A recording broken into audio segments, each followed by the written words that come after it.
Good evening, friends. Hope you have had a good weekend. Perhaps even a better weekend than I had, which was vaguely a low bar. But, that's fine. It's time to play Monster Train. What an exciting world we live in. How's it going, Fury and Banhammer and Prototype? Good to see you here. I fear I'm nearing your low bar ear infection today. Yeah, that's probably worse than me. I mean, last week I definitely had you beat when I was sick real bad. But this week, I've mostly just had my persistent cough still bothering me. And a variety of things, but including a half an hour drive home that ended up taking 2 hours instead. Was pretty miserable. That was not great. But anyways, here we are. Alright, so we have Fade and Stygian. Oof, eat rush hour traffic or something. So, I was taking someone to an appointment, and that appointment took way longer than it was supposed to. And then on the way back, we had to take the freeway to get home, and normally it takes about half an hour in good traffic, an hour at most in bad traffic. But over the weekend, they'd closed the freeway. And so I that's the way, basically. And so it took way longer, and even worse than that, the route that we ended up taking, they had also closed one of the major roads through the city. And so just for a massive stretch, it was just back-to-back cars. And once I was on that road, there was basically no other route I could take, so I just had to slowly go through it. It was literally averaging one car length every 5 minutes. It was miserable. And I don't totally mind a long drive. It's not ideal, but I make long drives semi-regularly. And I'm okay driving for 2 hours or more. But there's a big difference between driving a length that takes 2 hours and being continuously moving, and driving a length that should take half an hour and not moving at all. It is way more stressful and frustrating to me to be just stuck in a endless pile of despair, basically.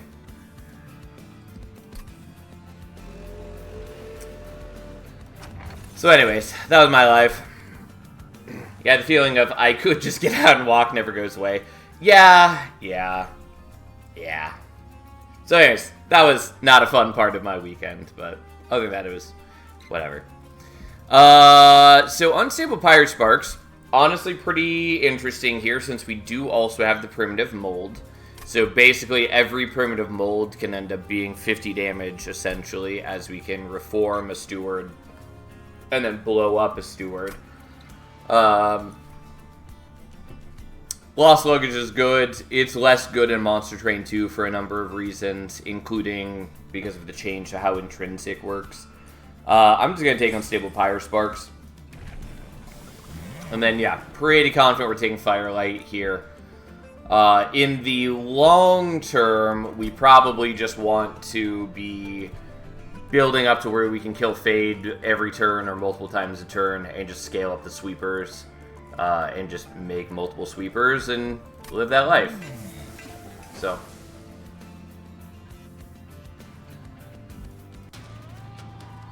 Little Icarus is still not fixed, is she? If you're talking about you don't get the Slay credit when she dies at the same time that she kills something, no. And that's not exclusive to Little Icarus, that's just Slay triggers in general have that problem right now. I forgot that Silophyte is up to 20 HP now. Honestly, and I know this is sort of an unpopular take at large, but I do kind of wish they just got rid of the sweep on Silophyte and Cold Kalia so that they could really lean into giving them a meaningful ability. Because literally for years, what people have said about Silophyte and Cold Kalia is essentially the only text on them that matters is sweep. And they're not wrong. So, I don't know. Like, Monster Train 2, on the whole, greatly reduced access to sweep. And I wish that when they update the Monster Train 1 clans, if they do update the Monster Train 1 clans, I wish that they would just get rid of sweep on more of the Monster Train 1 units and give them more exciting identities beyond just being sweep bots. But I don't think that's going to happen. Anyways, I mean, I think we're just going to do this. Yeah,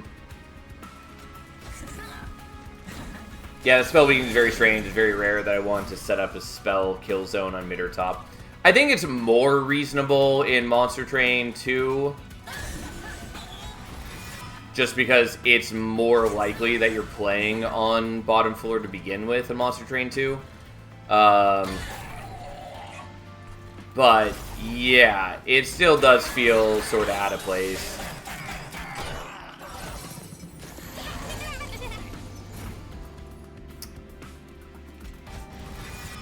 Well, not the one I wanted to get back, but no great surprise.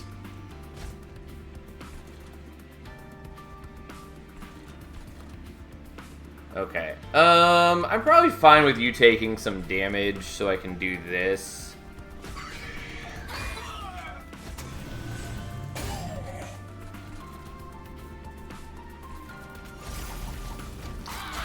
Like, that generally seemed okay.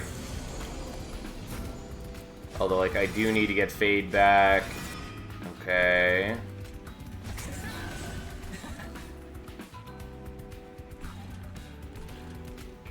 But I can do that and you still die, no problem. I'm probably okay with just leaving you here. You're doing okay damage, and then I can blow you up to harm the boss next turn, or at least to, you know, murder this. Okay, my mouse is getting inconsistent. So let's kill you. Let's do that.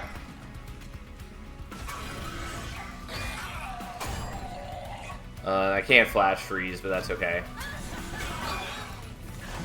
And yeah, he heals back 30 and largely is unhurt, but that's okay.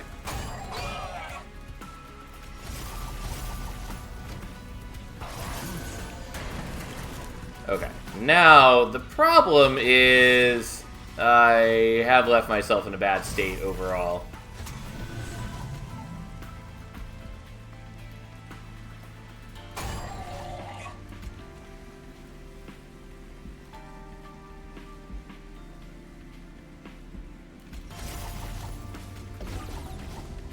I mean, I'm going to win this, but it was definitely very clumsy because I just needed Fade to get killed more often. But we take very little damage because he still gets to the pyre with a bunch of sap on him.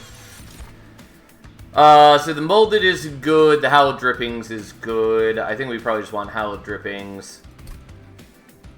Because the primitive molds will be sufficient for reform once we start stripping out the stewards.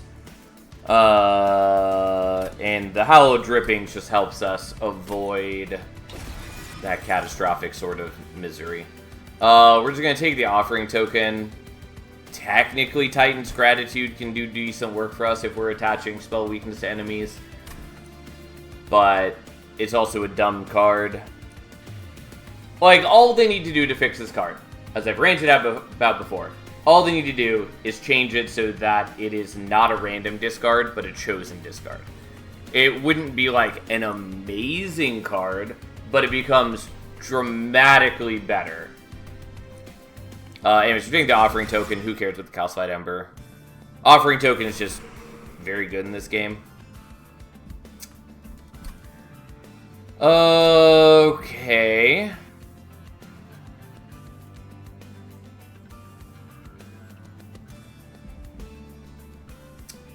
Oh, right. So I kind of want to go here for reasons, but I think we're better served going for the Stygian banner. Not the Stygian banner specifically, going for the Merchant of Steel.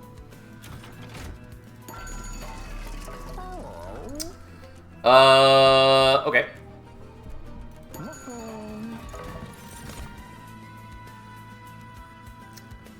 I mean, Siren of the Sea is an okay pickup here. I don't, like, super need it, but I might take it just as a bit more bulk.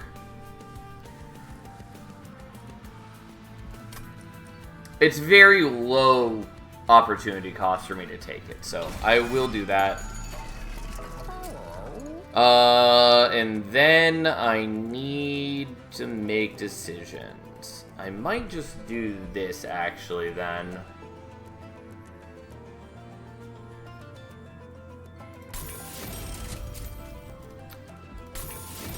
Okay.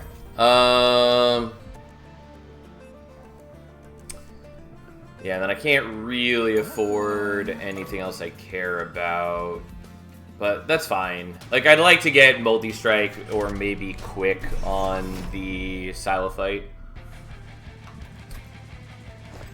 Quick in particular would be good, but I have to get a way where I can kill Fade reliably on my own if I'm doing that.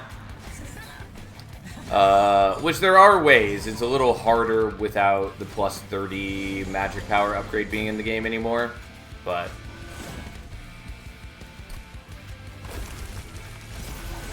still doable by every means.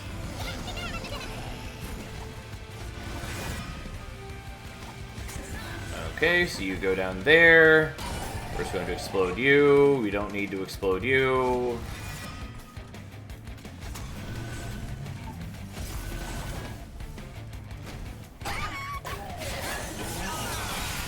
I'm like, yeah, there's some problems with getting the train steward in here because now he's, you know, a thing. But that's okay.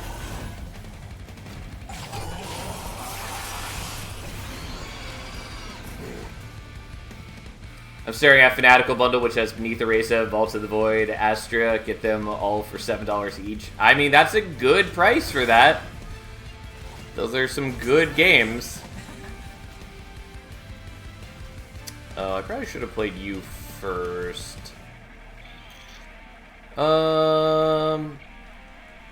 Yeah, again, I just don't have enough burn out power.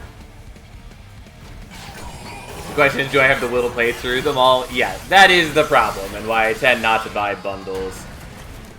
But, God, I really could have used you last turn, Howl Drippings. I mean, I can still use you now, at least, but...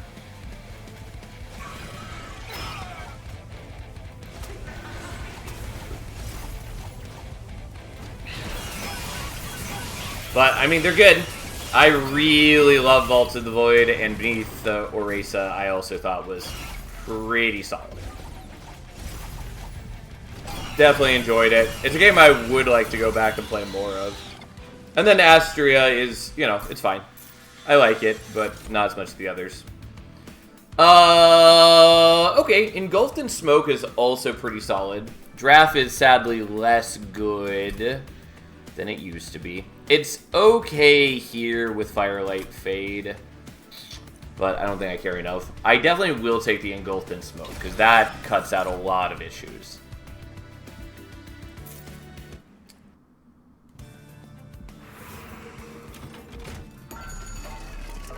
Yeah, holdover, absolutely what we wanted. We'll just do intrinsic holdover on that. That's super solid. I mean, Legion of Wax is cute. I don't think it's as good in Monster Train 2. Still a good unit, though.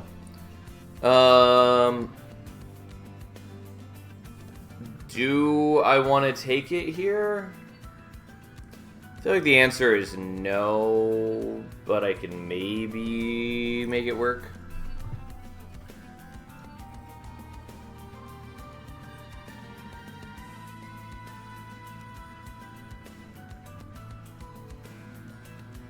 I mean, like, I could sort of make it work, but I'm already using the Silophyte and the Siren, and so I don't have capacity for it, and if I really wanted to use it, I'd have to pivot pretty hard. Like, technically, I can just put it on a higher floor, but it doesn't really do anything.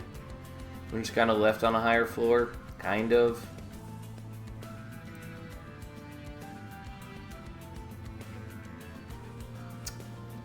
Currently, I am going to have problems scaling fast enough, but Smidge-Stone Legion would be cute. Sort of. It doesn't totally solve the problem, but yes, I had considered that. Like, it's a good unit.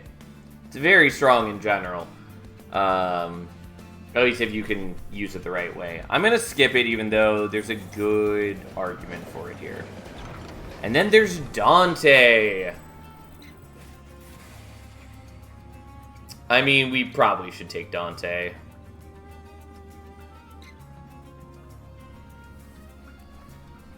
I'm going to have problems scaling fast enough now that they're 500 HP monsters, Monster Train 2. Yeah. I will say, I do think those guys are maybe a bit overtuned. It's certainly doable to beat them, but I kind of wish that their stats were a bit lower and spread across more bodies. So things like spikes were more relevant into those battles. But whatever. It's not a huge thing. Take him for the Pyre Titan skin alone. Yeah, but like, in exchange, you have a bunch of Dante's candles to deal with. That said, I'm pretty confident we're taking him. The spell is pretty nice, too. The spell is fine. I need to take the spell at some point just for mastering it, but, anyways, yeah, we'll do this. The problem is that I can't fit everything now, which is not a big deal. Hello, Glacier. How you doing? Okay.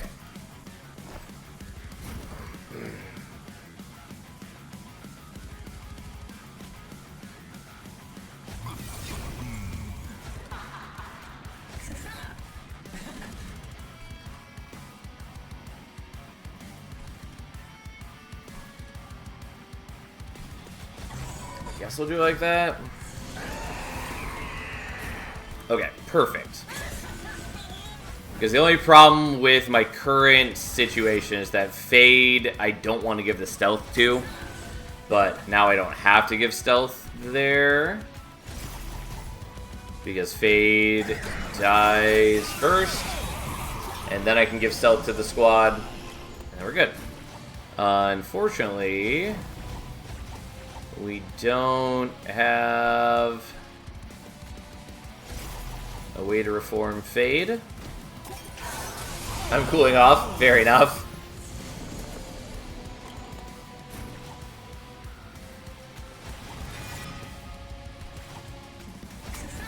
Oh, whoops. Wrong order.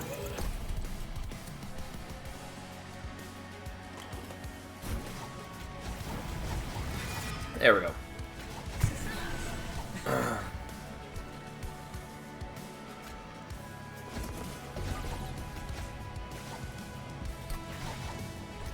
Yeah, I mean, like, the foregone power doesn't matter.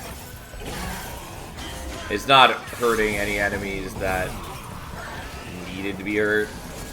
Also, doesn't matter how much damage Archeon has. Okay, we're gonna give it the burnout now, because that's not bad. You guys are attacking spikes, that's okay. I guess I'll do this, though it might muddy up the reform pool, which is my concern. But I think we'll be okay, especially now that I just have a bunch of burnout on them.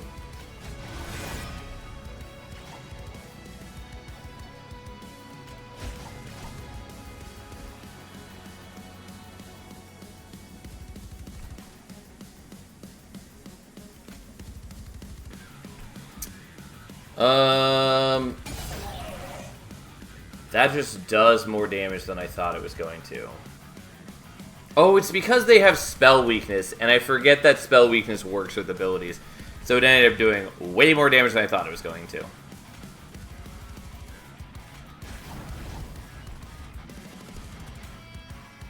That's fine. We'll play you there. You're not gonna die, and whatever you will. Who cares?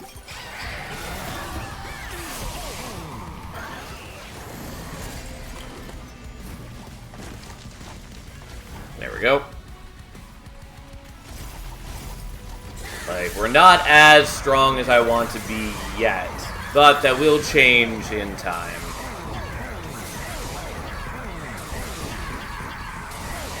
It'll also actually work better for us as we get later in the run, where enemies deal more damage and are able to kill Fade more easily. Ancient Synergy is not bad.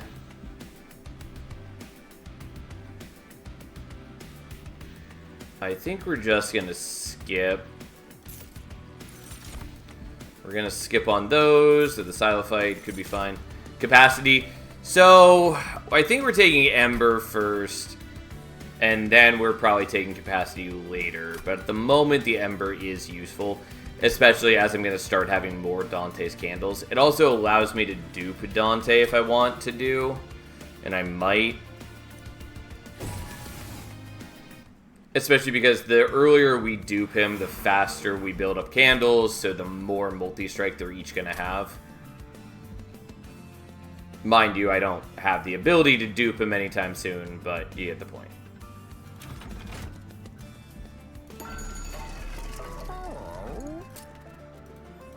Yeah, dualism doesn't matter. Technically, that's something.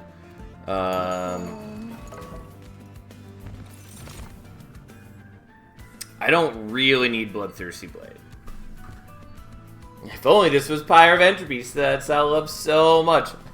Yeah, imagine. I mean, this would be the run for Pyre of Entropy, but dear God, is it the worst.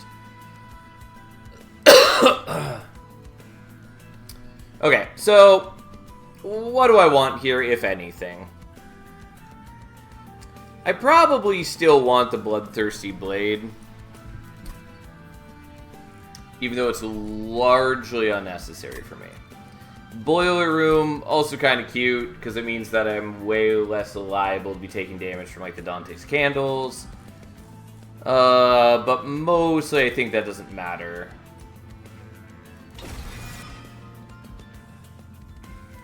Endless Dante, you know you want to do it. I mean, I wouldn't totally be against that, but...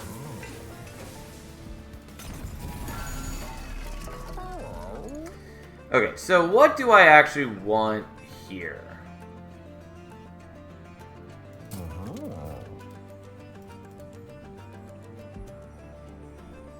I'm okay with doing that.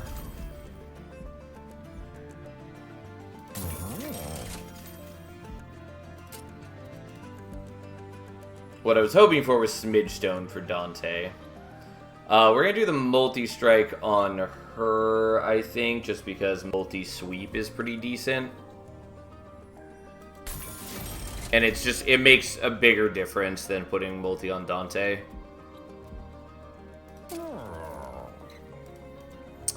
I mean, I'm probably okay with taking this. Like, it's not that exciting, but it's plenty decent for me. We'll just start getting rid of things, I guess. And by that I mean, we'll get rid of a single card, which is not a lot, but it's something. Alright. Well, the Prayer Stone is exactly the sort of reason why we gave Incant Armor to Dante.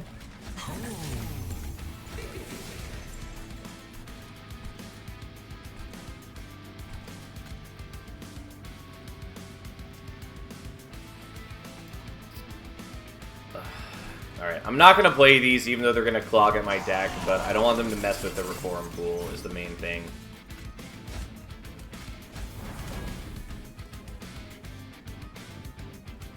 Although maybe I should have...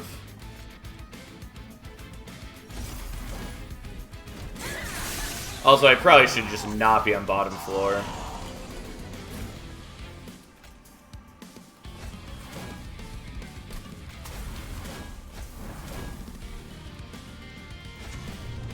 Alright, we're gonna do this even though I was trying to avoid it. But it is a way that I can avoid death now.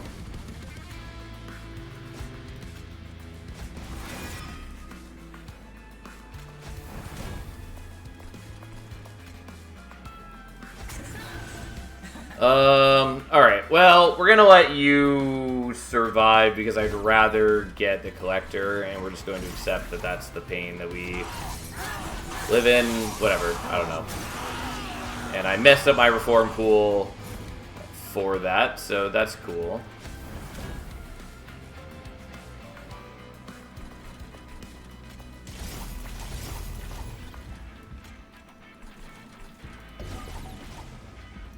Also, I probably should have given the Bloodthirsty Blade to the Silophyte, and I didn't. Because I just wasn't thinking about it. I mean, it is helpful in Dante, but, like, most of the kills are coming from the Silophyte.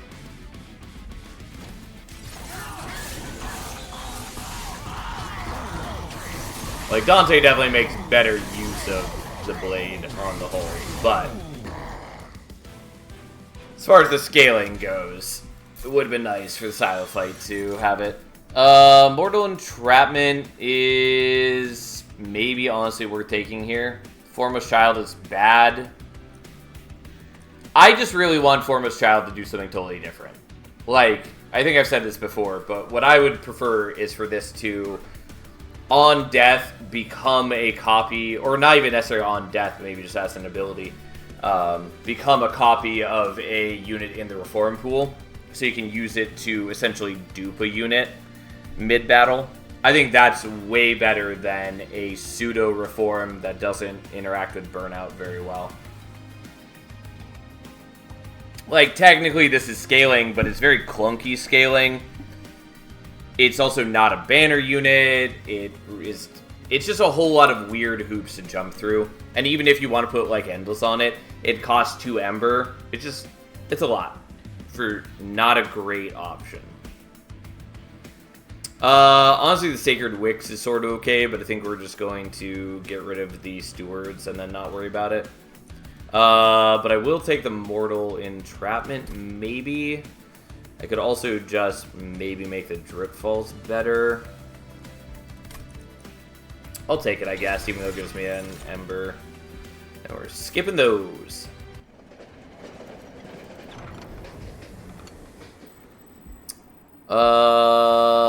Right. I mean, we're definitely gonna do Dante's Candelabra. I do need to master Dante's Inferno at some point, but for the time being, this is what we're doing.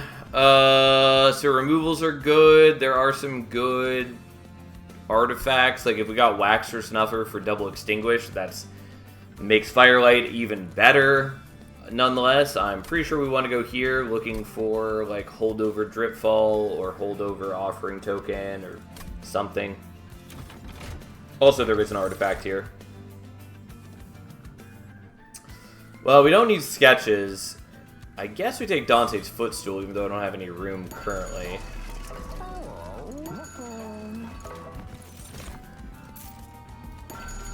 I guess I'm willing to do this. To just make it a 1 cost, which is okay. Could have also done Remove Concern with the Howl Drippings. Don't think I need to. Though I will Permafrost that, honestly. Okay, fine. We'll just minus that. Although I should probably be investing more into removals. If I see Intrinsic, I will also happily take Intrinsic for Flash Freeze. Just because I currently have the weird situation with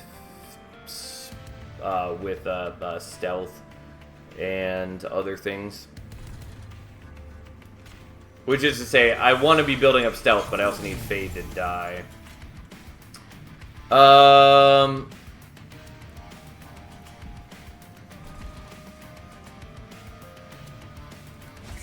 gonna put you there, I guess. For this exact reason. Okay, I'm just gonna play that out. We'll take 1 damage from the candle. That's fine.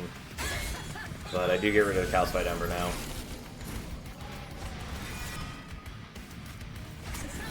Oh, wrong order. I mean, it's sort of okay. I think I'll have enough stealth even if I end up just like... Because I could have played that on a different floor. so that I wouldn't stealth Fade, but it was a mistake. But I think I'll have enough regardless.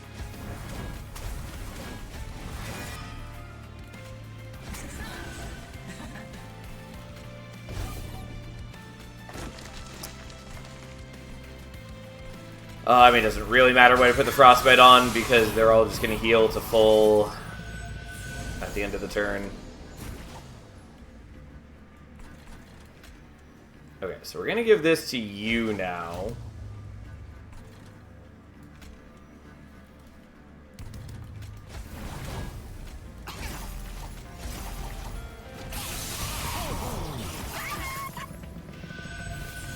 Because the Silo Fight should do a better job of getting slays.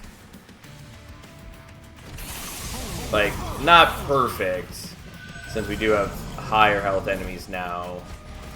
But whatever.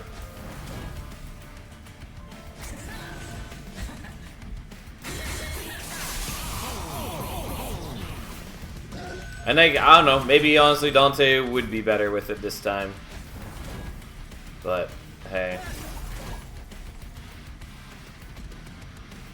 Fine, I'll do this. Oh, you haven't taken damage yet. Never mind. I was thinking that that would be enough to damage him, but I did forget that he has enough Titan skin that just doesn't work. So we're not going to worry about that, especially because Reforming Fate actually is pretty useful for me. Since I do have burnout problems. There are a lot of ways to solve that in the coming days, but we'll see.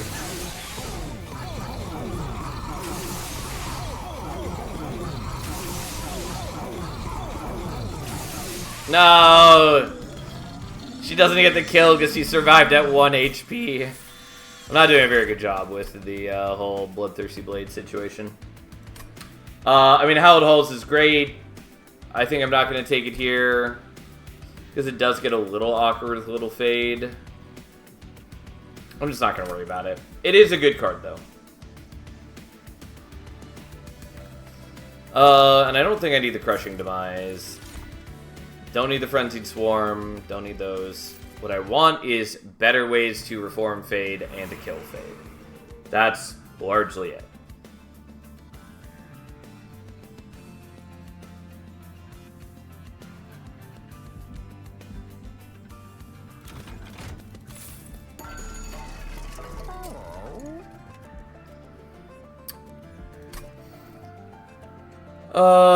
Okay. Well, I don't think I really need these upgrades. What we're going to do is we're going to dupe Dante. And then we're just going to start removing things to make my deck less a problem.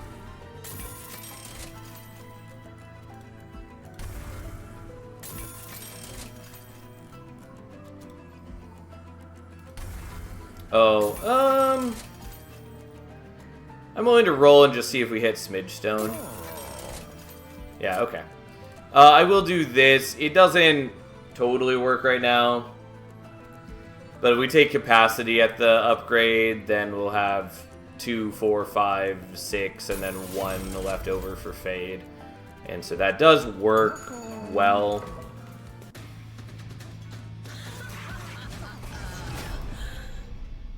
So, we'll do that. Also, I do need to get a room for Dante's Footstool.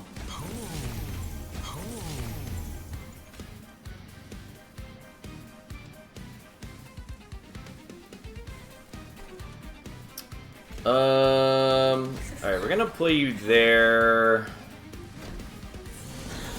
Just so I know for sure you're going to die on this turn.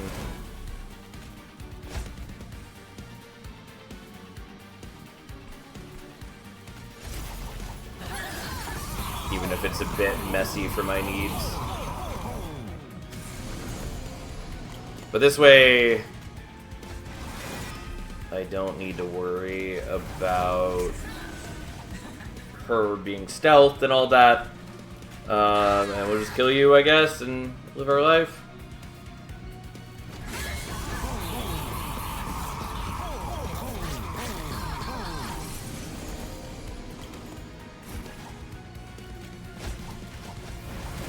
Yep, this is a problem. This is why I need to refine my deck. Because then I end up in a situation like this where Dante's just burn out, which is really bad. That's a problem. Yeah, really fucking unhelpful.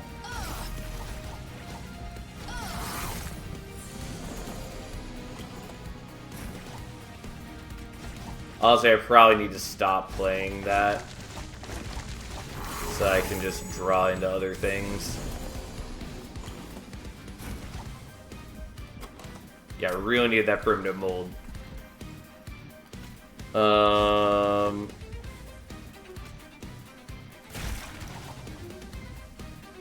do I even survive this? Probably, but it's really bad.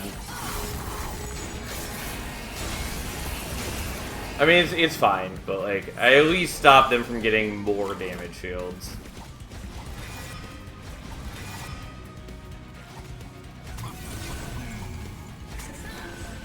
Oh, wrong order. Because I need to give stealth to Dante and not to Fade. Okay, you know what? Let's play the style fight to...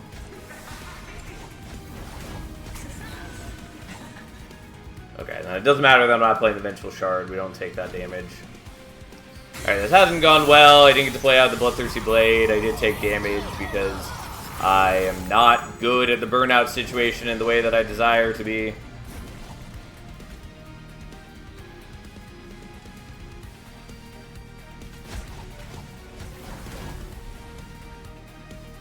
Honestly, a holdover spell chain reform wouldn't be bad as contingency.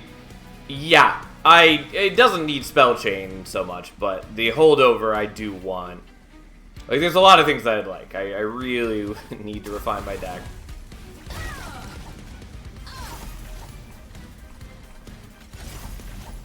But we're working on it, and it's fine. I can afford to take some damage.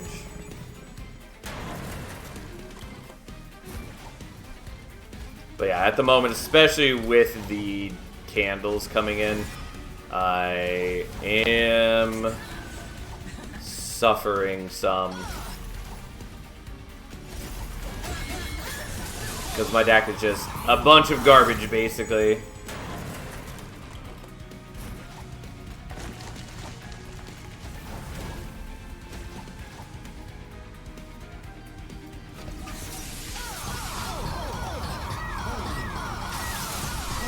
Which is to say, it has a lot of good tools, but it just does not work great yet. There are just so many bad draws for my deck, and it's only going to get worse having two Dantes now.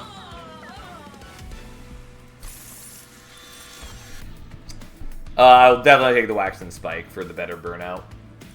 Also, like, the scaling on it is not bad either, but it's more burnout. I mean, I kind of want the removals. Going here, I can get a room. Also, the healing is fine.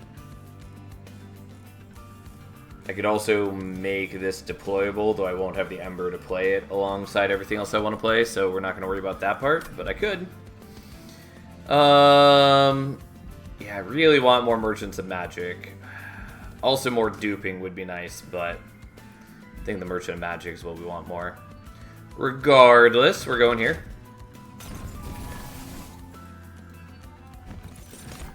I should have looked at the shop first. I mean, Boiler Room is fine. Doesn't, like, super matter to me. That's not our great concern. But I don't know what we care about other than, like, Zone of Silence. Glass Cannon Dante is great. I mean, it's fine. It's not bad, especially since I do have armor, even if he's attacking into spikes. And I have the stealth to protect him, obviously. I mean, yeah, it's not bad. Alright, I'll take that. That's fine.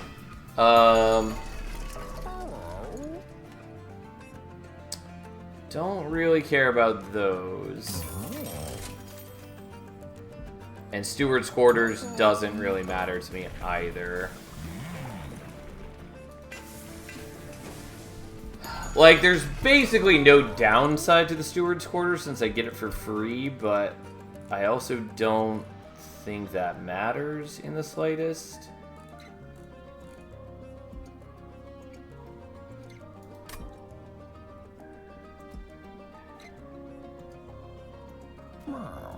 I don't think there's any upside to taking it. Too bad Dante doesn't have Smidge Stone, otherwise the Overgrowth Carapace would be great too. Yeah, it would be. I had thought about that. Yeah, like there's no reason that I need extra capacity.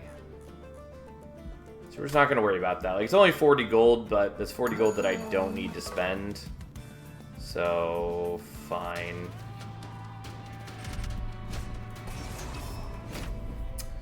Yeah. This is a problem.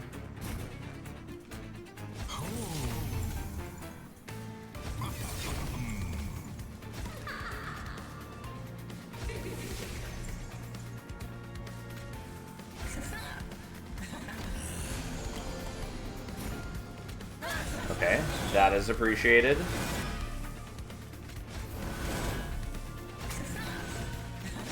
And then we should be good, basically.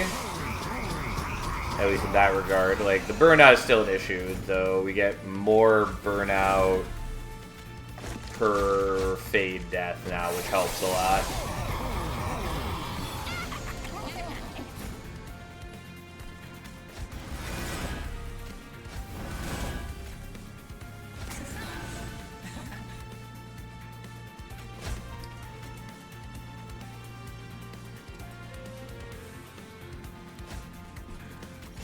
I guess we'll do that. I'm not, like, too wildly worried about the Slay triggers. Like, they're nice, but most of my power is coming from Fade anyways.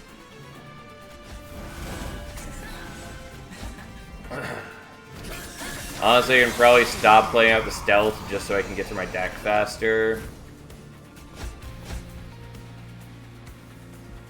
Yeah, because it's just so important that I get my burnout extension. I have so much garbage.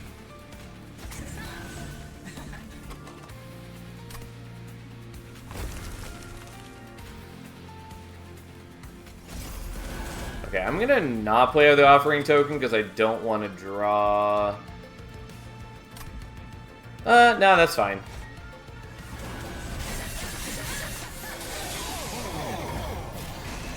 All right.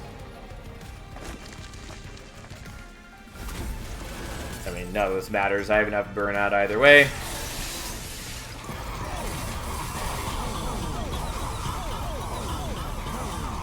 And then Athane goes down. Here we go. I don't really care about the resin removal for the most part. I might take the Sacred Wicks just as another reform card because my deck is chunky. Oh, I could also do the Wicked Blaze, which is a non-consume reform card. Fine, we'll do that. It's not great, but I'll take it. Yeah, Guardian Stone is basically the reason for us to have taken the Steward's Quarters. It's fine, though. Not a big deal. And then we're going here. Check out this shop. We're definitely taking Waxer Snuffer. We're definitely taking Combustible Wax. Founding Seal is good, though largely doesn't matter for me at the moment. So the Intrinsic is going on Flash Freeze.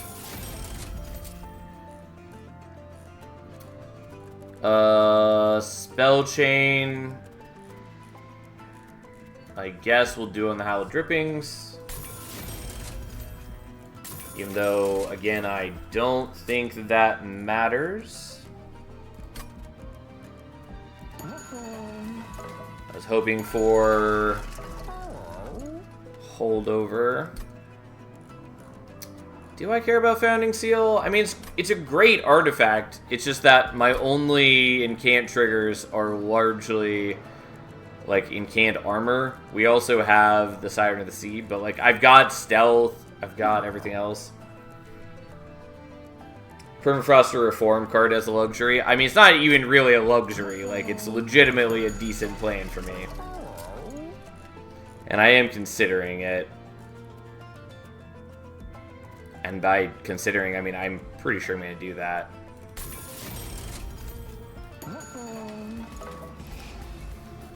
Okay. I mean, we're going to get rid of, I guess, the Foregone Powers, because other things are useful.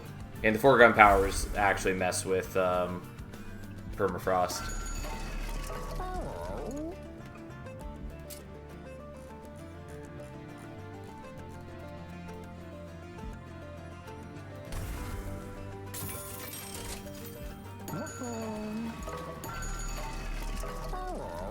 I don't know. I can afford this, I guess. Let's just do it there. It doesn't really matter.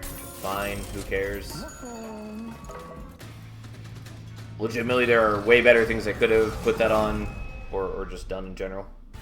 45 minutes until the pilot, so that's fun. Agreed. I don't know if I'm going to start reading it tomorrow, because reasons, but I am very much looking forward to it. It's going to be a lot of fun. Do we want to set a bottom floor? Do we care? Unfortunately, the silence dudes do stop Fade from having her extinguished her, but that's okay.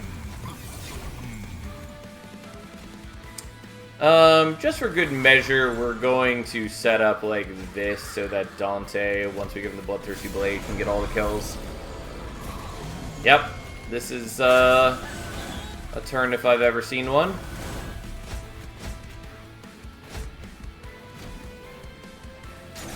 Do I want to reread before I do the pilot, so I might wait? I read a lot of audiobooks, and so I just finished rereading the other 3 books, since I was waiting for new books. I get 1 Audible credit a month, so typically I will reread books in the meantime. Yeah, I did forget this is why it would have been nice. We don't need to play that. This dazes you, so we don't have to deal with your light cards. Anyways, yeah, just reread Last Horizon. It's good. I think the Knight is still my least favorite of the 3, but even that is still good. Okay, so now you actually get killed. And I do still want this, I think. We're going to delay that just because I do still need my triggers. I should read that series. You definitely should. It's a lot of fun. I will say, if you haven't read Cradle, Cradle is still better. It's by the same author, is why I mention it. But Last Horizon is very good. I enjoy it quite a bit.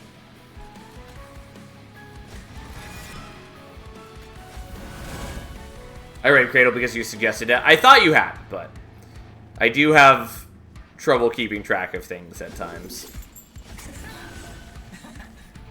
But yeah, if you like Cradle, Last Horizon is very different because it, for the most part, doesn't have... Okay, let's not deal with your garbage. It mostly doesn't have the, like, power buildup, which is, like, core to Cradle. But that's fine. It still is very good. Ethan. It also does not have Ethan. But it has some very fun characters. I really do like the cast of Last Horizon quite a bit. Last Horizon herself is pretty good in particular. I mean, there's tons of good characters, but... I don't actually really need this now. You're definitely getting that. Average Firelight run, yeah. Unfortunately, he's fucking with my plans. Because, like, yeah, I could reform Fade, but it doesn't matter. Because the Silence dude stops us from getting any benefit.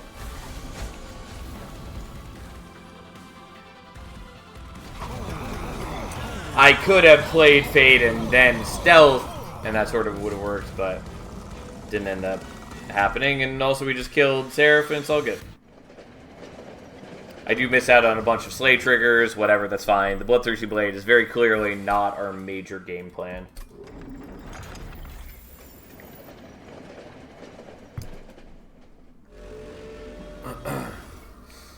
Well, my deck is 36 cards, and most of them are Dante's Candles. Like, no surprise when we have double Dante. At least we don't have double summon triggers. Okay, we're not gonna full greed, and by that I mean we're going to put you in front. We're still gonna put the Siren up there. Okay, so you die.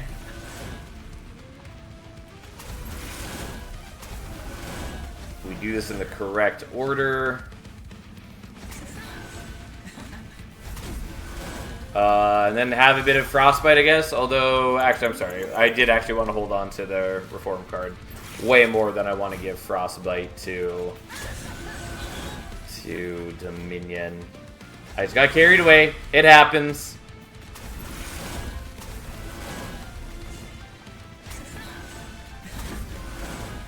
Yeah, so we're already killing Savagery. No surprise.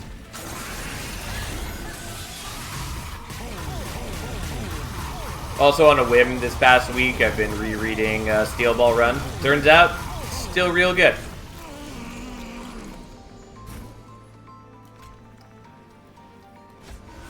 Okay, so that goes away.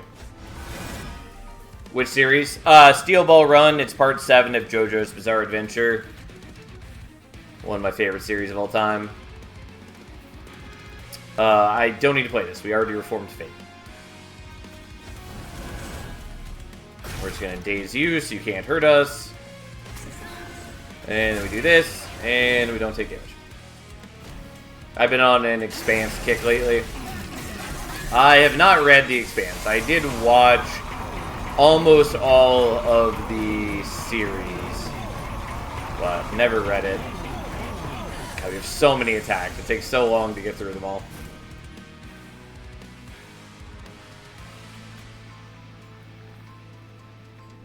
I mean, honestly, I don't really need to reform Fade.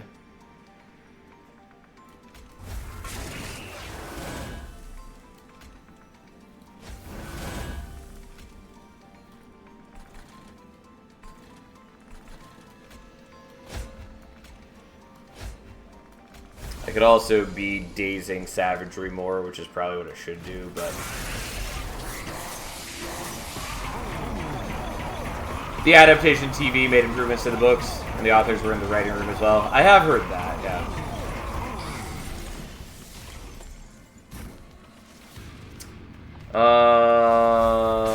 Okay, well, I just draw the same garbage every turn, basically.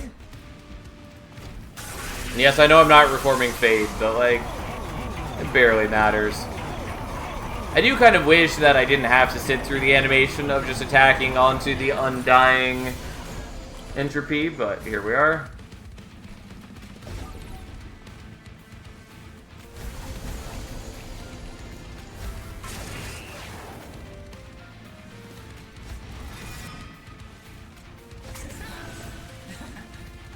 I guess I actually should do this here. Like, yeah, it buffs him, but who cares? Like, we're just wiping all the enemies anyways.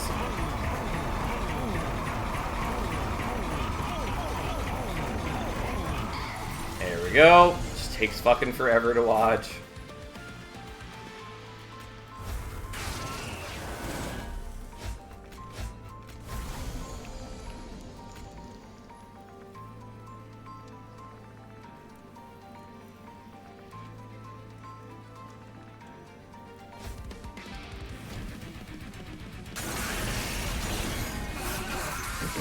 Alright, well, Savagery finally gets to hurt us.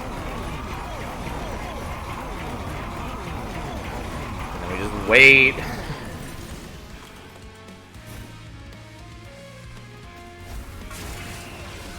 Okay, and then they are dead this turn. We didn't even have Fade for most of those turns because it doesn't matter. And there we go! Ta-da! What a thrilling conclusion to the run. It was a good run. I mean, we were already in good shape, and then Dante popped up, and turns out, yeah, now we finally have Remnant Host unlocked. In Paraffin Enforcer, once again, I don't remember what's in the unlocked pool. I have definitely made judgment calls around the idea that we might see Paraffin Enforcer in the draft, fully forgetting that just not unlocked yet. So, my bad. But, yeah, here we are. Turns out Dante is real nice. Yeah, if you have ways to play around Dante, Dante is very good. Like, yeah, the candles are annoying in a way that they definitely weren't in Monster Train 1. But in exchange, you can get just so much multi-strike that it's a huge force multiplier. And getting the Candelabra is very useful. Wave 7 Titan kill, very average. I mean, it's pretty common to kill the Titans between Wave 7 to 9. That's almost exclusively what I do. Alright, Space Prism definitely needs to be deployable. Like, absolutely, this card needs to be updated to be deployable. It's so bad not being deployable. It lost most of its purpose in the game. Now that, like, Intrinsic doesn't really do anything on it. Like, yeah, technically there's still some situations where it's useful, but mostly it's just a bad card now. Partly because of what it's competing with in the common pool. Like, there's just a lot of other commons that are usually going to be more worth picking up than this. And, like, you can't even use it as a way to, like, play out Monstrous Penumbra now, or Shadow Siege, unless you want to wait a full deck cycle for them to show up. Like, it's just frustrating. Anyways, Proliferate's good. Squad Leader is a thing that exists. Heart of the Pact is fine. We have Primordium.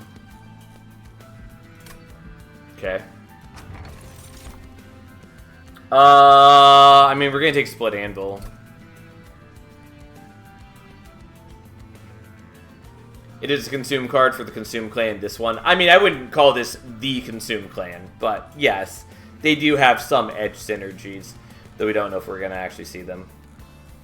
Feeding Primordium to Troop. I mean, we did that last week, I'm pretty sure.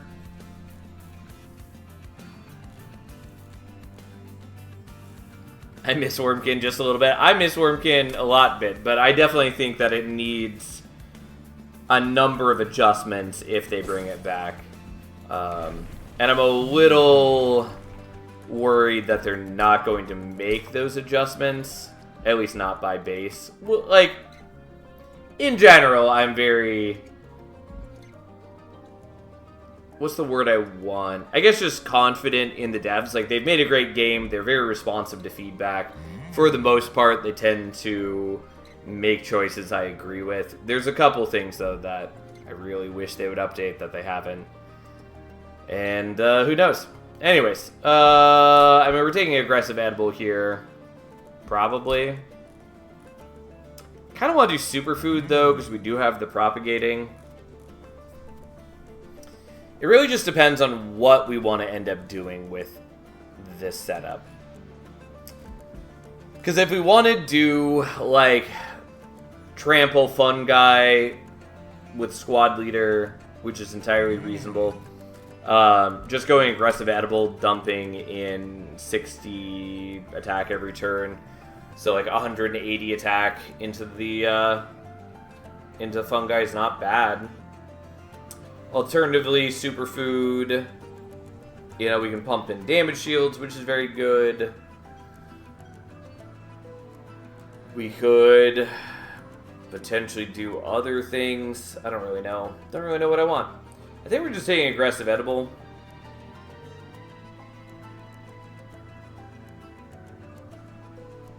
Superfood into entropy. I mean, we've done that. It does get awkward. You do pass on a lot of sap to the frontliner, which isn't great, but it's still doable. And it's only one battle out of the entire run.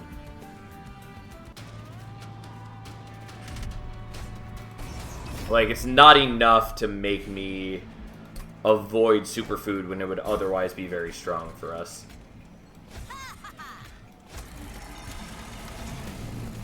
And yes, we do have Marker Invasion, but we also have Plinks and Fungi.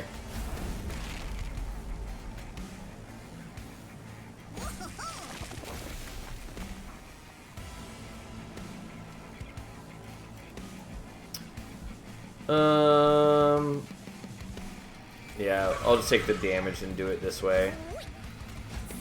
Sadly, you're not morsels that can kill these guys, but hey.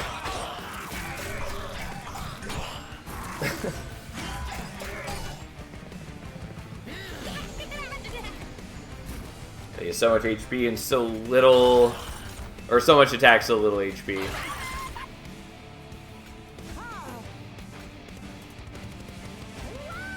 I probably should have given you the damage shield morsel, actually, but... May as well do the plank down here since it's guaranteed to kill these guys.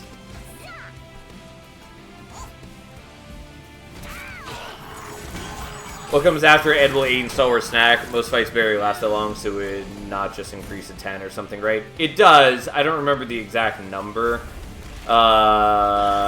It's 10 or 12 or something like that. But that is what it does. And you're right that the fights largely don't last long. Well, it's okay. Essentially what it does is it makes Primordium last for the entire fight, which does have uses. But it also works well with, like, Feast or... Well, Feast, basically. Or Morsel Made. Where the extra buffet stacks actually are going to provide value for you. Since it allows you to... Yeah. It's a bit weird. You typically don't care about going to Stalwart Snack 3, but there are reasons for it.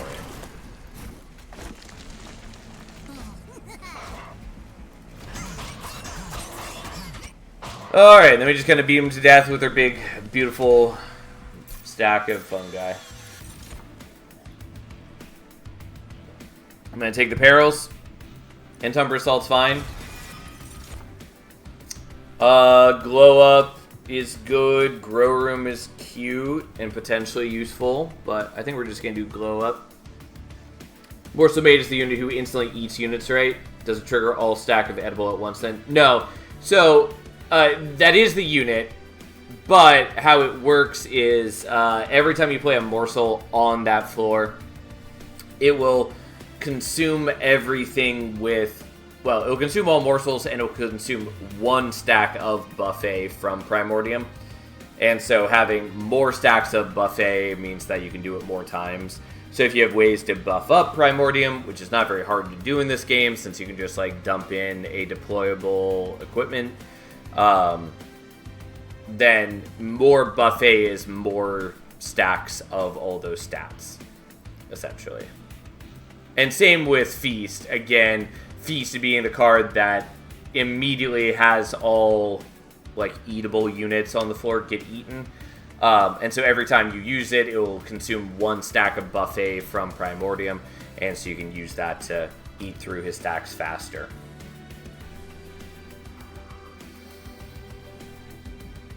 Side note, that reminds me that I still need to bug the devs to fix Wretch. Which, just to rant about for a moment, is a card that has driven me crazy since Monster Train 1. Because here's what it reads. Return eaten units to your hand. And so, you would expect that once your hand is full, it stops adding eaten units to your hand. Because that makes sense, because that's how a hand size cap works. What it actually does is it fills up your hand, and if you have any excess morsels that have been eaten, it puts them on top of your deck for some ungodly reason. Like, doesn't say that it does that. I don't think there's any good logic for why that's how it works, other than that they're trying to be generous and not have you miss out on morsels. But, like, I don't want my entire deck to become morsels. I still want to draw other cards. It really does not need that functionality, and it's very deceptive because it doesn't say it does that on the card, but for some reason it does. Anyways, that just has always bothered me since Monster Train 1. And obviously that only matters if you have enough morsels to actually like fill up your hand and then some, but that's not hard to achieve. Anyways, rambling aside, I think we're probably taking Glow Up here. Like, Grow Room is fine, but I don't think we care that much. And like, yeah, this gets me an Ember, but who cares? Okay, so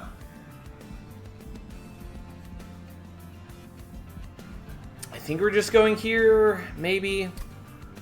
Well, going to the left lets me get, like, Holdover Perils, maybe.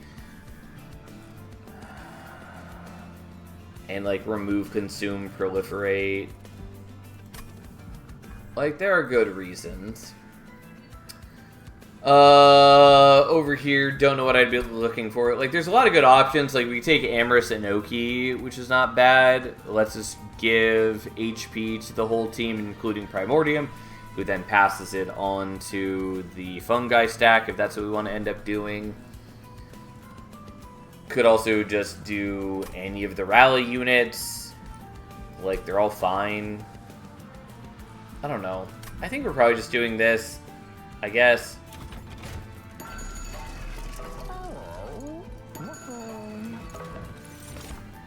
Balm Bellow.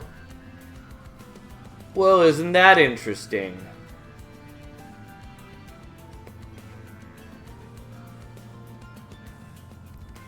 Moral Mistress also is not bad, thanks to the aforementioned consume cards. They just give us a way better wave clear.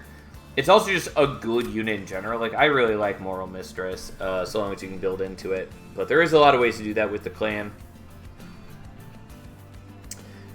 I mean, I want to take Balm Bellow and live the dream, that we definitely don't have the best... We don't have the best team for that. Okay, now we take Superfood and form a feedback loop. Yeah, so the problem is multitudinous. So here are the issues. Yes, in the ideal world, we take Balm Bellow, we then use Balm Bellow to put spikes on Primordium, and then Primordium feeds back onto the Balm Bellow and gives it Primordium spikes and all that jazz. The problem is that A, I need a way to kill Balm Bellow. B, I don't have Superfood currently, and there's no guarantee I'm going to get Superfood. C, Balm Bellow would work best in that situation with, like, Reanimate, so that I can keep the Balm Bellow alive. And there's no way for us to get Reanimate unless we happen to get the one event that gives us off-clan spikes, and then we also have to see the Lazarus spike in that event. I suppose the Gremlin event also maybe can give Reanimate. I don't actually know on that. But regardless, the point is, we would need Reanimate to get real good use out of this. Like, I just don't think we can tons make it work. As much as I want to, which is why I'm still sitting here imagining. Also, I did totally forget that we have Split Anvil already.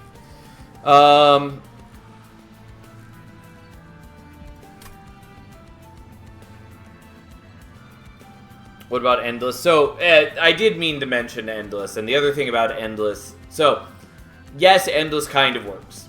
Except that the spikes are not preserved past Endless, or past Death.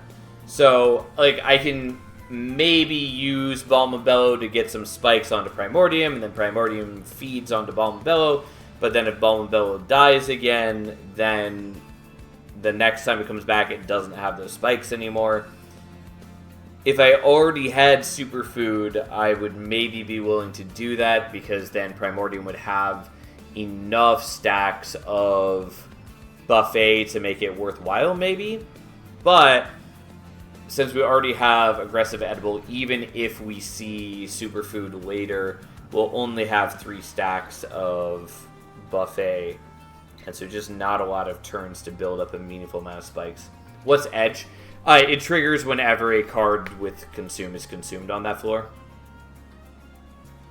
And so it would work with our Space Prisms and Proliferates. We're just going to take the Moral Mistress, I guess. I've been trying to talk myself into the Balmabello because it's a cool unit, but it's just not really going to work for us. We're just going to Dualism and Damage Shield you, so you have 6 damage shields and apply 16 decay. Seems good.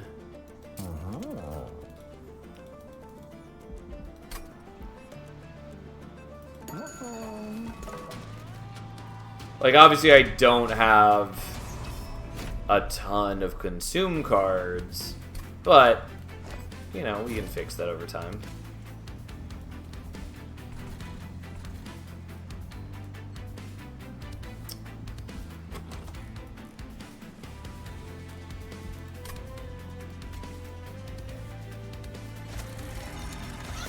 I guess we'll do it like this and hope that we can get a good turn 1.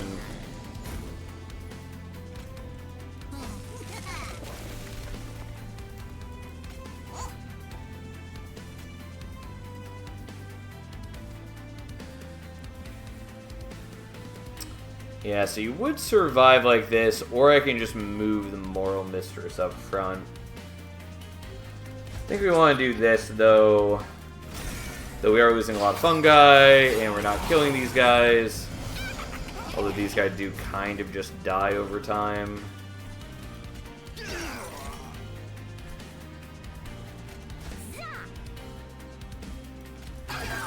Nice.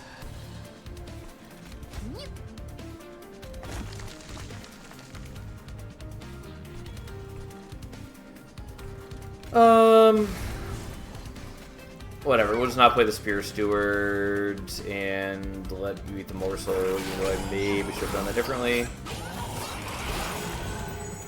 Yeah, unfortunately, you are basically just dying at this rate. Although not now.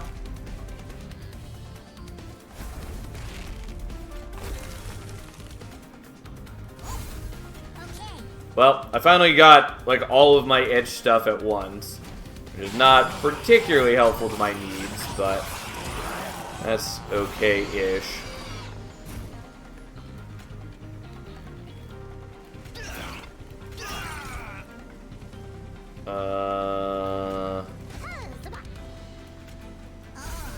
Yeah, and unsurprisingly, that's enough, because then we actually get some decay on him, and then he just kind of gets murdered since he takes about 45 damage a round from that, and we have so many damage shields.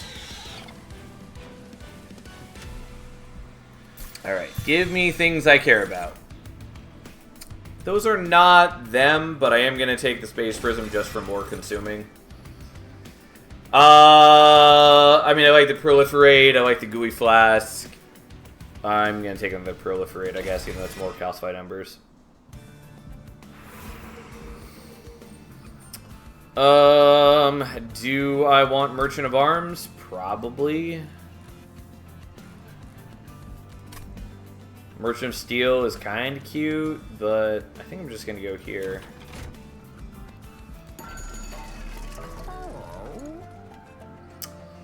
I mean, I don't dislike Hall of Mirrors, kind of.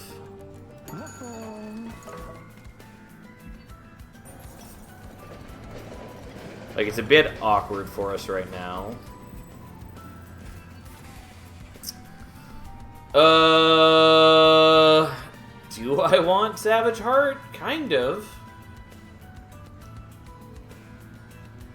Mirror Hall and Squad Leader is cool. It is. I don't think it's what we want, though, kind of.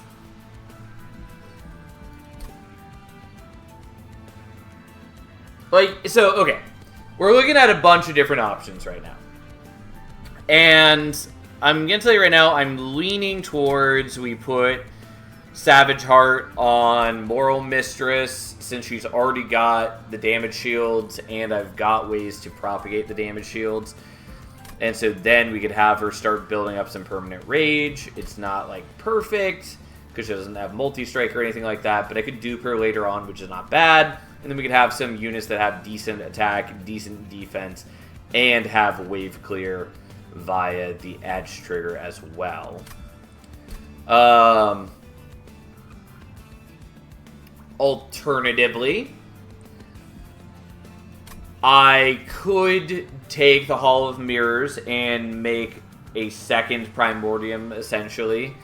And even at base capacity, I can play the Squad Leader, then use the Hall of Mirrors, go down to 3 capacity, play out Primordium, get 2 Primordiums and Squad Leader, and then just start making Fungi and getting 60 attack per turn. Or, I'm sorry, 120 attack per turn at rank 3 onto the Fungi, since it's 2 Primordiums with 60 attack each. And, like, that's not bad. They'd have trample by base and over the course of 3 turns, so it's 360 damage from Primordium alone, which is pretty good.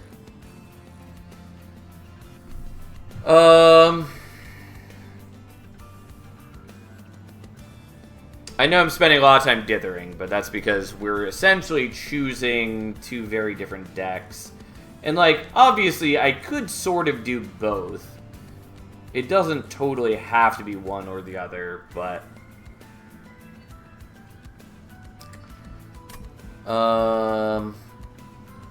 Okay. I am willing to do this, especially because it's supposedly permanent rage, too, as well, from the dualism.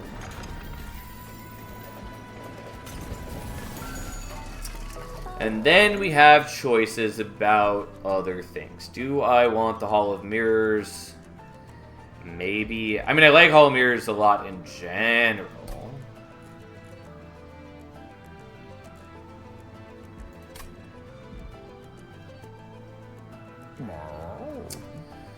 But so, like, I've got 4 deployment Ember right now. The Blight takes up 1, because I basically have to play that.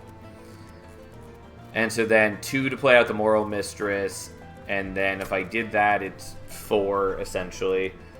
And,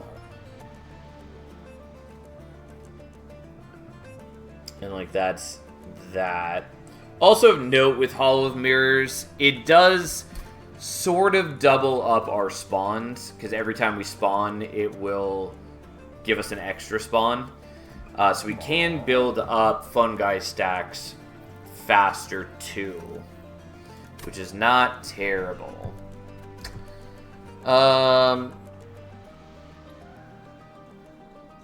Yeah, I don't know, fine, fuck it, we're doing it. We'll see what we actually end up doing with that and whether it's meaningful. And then do I want to re-roll? Kind of, but I largely expect that I won't get enough of anything to care, because I only have 120 gold. So, like, I won't have enough to buy anything I care about.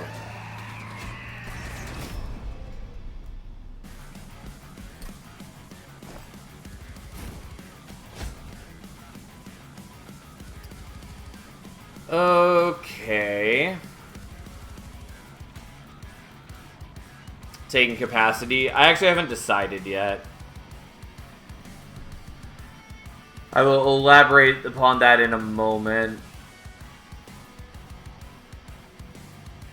So I could just dupe the Moral Mistress. I I think we're just playing you out normally, though.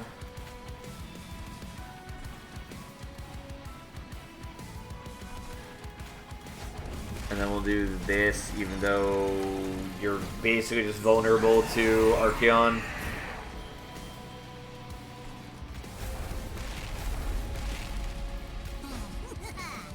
Yeah, because one of you is still going to die because he has 2 attacks, which is not great.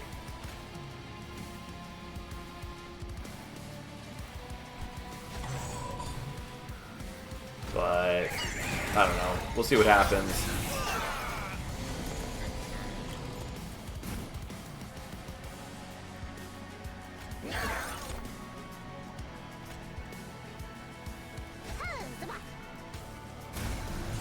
Okay, so we can get rid of that pretty free.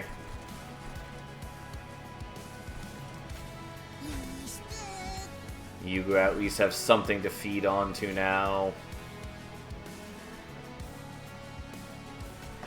Yeah, we'll do it like this. I am losing all of her damage shields, but I actually didn't mean to lose all of them. I meant to leave myself with, like, 1. I did forget that this is actually annoying with you. Because, yeah, she doesn't have any damage shields now is the problem. I did give her some lifesteal.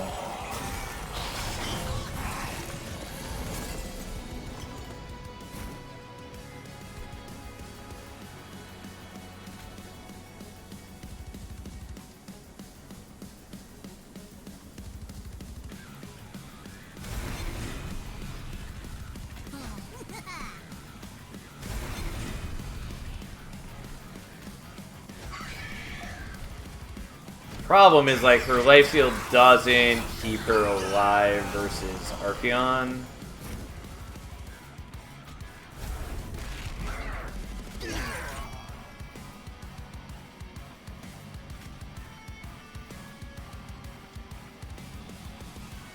Which is a shame, because I would love to get her just to take more attacks and build up more rage. I really should have made sure that I could protect her with the damage shields like I'd originally planned.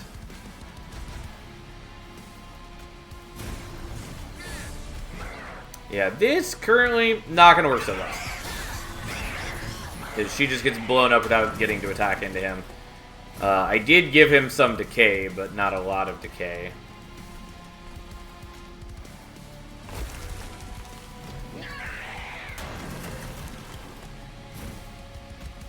Oh, and I don't have capacity here.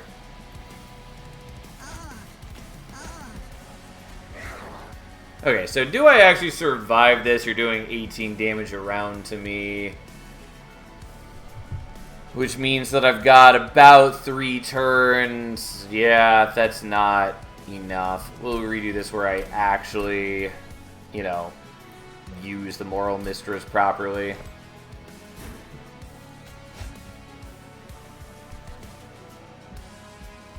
Could also use the Hall of Mirrors differently, which I might.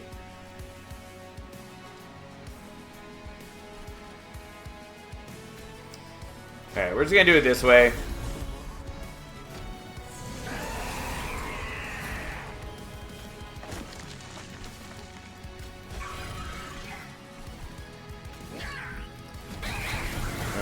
We'll see what we can do. The main thing is just I need her to last until we can propagate damage shields.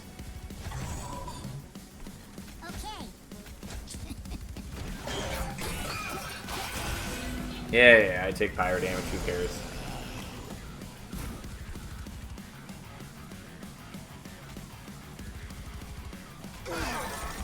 Interesting.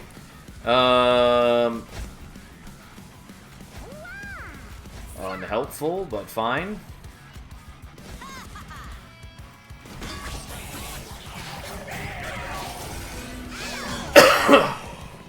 Taking space and stack up troops seems to be the way. I mean, I've definitely considered that, and there's a high possibility that's what we do.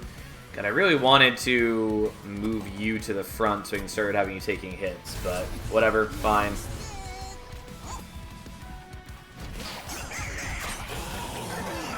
Like, we're gonna kill Archeon pretty quick now that he has 100 decay on.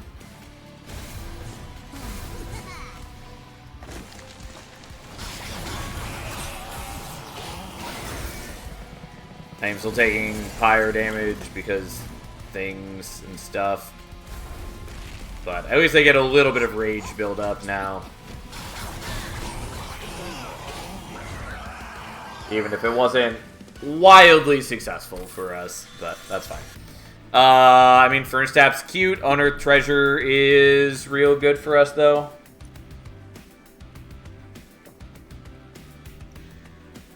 But, like, Furnace Tap is good. I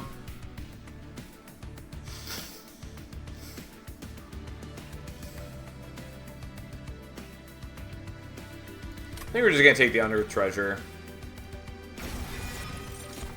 Furnace Tap has more potential. Yeah, but I have to, like, hit a number of things to make Furnace Tap work.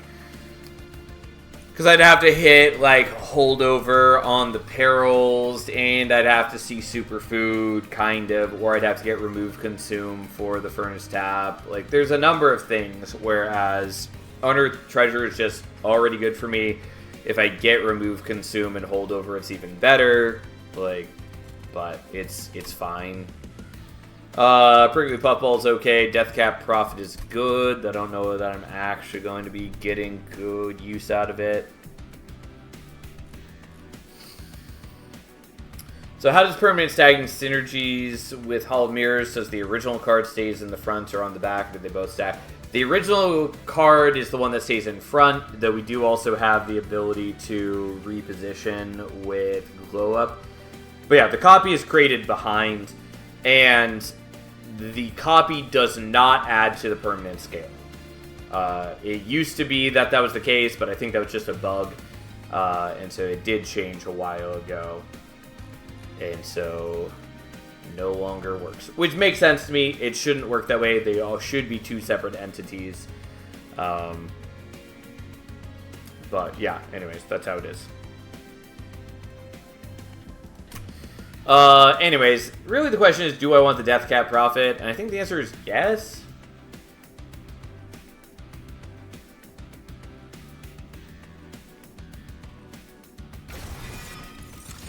Now, the problem here is I need both Ember and Capacity.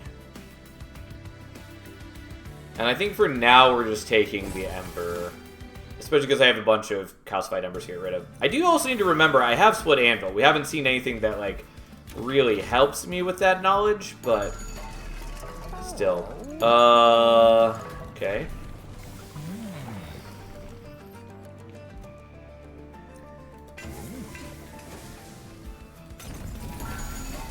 So I have a Holdover, which is not bad.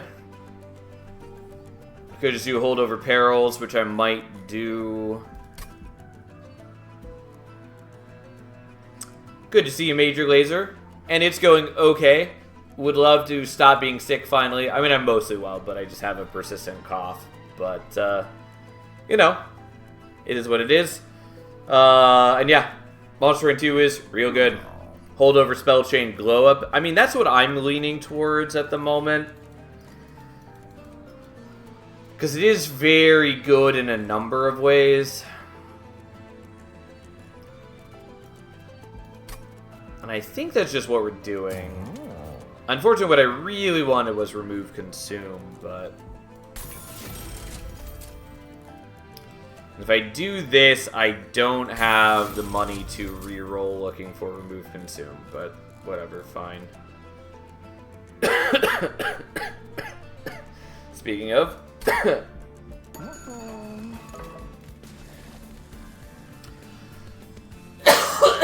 Excuse me. I'm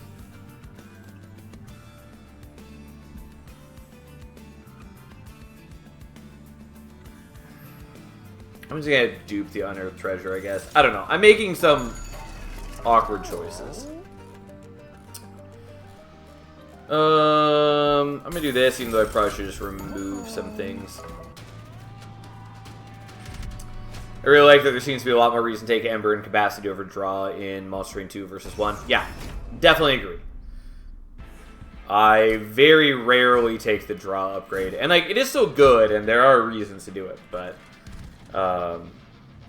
yeah, it's way better...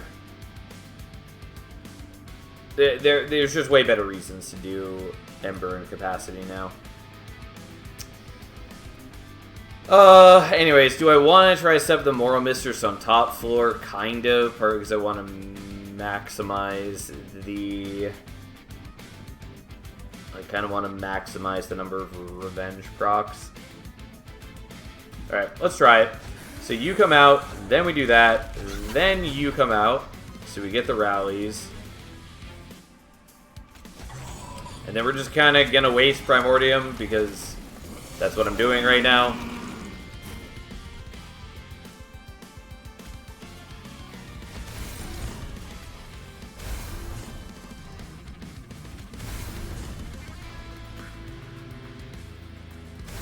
Alright, well, I do kill them with the etching. I do lose a lot of my damage shields. But, so be it. I'm at least building up that sweet permanent rage. And I'm getting back a bunch of damage shields. Oh, I did this in not the order that I wanted to. I'm getting a bunch of damage shields back anyways every turn with a glow up. So we're doing this, and then we're doing the glow up so that you can end up in front.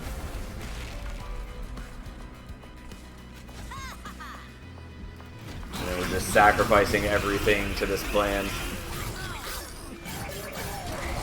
I'm sorry that we're largely ignoring you, Primordium, but needs must and all that.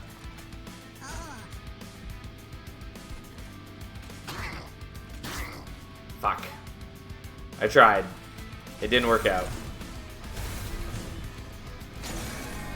Well, such sorrow as this. I really wanted the Collector.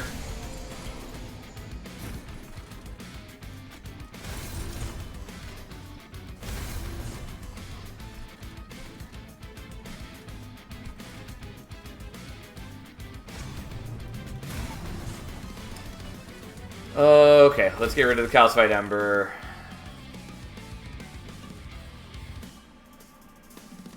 And then just do this, I guess.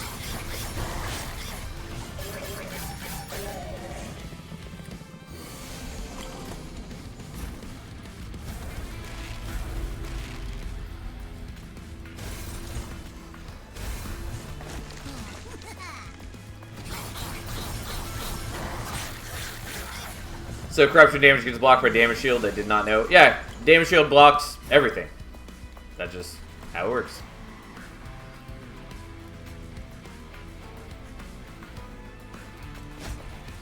This is not very efficient, but I'm still going to do this because I do come out with slightly higher Ember this way. Kind of.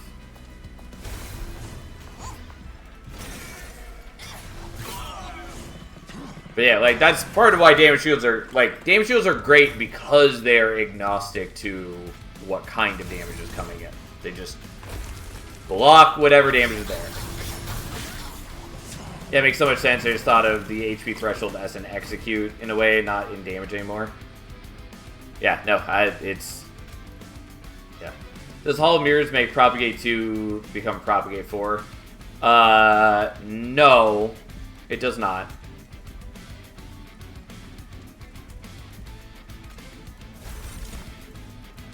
If you mean spawn, that is something different, and no.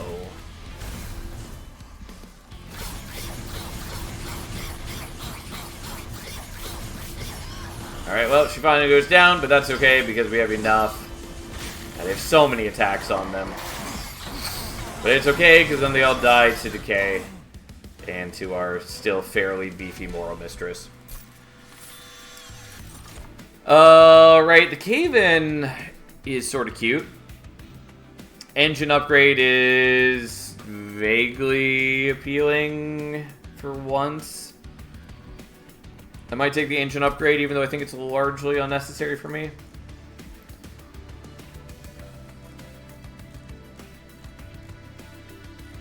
I don't think I really care.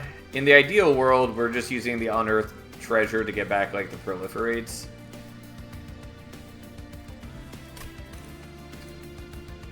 I'm gonna take it anyways. And I'm maybe gonna take the Mushroom Cloud. Kinda want the Dig Deep as well, but we'll take the Mushroom Cloud. And just get more consume cards and all that. Yeah, we're gonna go to the left here, I think. Of note, we are up against Entropy, and so he will eventually have the Silence dudes, which will kind of fuck us. I don't love that. Kind of. So we have a lot of rage. Mind Jax is appealing. So is Lightstone Casing. So if I take Mind Jax, that gets us up to 7 capacity mid-floor. So I can do some interesting things with that.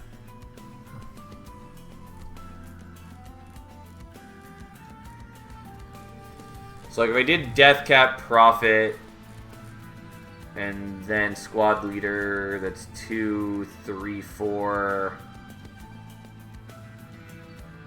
So I couldn't do quite everything I want. I still think it's worth taking. I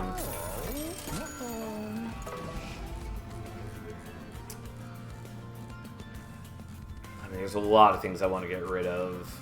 I'm just going to start with the Sphere Stewards.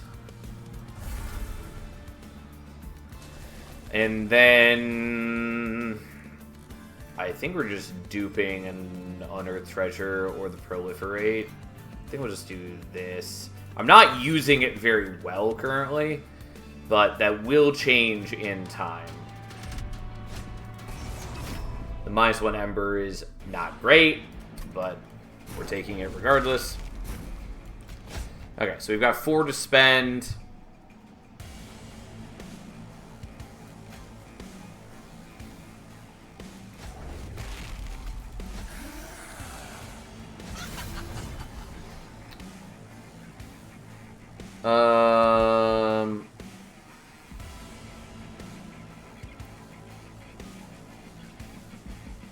Yeah, I maybe could have used Primordium too, but this is okay.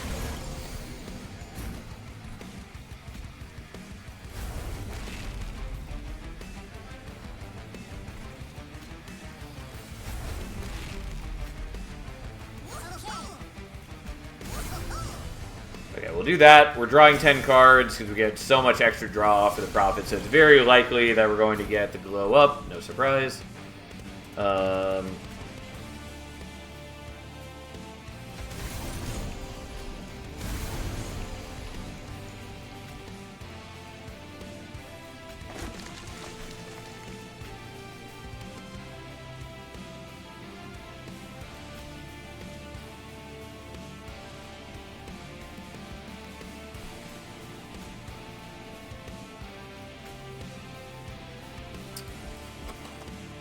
Yeah, whatever. We'll do this so we can get the extra draws. The sap doesn't really bother us.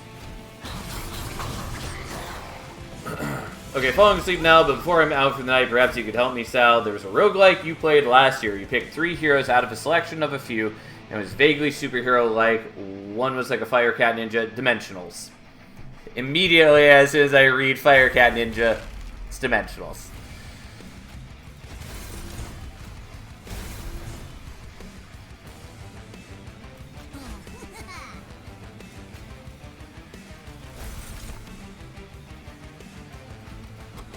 The goat. Thanks, Sal. You're welcome.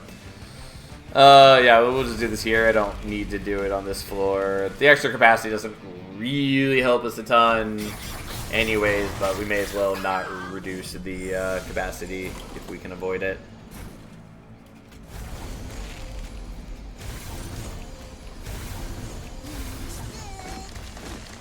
Like, I could play the squad leader here right now, but it doesn't really matter when the fungi stack is barely increasing and essentially doesn't do anything. Poor Primordium not being invited to the cool floor. Yeah, it does feel bad that he's not allowed to participate, but on the other hand, whatever.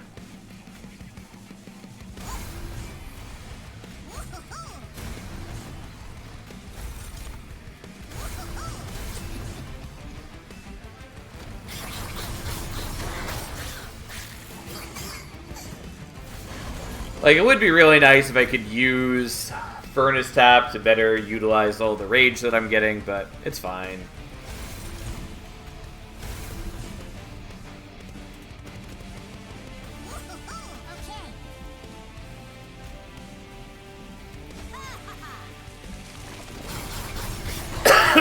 Excuse me.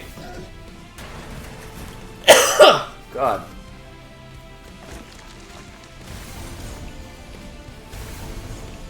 I mean, none of this really matters. Like, we've got a bunch of damage shields. We didn't put any decay on them, but that's okay. We'll just kind of beat them to death.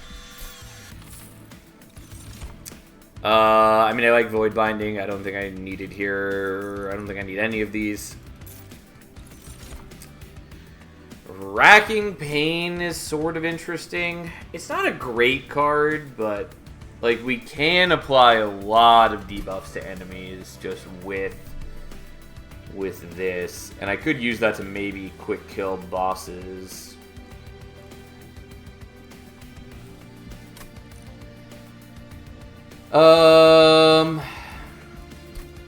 I could also take the Inhale as a way to kill the Silence dudes, maybe.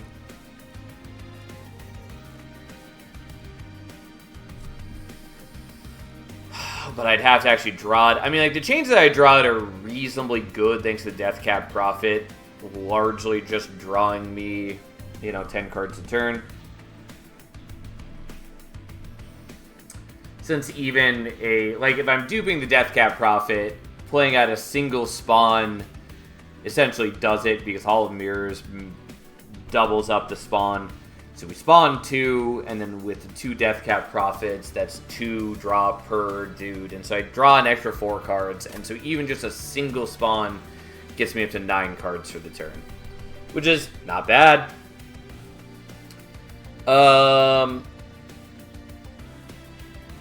It's like there is a good chance that I could see the Inhale commonly.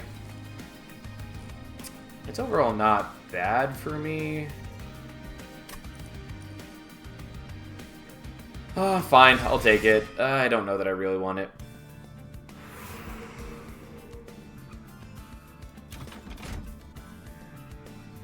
I want to see 4 Moral Mistresses. I mean, I also kind of want that.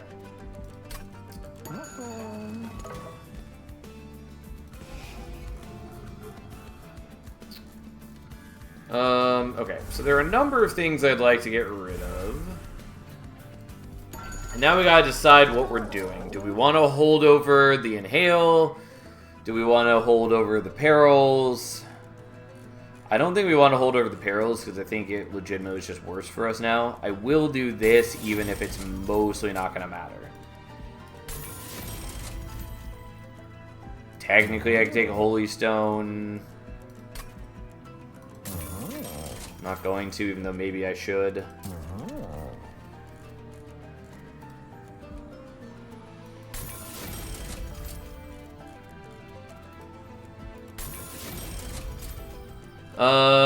Right. Do I want to intrinsic something? Adding more consume to a card? Yeah, I could, but then it would also be in the pool for Unearthed Treasure to pull out. I don't really care about that. I mean, I probably just want to intrinsic proliferate. Yeah, I want to do that.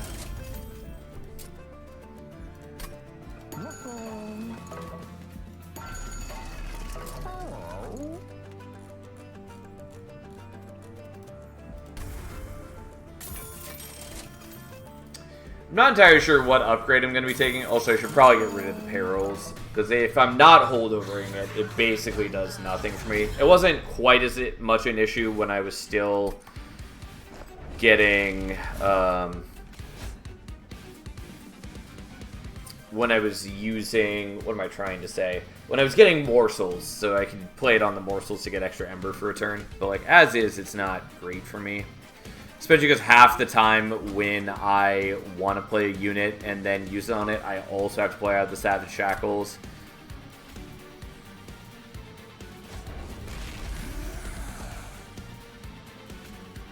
Yeah, so I do have one more capacity here. So here's what we're actually going to do. And I know I could have done this the last... Well, last fight I had one less ember. I knew there was a reason I wasn't doing this. Anyway, so we're playing you out, then we do this, then we do that, and then that, and then Primordium, you're going to get sacrificed because I can't use you.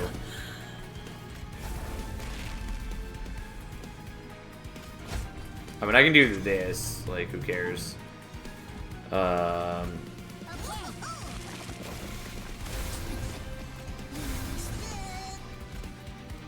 Yeah, I'll just take less damage. And yes, they're going to have spikes, and they're going to give me corruption. I'm reasonably certain I don't really give a shit.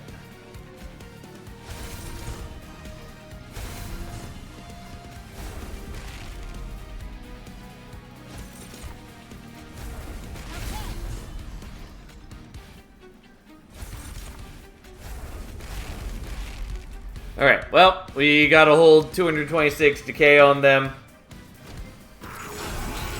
That said, if I am killing KO early, then I'm not getting as much rage built up on my Moral Mistress, which is a little sad, but, you know, doesn't really matter.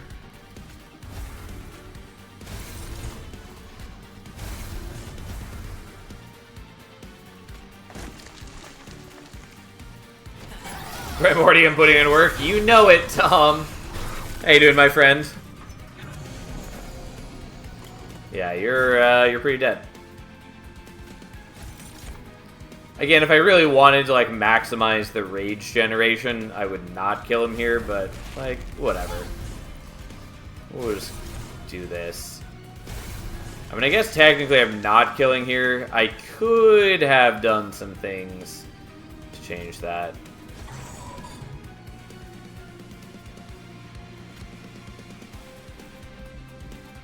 I'm good, just tired. Understandable. A feeling I can relate to. Look at him, his majestic glow.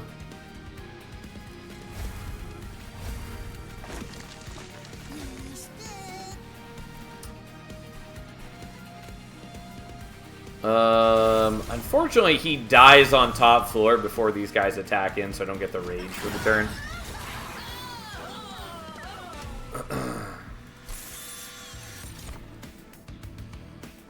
Do I want a Mitosis Cap? Kind of. What I want is I want Blazing Bolts to have a better payoff for investing in it. Like if the final version had Piercing, or just kept getting stronger each time you play it, or if there was like 3 more steps to Blazing Bolts. I don't know. It's a cool idea for a card that I don't think has enough of a payoff. Like, it was already a little conditional in... Well, more than a little conditional in Monster Rain 1. But in Monster Rain 2, I don't think it keeps up well enough. Excuse me. I might take the Mitosis Cap.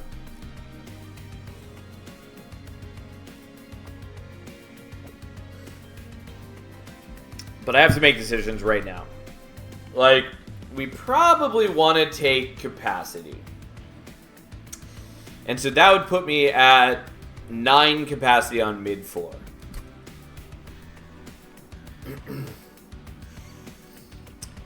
And so, if I were to try to do things...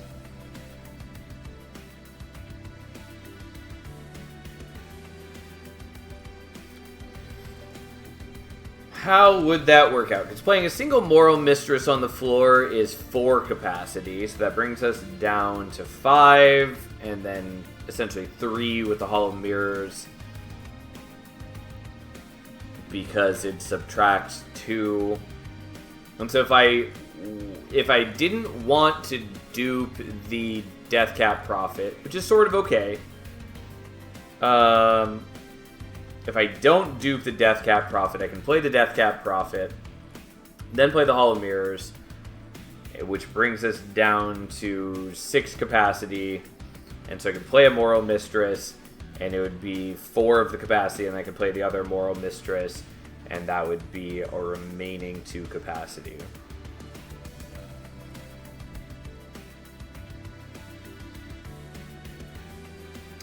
And so I could get myself 4 Moral Mistresses, which I think is worth doing.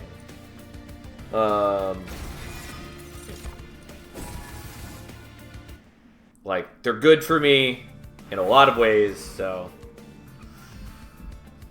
I don't think I need the Merchant of Arms, so I could do deployable Mitosis Cap just to make it a little faster. I can also do that here if I want to go here and dupe anyways. So I could just go here and dupe the Glow Up or the Proliferate. We probably just want the Proliferate. I could also do the Unearthed Treasure is also good. But I think we're just doing this. I can also put, like, damage shields on the Deathcap Prophet or something.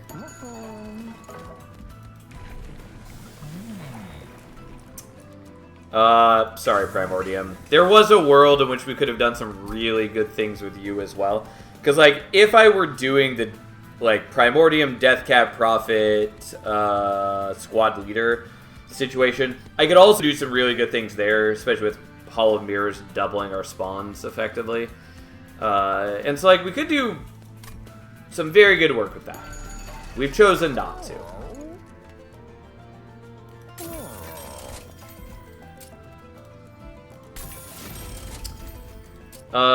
Whatever. We'll do this. I don't think I really need it, but I'm doing it anyways. Even though it's basically just wasted gold. Okay. So... we're gonna dupe that.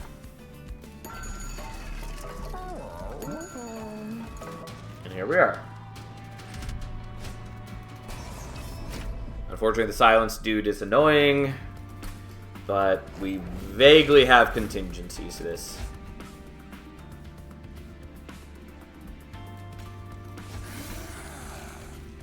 Oh, I don't need to do it this way yet. I was playing around having the multiple Moral Mistresses, but I don't have 2 of them yet.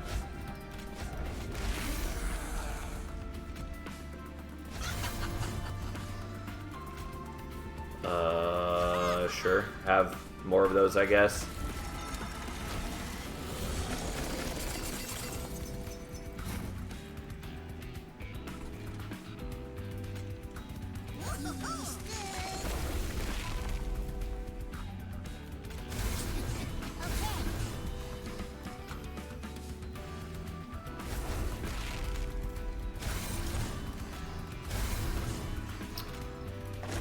We'll just prevent ourselves from taking that damage. You could have fitted Primordium in there with 1 less profit. Yeah, but I don't care. I like my profits. Sadly, I don't have the ability to get rid of you in time to get my triggers, but whatever. We'll do that and get rid of you.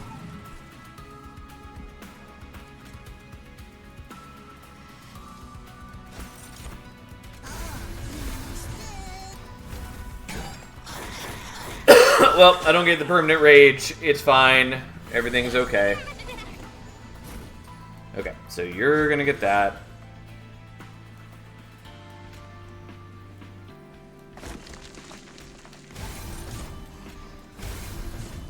We're just gonna shoot our own dude, and trust me, it makes perfect sense. Essentially just one extra revenge proc for the turn. And I only need it for killing the heralds, really. So, I'm not too worried about it.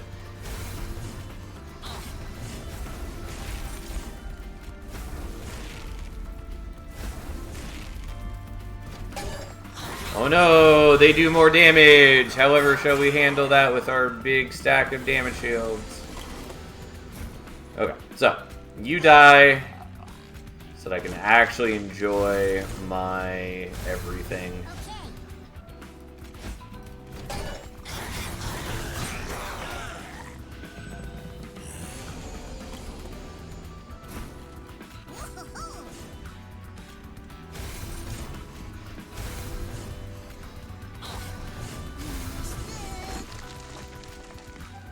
Sure, we'll do that. Don't really need to. Mushroom Cloud is a weird spell. Definitely a spell that feels like it shouldn't be a consume card, but it is. Like, don't get me wrong, it can do some strong work, so I get why it is a consume card, but still feels a little unnecessary.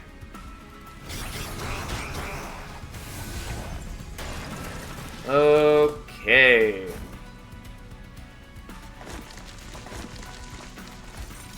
Well, for my own enjoyment, we're going to do this, even though I really don't need to.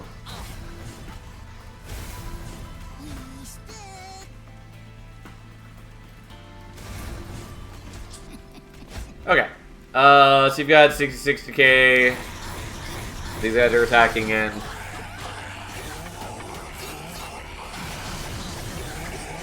And we just kind of murder you with our big, beautiful moral mistresses. I do not need those. Although the cave-in's kind of cute in the final fight. Poor Truffles. You're pretty bad right now. Yeah, we're going here.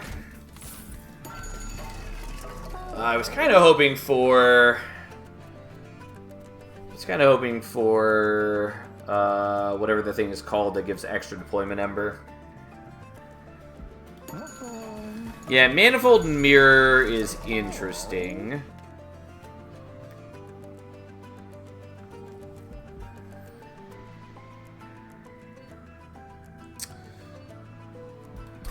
I don't know that it really matters.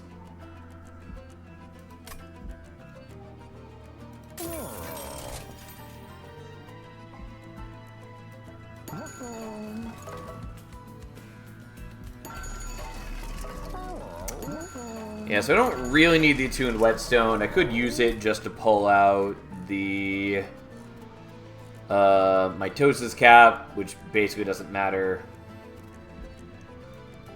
Kind of want the Manifold Mirror, though it's a little questionable.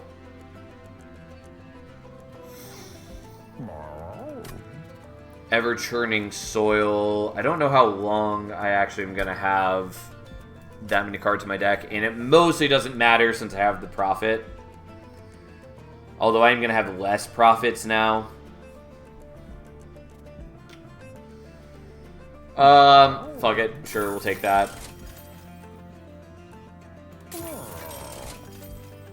Yeah, I'll take that, I guess, and maybe take this. Sure. It does cut down on the amount of revenge procs I'm gonna get a tiny bit, but it doesn't matter.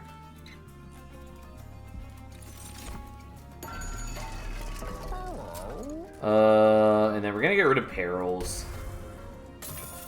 There's a lot of things I'd like to get rid of, but that's what we're getting rid of. Nothing matters here.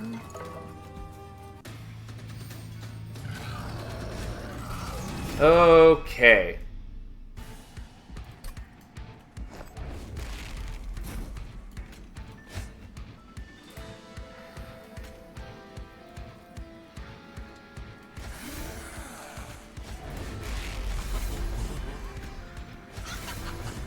Alright, so I am going to sacrifice poor Primordium by playing him down here because I want the boss to spawn on this floor. So I can do this whole situation. It's a shame that I don't have Emote Tome or Twin Minds.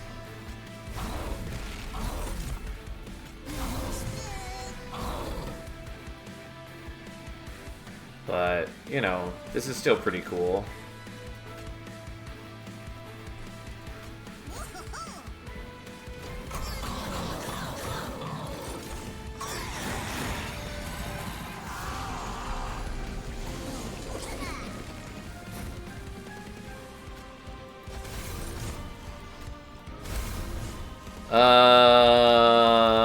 I don't really need to mitosis cap you, but I think out of pure greed, I'm going to.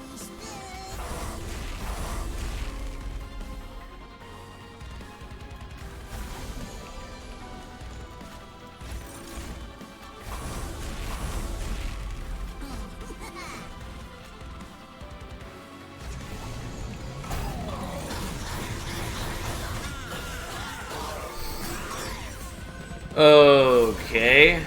Fucking silence, dudes. Luckily, you don't matter.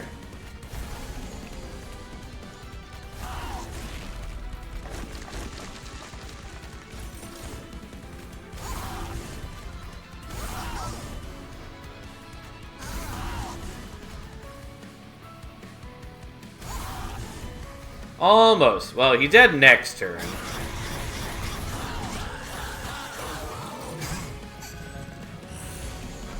It does mean I'm deprived of the revenge proc, but that's okay.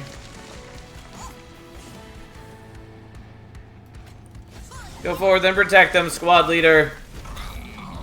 And then he just takes 2,000 damage and dies. How exciting.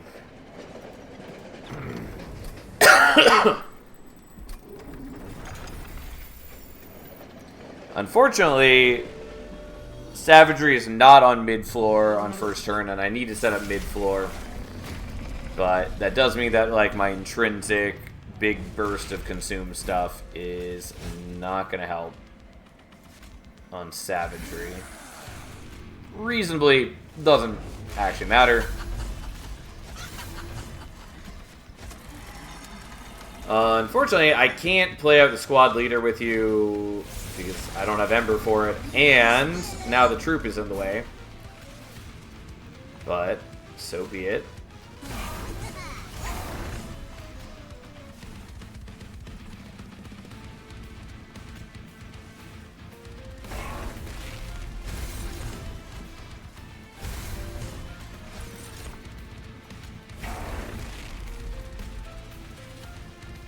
Yeah, you're dead no matter what, so we'll just do this.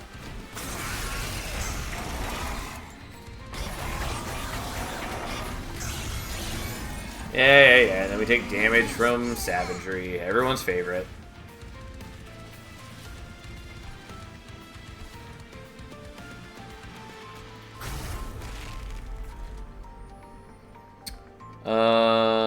Technically I could give you more capacity here, but doesn't really help.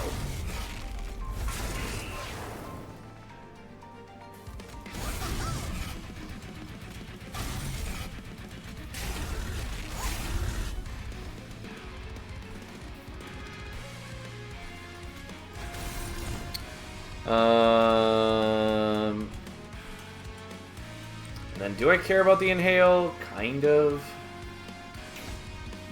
I guess we'll do it. Poor Primordium isn't really contributing, but that's okay. Like, we're just waiting on Dominion to die.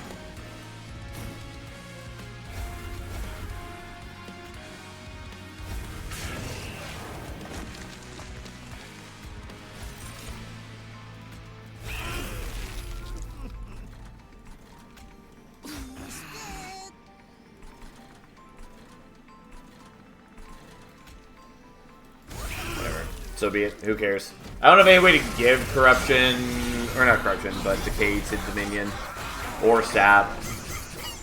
But it's fine. It doesn't matter. Which is the problem with this battle, or one of the many problems with this battle.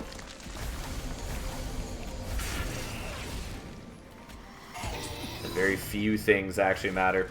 And you're going here just to block, which is why I was willing to dupe you in the last battle, even if I didn't have Deployment Ember for you.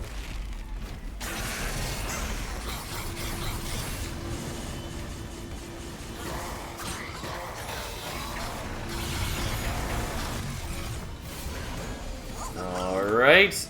Yeah. So many Curses of Entropy, but so few actual concerns for them. I was like, why did he not get duped? But it's because we hit the 7-unit cap. That's why. Whatever, take a slight amount of damage, I guess.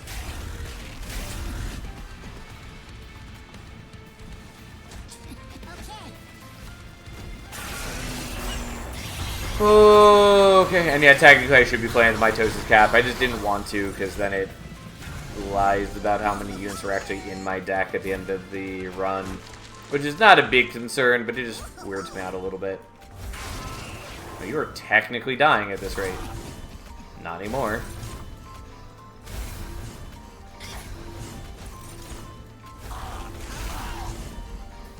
Yeah, I do a lot of damage.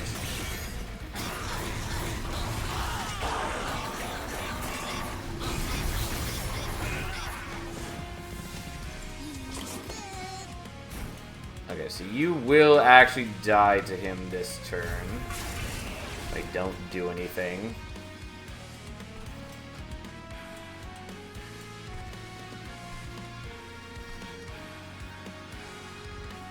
Yeah, I think there's no way around that.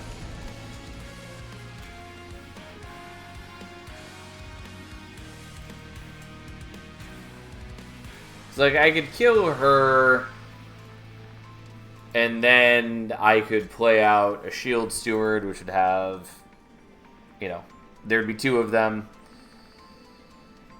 And so I could block sort of 2 more hits.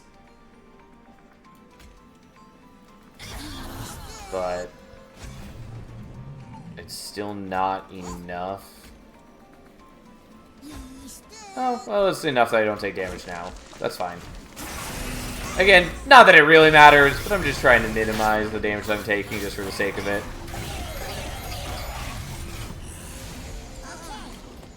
She ran out of damage shields, which means she does actually finally die.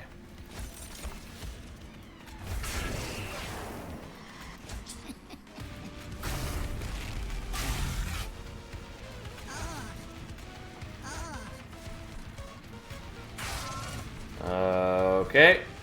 Well.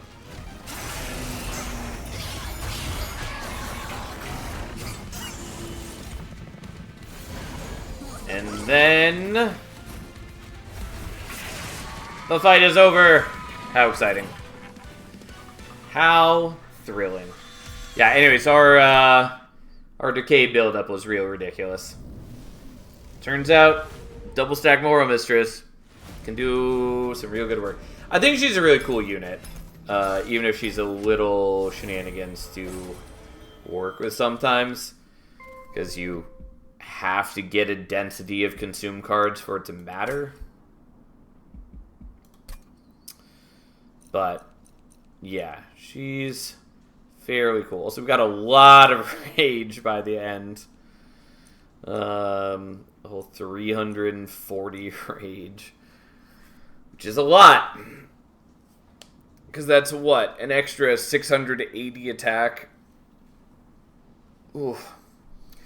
Not that we had Trample or Multi-Strike to make use of it, but that didn't matter. Especially once we're, you know, duping them. So we had 4 of these, each hitting for 500 to 600 damage a turn. In addition to the K damage that we had.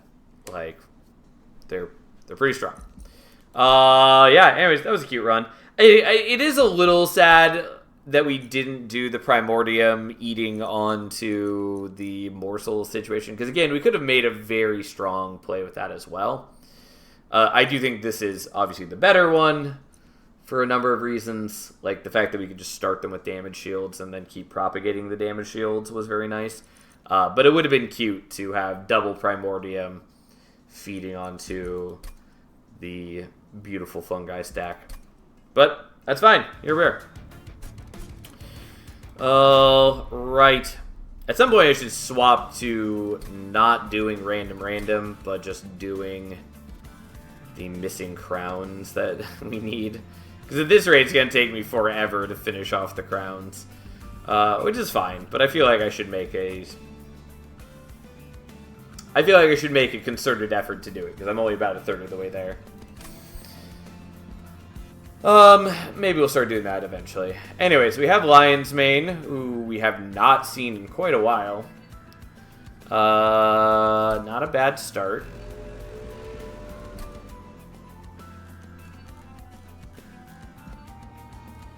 I still wish her starter card could take magic power, but alas. Okay, interesting. I mean, Karmic Sensor, obviously very good if you are building into banished strategies, especially because we do have Just Cause as our starter card, so we already have the ability to do shift things. I lean towards taking Captain's Halo right now, because with Lion's Mane and like Spore Launcher, that's already a very good just start. Kind of no matter what we end up doing. I still need to take Man-Eater 3, and I feel like maybe I should take Man-Eater 3 if it's offered here, just so I can complete the logbook. It does hurt me deep inside that I still have a number of paths that I haven't seen to level 3 in the logbook. But that's fine. God, it weirds me out that we haven't played Incant or Red Sheet at all. Like, I don't dislike it. It's just that largely it hasn't shown up at Ring 1 for us. So I haven't built into it yet. But anyways. And what are we up against? We're up against Entropy. I think we're taking Captain's Halo. It's definitely the weaker of the two artifacts, but on the other hand, the shift only matters if I'm actually building into banished stuff. And I could. It could be strong. But I'll just take the Captain's Halo. Yeah, so the stronger option here, by far, is just Everbloom. It's pretty good with us. I'm pretty sure that's just what we're going to do. And just live the Spore Launcher, Etch, Incant life. Or not Etch, but just Incant. I mean, there's Etch too, but... Man-Eating I kind of want to take just so we can see Man-Eater 3, but we'll just do this and win the run.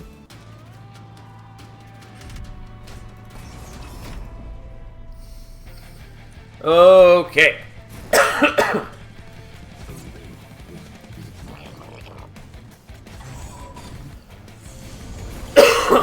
I actually probably should put you on a higher floor, but that's okay.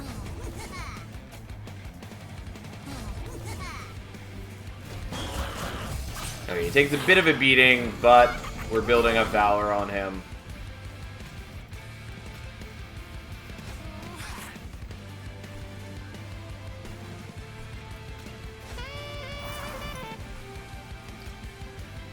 Alright, we'll do this. I do take a little bit of pyre damage, that's fine. Also, I didn't really note it before, but we have Heart of the Pact again, which is something.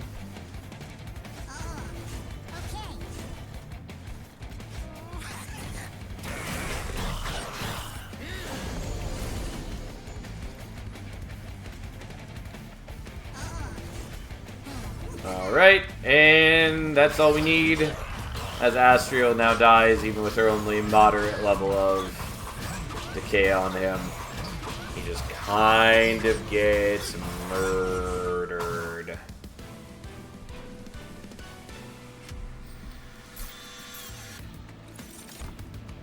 I mean, Infectory's good. Rot is pretty decent. They'll just take the Infectory. I'm pretty okay with just taking Divinity. Penitence Bloodsuit, I think is pretty lame. And I really wish it did just a little bit more. I'm probably going for Merchant of Magic. Because hitting, like, Intrinsic and -2 Divinity is very nice. Going here, I'd basically just be looking for Dualism and Smidgestone, which are great, don't get me wrong. But I have another shot right here. Yeah, that's fine. Yep. I'm pretty okay with this.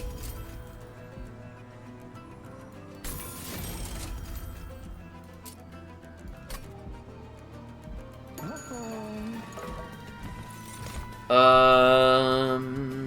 don't think I need either of these.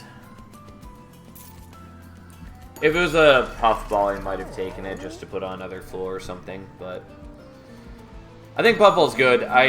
It's not as good as I want it to be.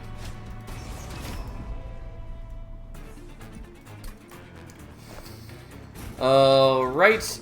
I don't really need to be setting up bottom floor. And I do take a bit of a beating setting up bottom floor. But with the Divinity, it's much lower of a concern now.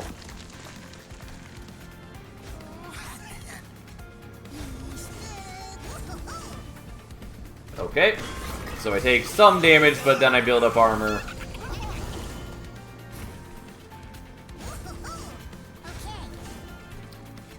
And then we just keep stacking up our power.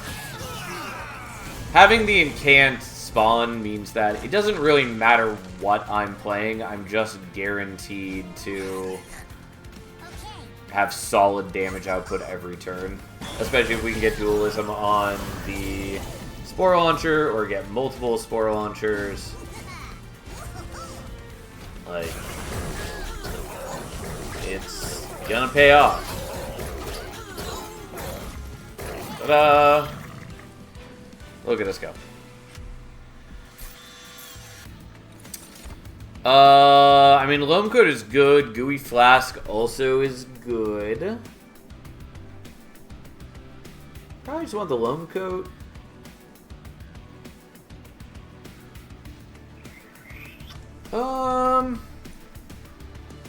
I do like Gooey Flask a lot, though. But I'm gonna take the Loam Coat, I guess. I'm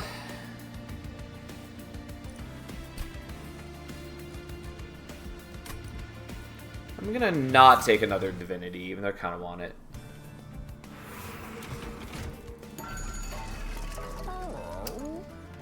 Not really what I want. I could take Host Guard finally. I don't know, I feel like I should take it just for the having. But it would take a lot of Deployment Ember to play. Like, I currently can't play out both the Spore Launcher and the Host Guard. And obviously I don't need to play out the Host Guard during deployment, but also obviously I want to. Because any later turn cuts into my incanting ability, and that's a problem.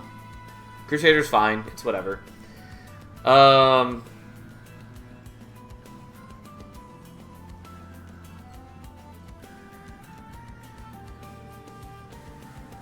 Yeah, like, Host Guard just basically doesn't matter to me, but I still kind of want to take it.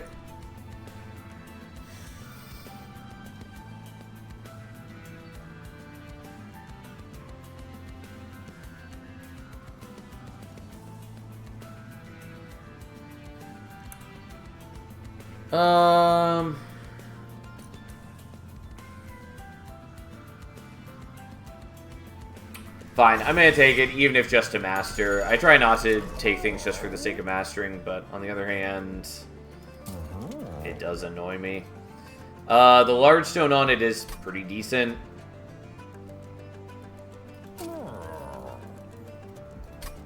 But I'm gonna not spend the cash. Okay. I did really want the Smidge Stone.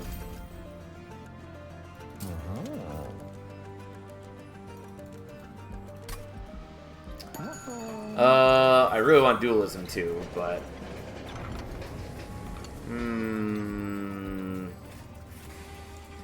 I mean, these are good and they are interesting. I think we're going to not take them, though, because, again, it makes my deployment situation worse. That's already a concern. They're good. There's definitely a lot of useful things I could do there, but...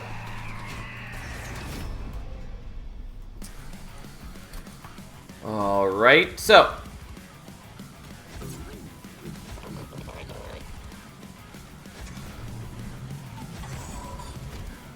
He's so small.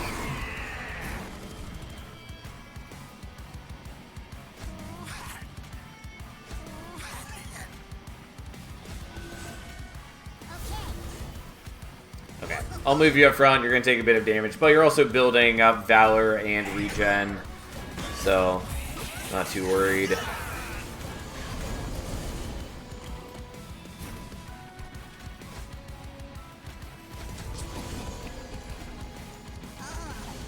Well, I tried.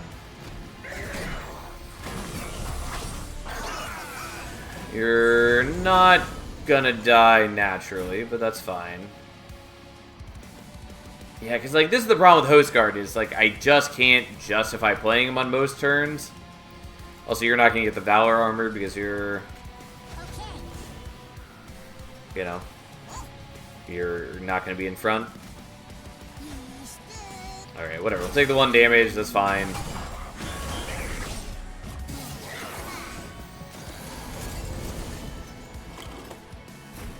And then we want you back up front.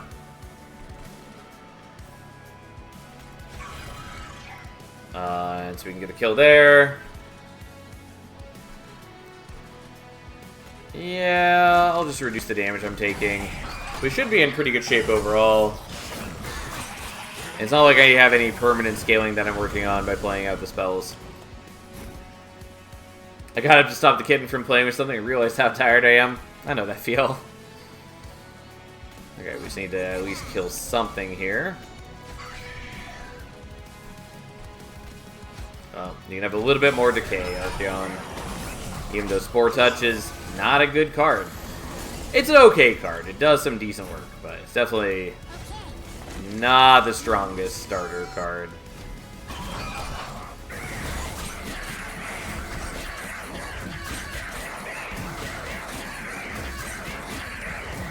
Ta-da!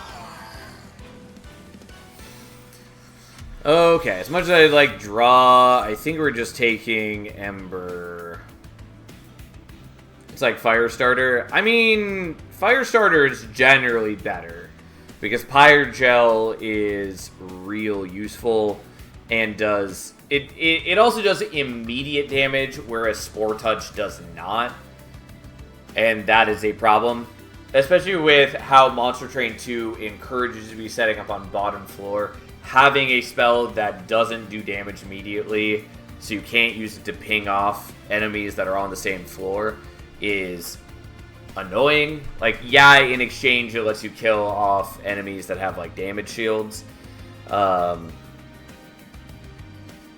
still, that's usually not a great trade-off. It's just not great. Contagious is okay. I think we're taking Contagious. I do like Fungi in a suit as well, but at the moment, I don't think that matters tons to me. Kind of. I could transition to having the Fungi up front, which would be useful. I like the idea of Contagious, though. Especially because it also is a consume card for the edge synergies. Like, yeah, so is Fungi in the suit, but I mean, it's a propagate starter. If you're talking about Spore Touch, not really. Like, yeah, technically you can propagate the decay, but so what? We'll take the Contagious, I guess, even though I should probably be taking Fungi in a suit. Cluster Kernel's okay, but I don't think is what we want. We're going to take Ember. I would like draw, but this is fine. We definitely want to go here for a number of reasons.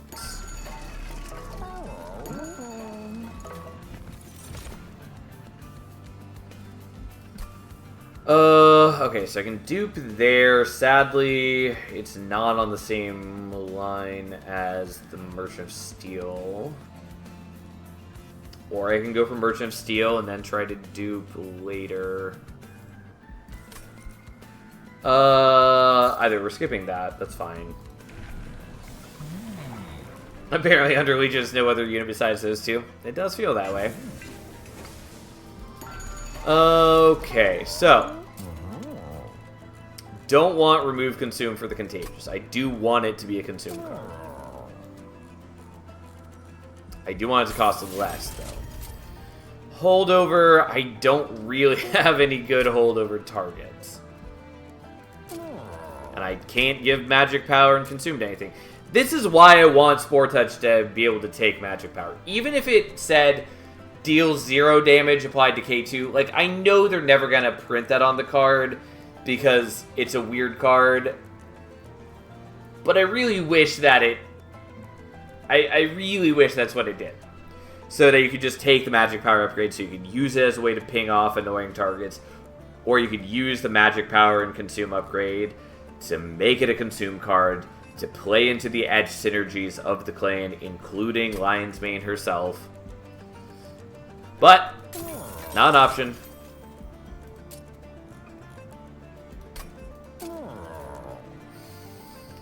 Okay, let's just do that.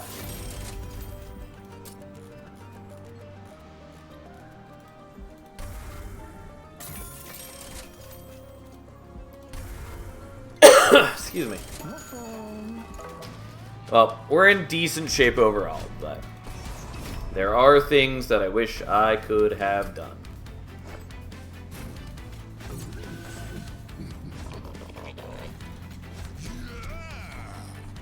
He has a weird voice. Okay, so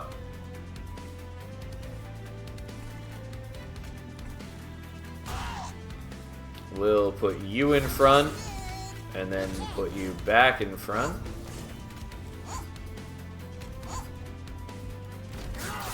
And like, yeah, you lose some health, but you gain armor back. And your ability does scale with both health and armor, unlike the other similar units.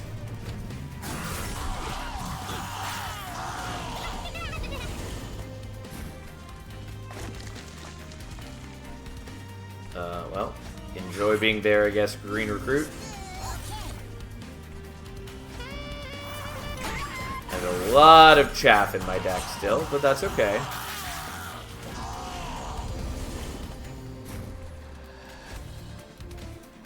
Do I want to give the Loam Coat to you, or do I want to give it to the Fun Guys? I guess I'll give it to you. Kind of want to give it to the Fun Guys.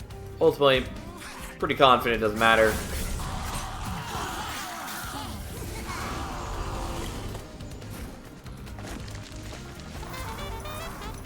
I do like their little jazzy tune. Oh no, Corrin pulled all the enemies down from the top. What a terrible fate.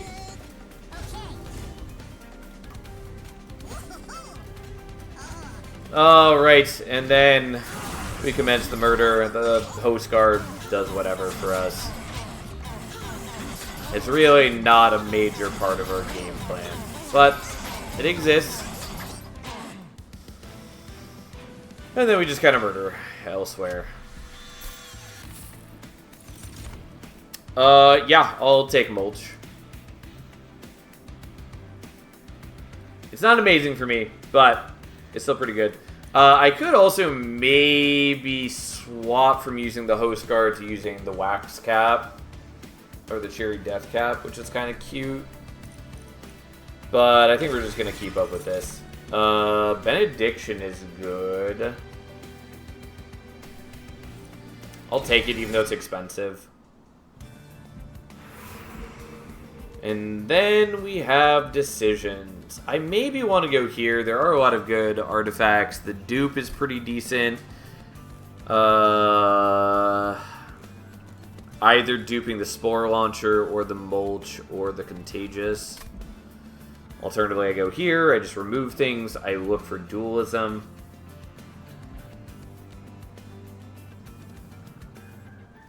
I can also look for dualism here.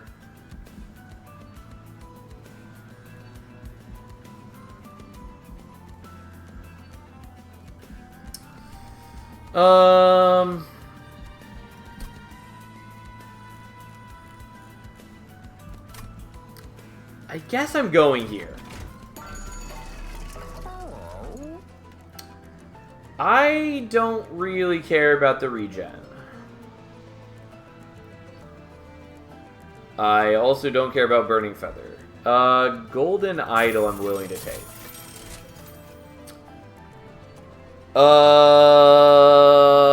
Yeah, interesting set of options. Unfortunately, I can only afford one of these.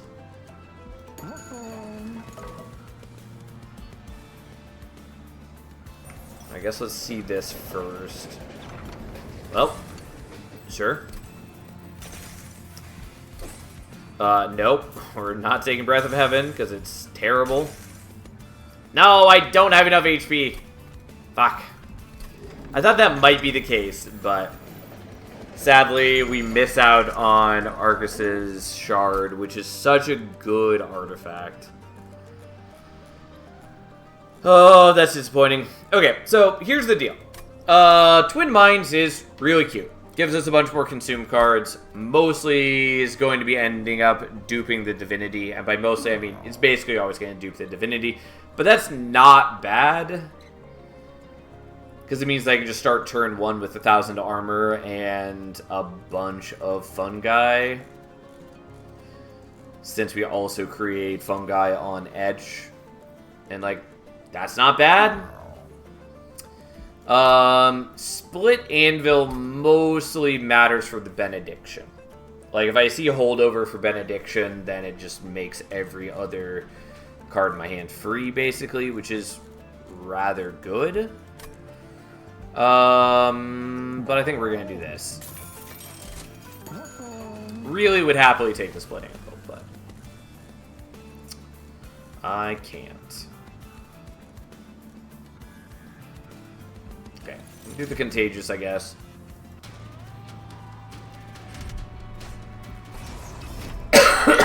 Excuse me. One of these days I'll be done coughing. It's probably not gonna be today, though.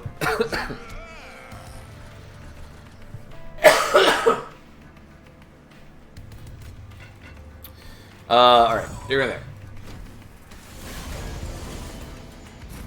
Okay, so, I might as well play you there, because there's no reason not to. And then you go there. Divinity, even more Divinity, move you up front. Who cares that I'm sapped? I'm gonna care a little bit, but not a ton bit.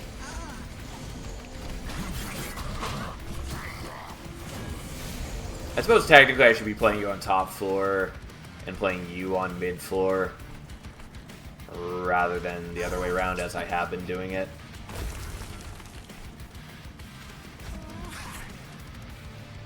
Yeah, you probably need more decay.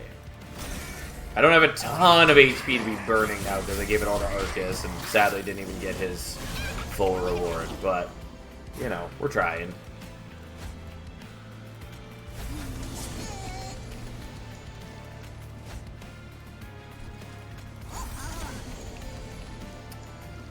Yeah, I don't get the loam coat this way.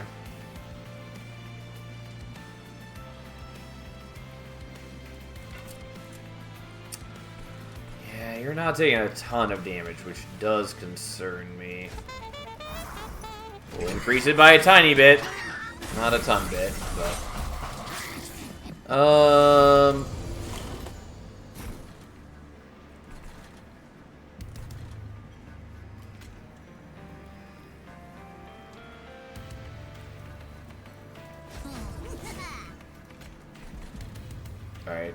We're gonna do this. I don't love it, but it is the way that I don't take a ton of damage there.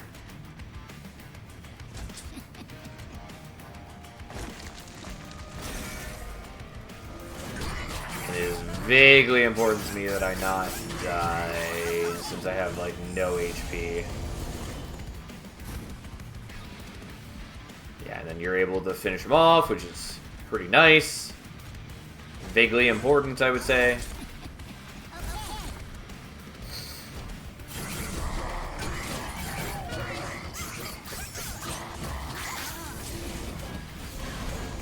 Alright, and then the mighty Quoto.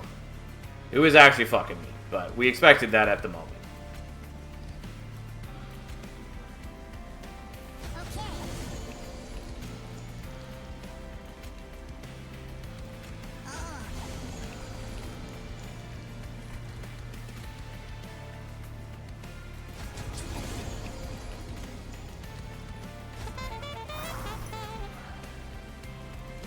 Well, that's probably fine.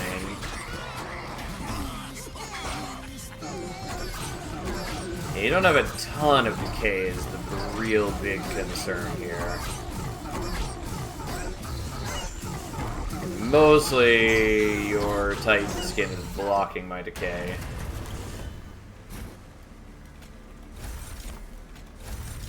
I would go so far as to call it perhaps a big problem.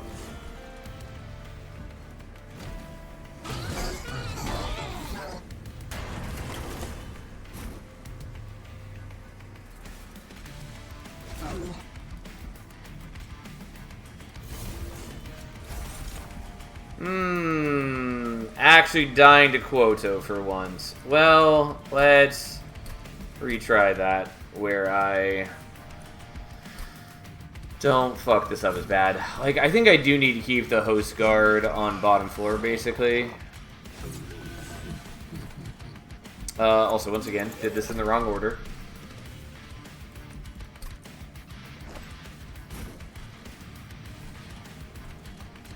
I think we want you there. Having given up much of my HP to Arcus is perhaps an issue, but it's also just that, like, I'm not generating a lot of power on that final turn, and that is perhaps an issue.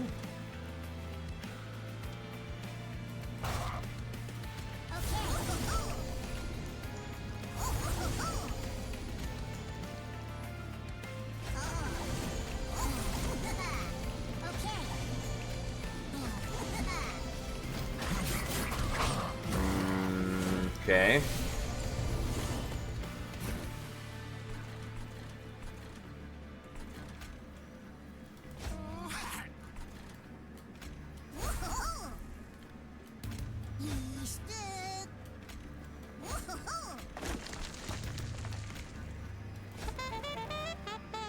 As soon as follower only, I think a bad thing happened. If we're talking about chat mode, that shouldn't be the case. I didn't turn it to follower only.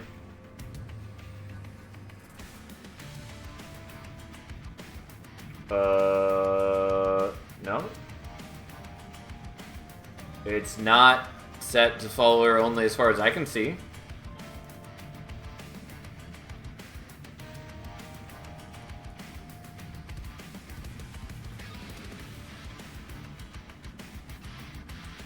Yeah, it shouldn't be. Like, I'm looking at it right now. Is mobile making false statements? I probably. Because I basically never turn on follower only, and by basically never, I mean I can't recall the last time that I did it. Because I mean, obviously it's an important tool sometimes. But, you know, I like new people being able to hang out and chat and join us, so. I do kind of want the loam coat, but specifically for, like, the benediction, which we're currently not making use of.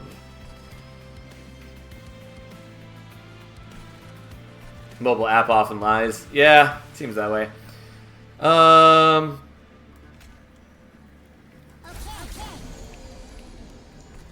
I do want to kill the collector. I don't know that I can actually manage that, but we'll try. I assume bad actor showed up and it's temporary. I mean, not a bad assumption, but no. We haven't had too much trouble with that in a while. Like, there was a time where we were getting a ton of bots just all the time. Because Twitch has bot problems. But at the moment, no, it's fine.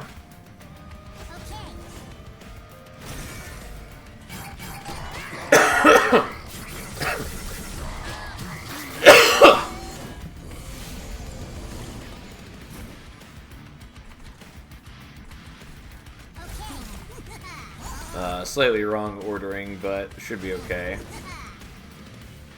Alright, we're just going to take the Vengeful Shard damage again, so we can get slightly higher armor.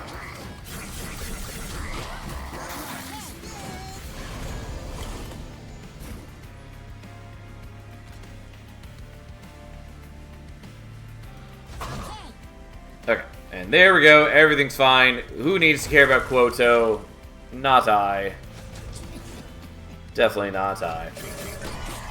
The main thing is just that having the stewards on top meant that I didn't have to move the host guard up there later on.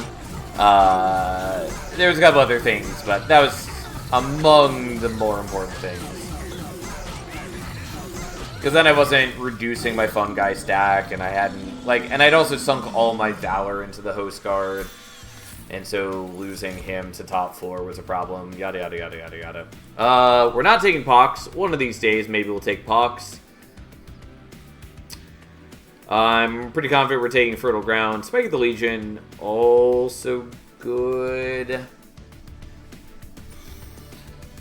But we'll take Fertile Ground.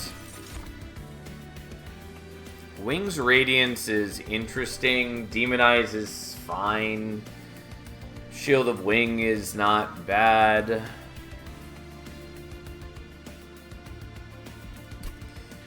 Wings Radiance is basically just for the Titan fight. I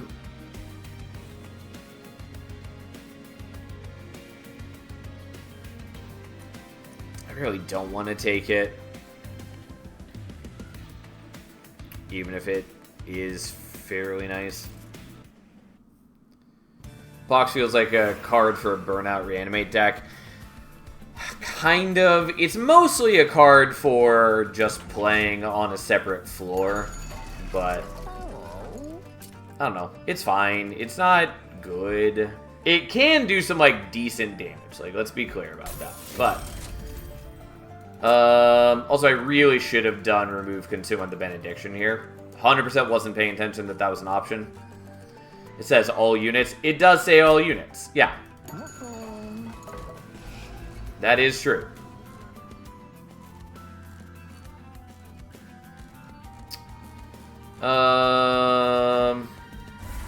Just gonna get rid of the Warblers.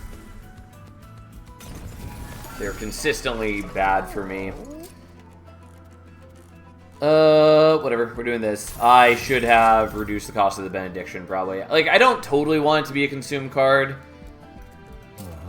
Also, I could do this.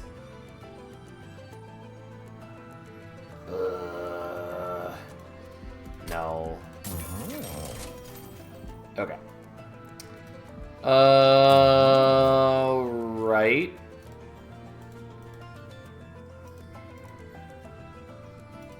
So, like, the holdover mulch is good. The holdover benediction also good, and I can reduce it to 2 cost.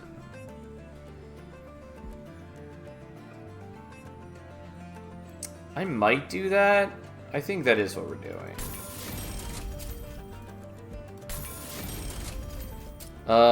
And then spell chain. I guess we're gonna mulch.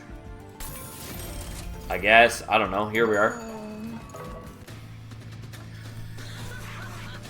Okay.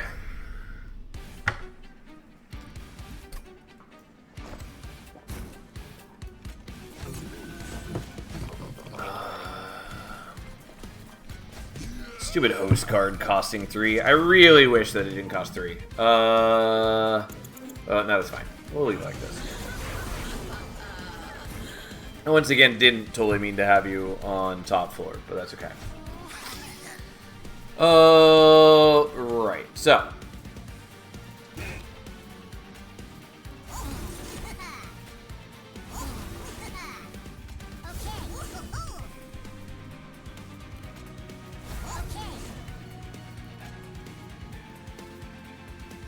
Yeah, I guess we'll just do the loan code on you. And then we'll just generate a whole lot of decay. I mean, it's not like an insane amount of decay. It's doing good work for us, but could certainly be better.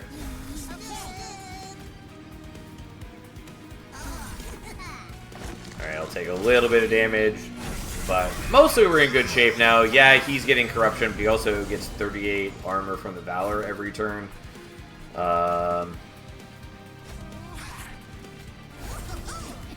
Also, now we have Benediction, which is not bad. Like, mostly we're pretty okay. And if we can get, like, Dualism, that will be great.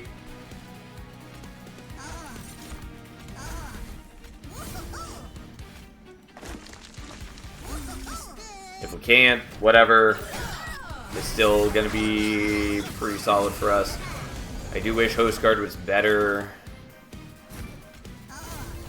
Because mostly he's just going to stand there in front for me, which doesn't really help. Like, yeah, I can use his ability occasionally, but it doesn't do a ton for me, especially when I'm mostly just killing things with the decay.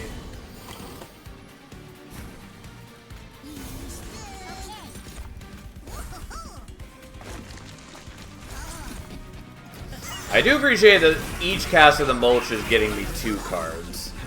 And the Ever-Turning Soil is getting me a little bit of extra card draw sometimes. Well, either way, we're doing okay. We're probably taking more draw. Or not draw, more Ember. Cat just kind of ran past me right there, which I wasn't expecting, but fair enough. Yeah, you have a non-trivial amount of corruption on you, but doesn't matter at the moment. You're definitely going to get murdered by Savagery later, but I think this Savagery just kind of murders. Okay, Blood-Soaked Arena's a no. Tome of Evergrowth is a yes, particularly because we have Contagious, which is Propagate 4, and so being able to apply sap to enemies is pretty cute. I'm just going to do this because it is helpful, especially for the Deployment Ember. We are 100% going here. The healing's not bad. Everything else is quite good.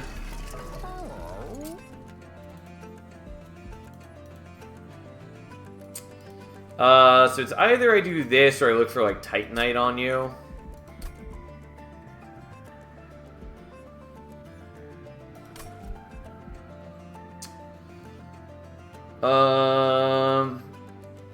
And so if I spend this, I go down to 140. Yeah, we're not doing that. Yeah, that's not what I wanted.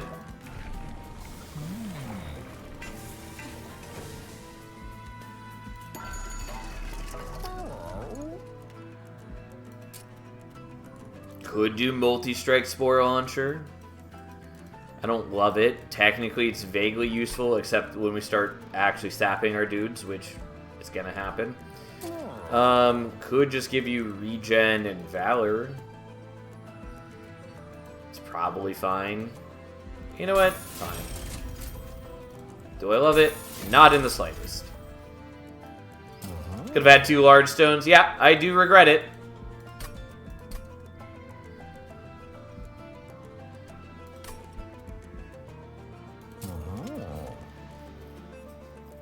I could do this. I don't think that really matters. And by that I mean it doesn't. Anyways, we're not going to worry about it. We're going to dupe the Spore Launcher. There are a lot of other things I'd love to dupe too. I'm also a little sad that there's no more Merchant... Well, we can go to the Merchant of Magic. I was going to go to the Well. I still probably am going to do that. But we'll see.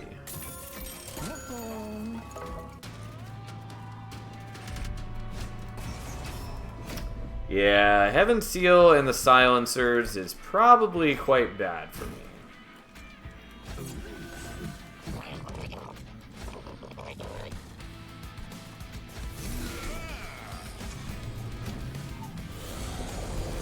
Yeah, go fuck yourself.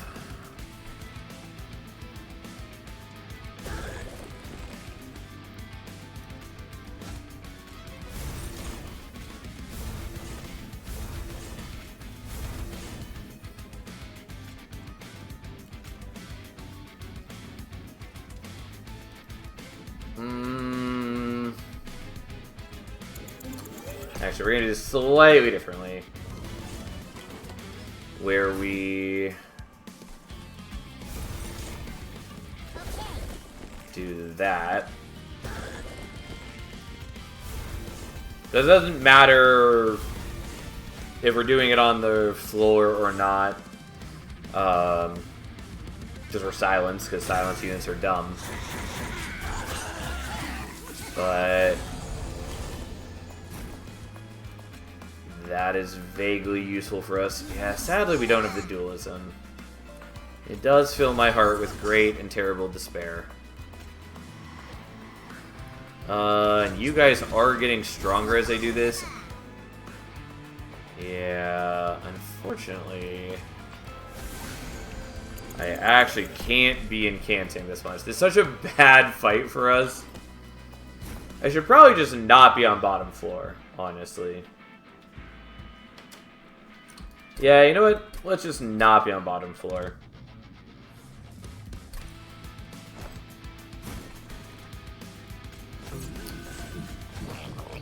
There's not really a need for me to be. Okay, you cannot start on bottom floor, otherwise you won't be able to fly. Since that's how it works.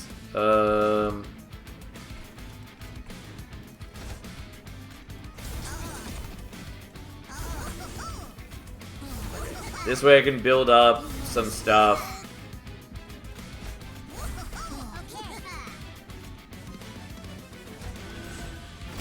I'm just generally in a much better position. And yeah, I could have done the Spore Touch on him. It would have been nice, but I really wanted to play out all my other cards. Okay, I'm gonna do that. So that we're not going to have our abilities blocked on this coming turn.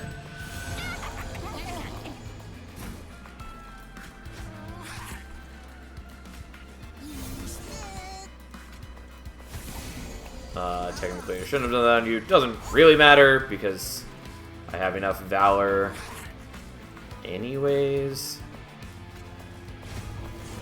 I'm gonna greed for that.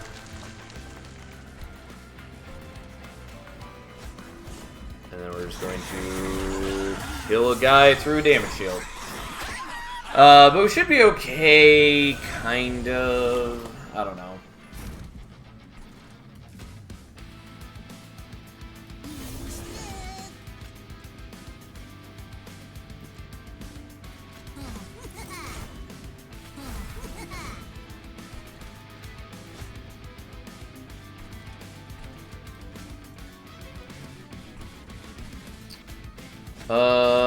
So we're gonna do like that just so that they don't punish me with their incants next turn.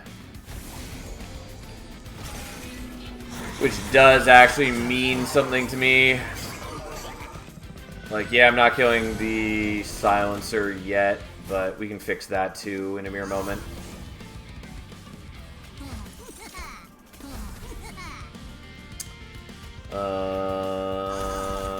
There we go. I knew you would die eventually.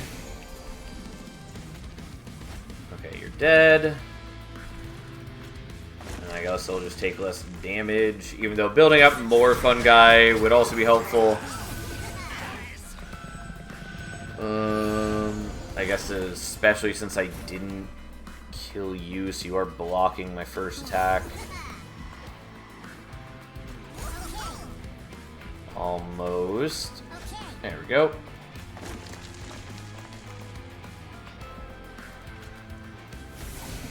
Oh, no, fuck. I accidentally made him survive somehow. My bad. Well, I took damage there for no good reason. That was pure hubris.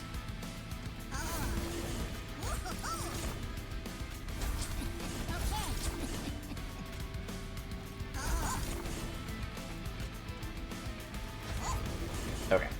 So you are dying. We are taking a lot of damage to do it. God, and unfortunately, I'm not killing you. I don't know if that's tenable.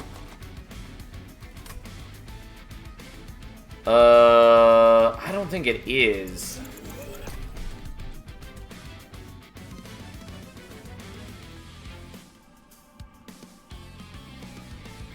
Okay. Well, let's consider our options. So if we do that... So you are just dying here with only that. I don't need to be as fancy as I thought I did.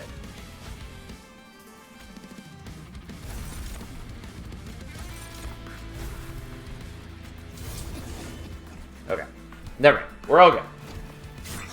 Like, between the host guard and the fungi, we do a lot of damage to the heavies. It's mostly the double heavy that I'm rather concerned about. Because, like, I can kill one of them with just raw power, but the other one I definitely cannot.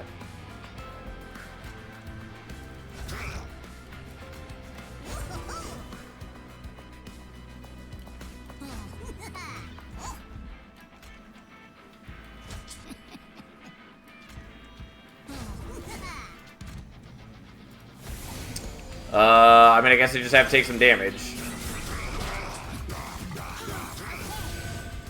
Unfortunately, you do heal a bunch, and then I take a bunch of damage as well.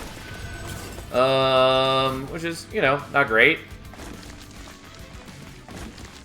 But here we are.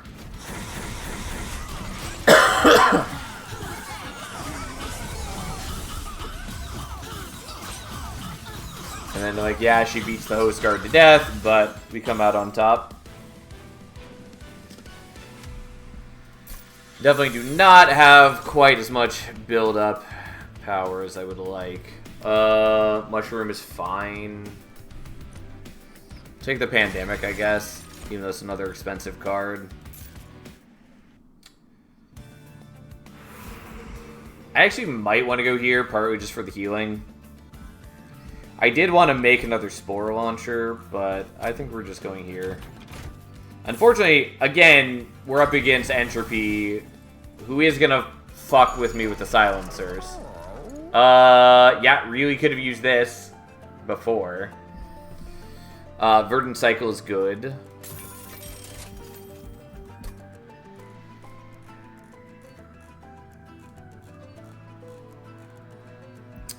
Unfortunately, I don't really need the Artificial Pyre Stone.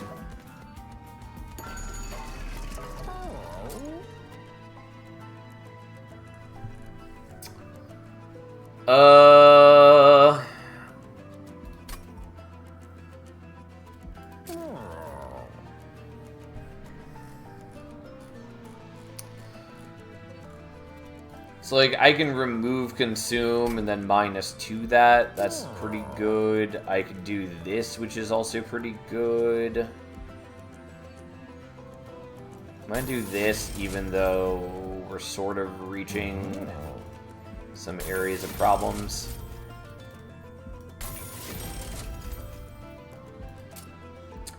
I have nothing with magic power. Okay, so I think we're just doing Spell Chain on the Tome of Evergrowth.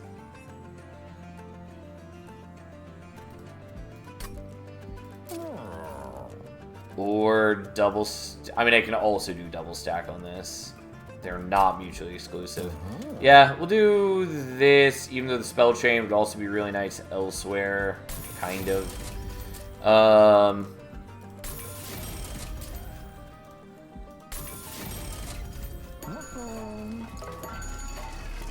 I'm gonna re-roll, even though I probably don't need to. Yeah, I mean, that is good. I should have taken the jack strips. Definitely got a little carried away there. Well, jack strips would have been a good option. I didn't take it. Here we are. So be it.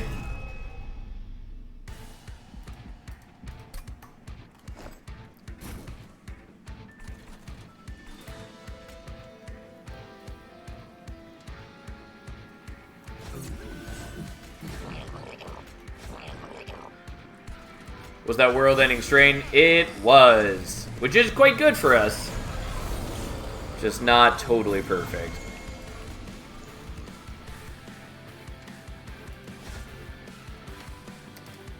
Okay, so. We're going to make some space in hand first. And then we're going to decide what we want to dupe, and I think it's going to be the divinity. Yeah, that's fine. Well, Seraph is screwed next turn. We're not totally wrong. Although I do miss out on a lot of power this turn. But whatever, fine.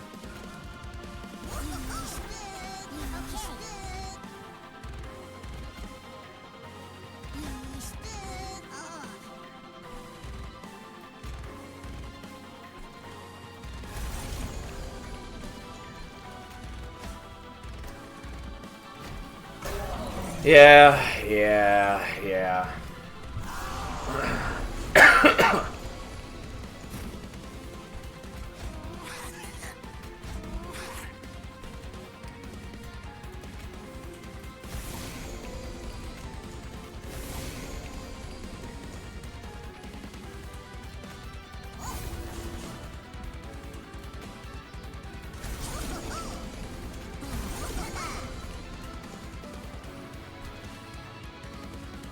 Yeah, I probably can't do it like that, though, because I do really need... Like, I really need you to die. So I need to not be quite so ambitious with this turn.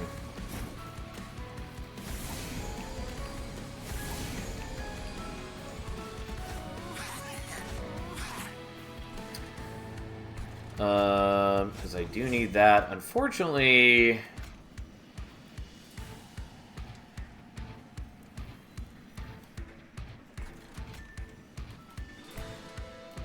Yeah, let's do it like that.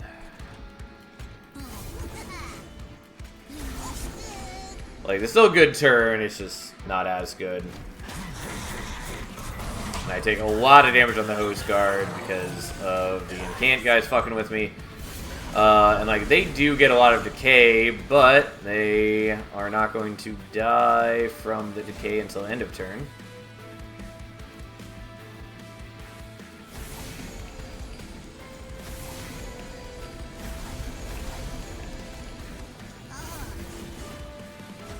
I'll take the 1 damage here.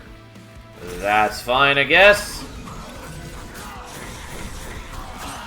And now we're propagating damage shields as well as troop stacks, which is pretty useful.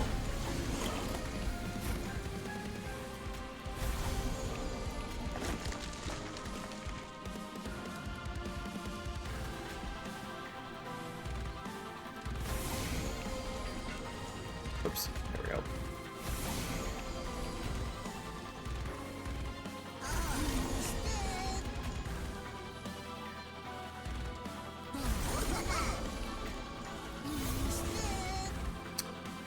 Alright, not bad.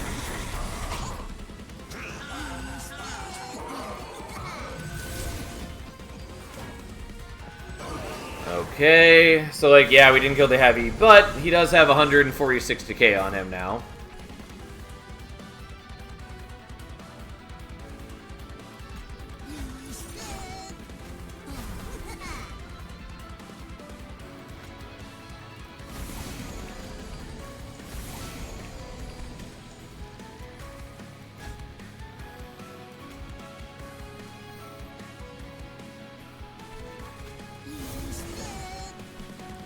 Yes, I am making everything stronger.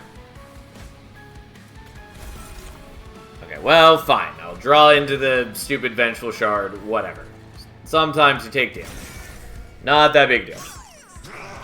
It's just critically important that I kill the Silence dude, because if I don't, then my entire deck doesn't work.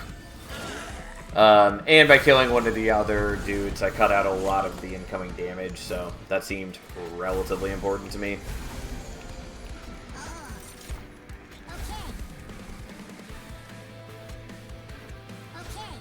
Oh, I should have done the Contagious first, because that would have been better. Because that scales on the number of cards in the Decay pile, or the Consume pile. And I could have had one more card in the Consume pile. We'll give you even more sap. Tiny bit of regen too, but I think we can handle that.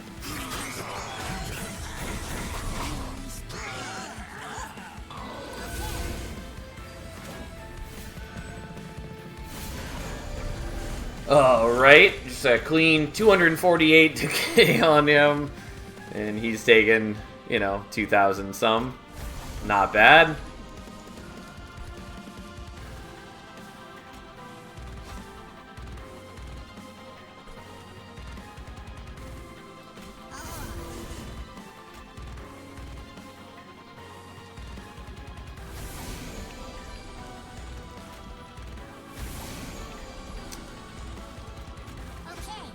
Yeah, I know, we're just making everyone stronger in a concerning way. I don't think it matters, because he should just die next turn, regardless.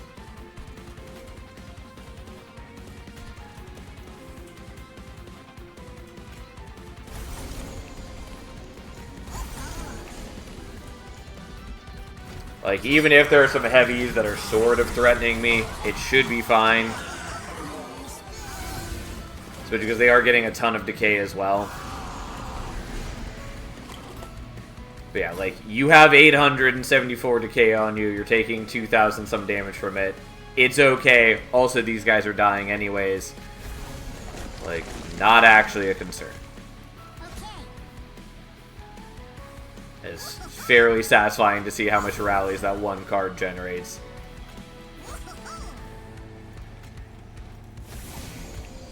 Just for good measure, we'll do that.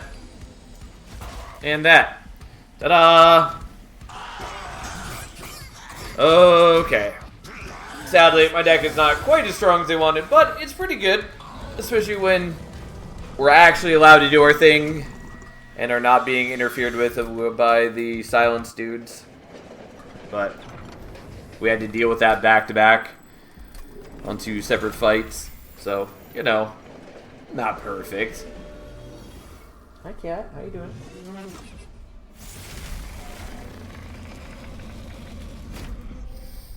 Okay, so here we are.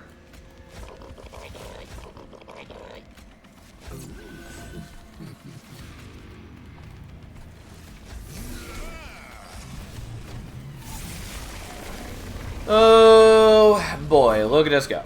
So, we're gonna go there.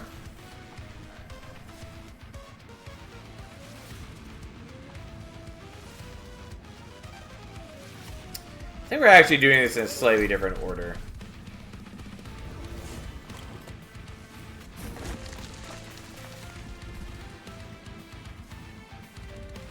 Okay, so I've got 9 cards in hand, so I do still want to use one more.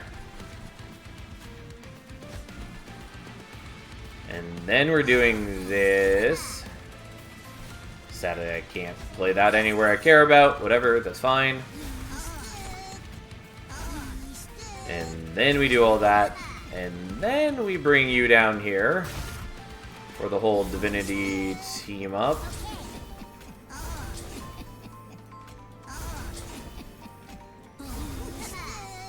And you can have a bunch of sap, I guess. It'd be nice to sap you too. I don't care as much about that. And then you are going to get some sap and more decay.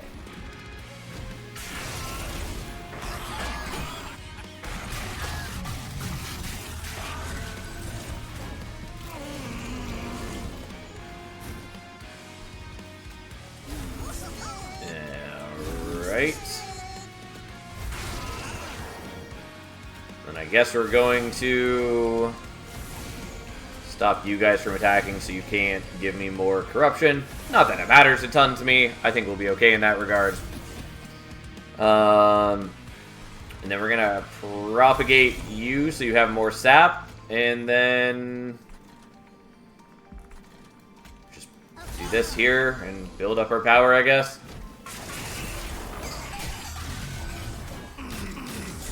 Like, we're pretty okay.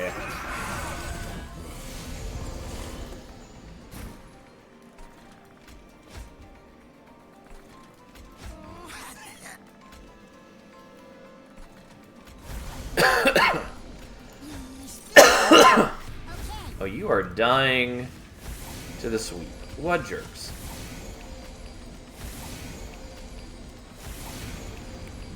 Not anymore.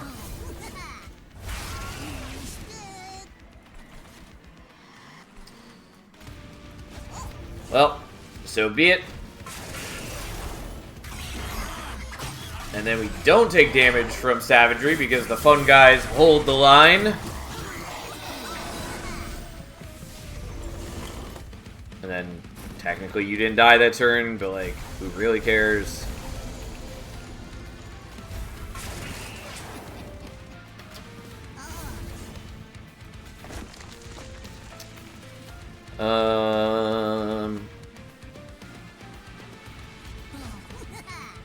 Enjoy your big bundle of decay. And all of your sap. I don't care that you have regen. It doesn't really matter to me.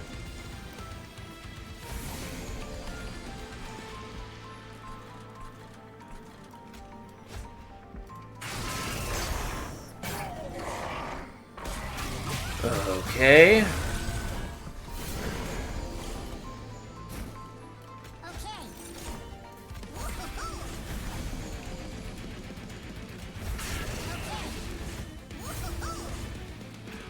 Well, you're gonna block for us there, I guess.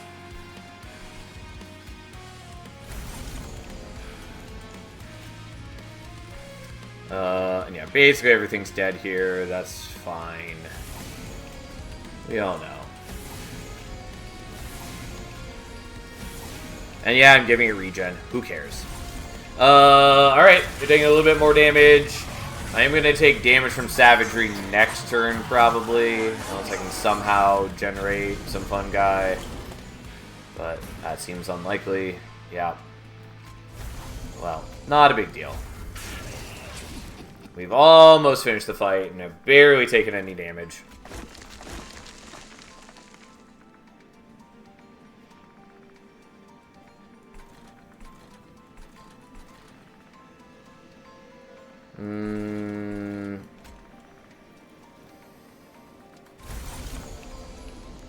Ooh, I can actually make 18 fun guy here, which is pretty decent. Like, it would have done a lot of work down here, don't get me wrong, but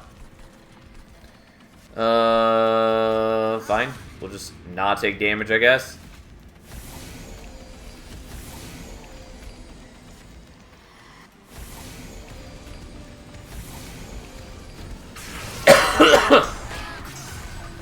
That was the card I was hoping for, but then we didn't draw it, so I thought that it wasn't going to work, but thanks to Verdant Cycle, we still got it.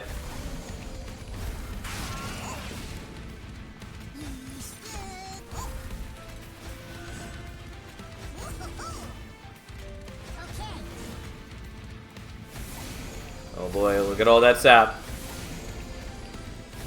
So exciting.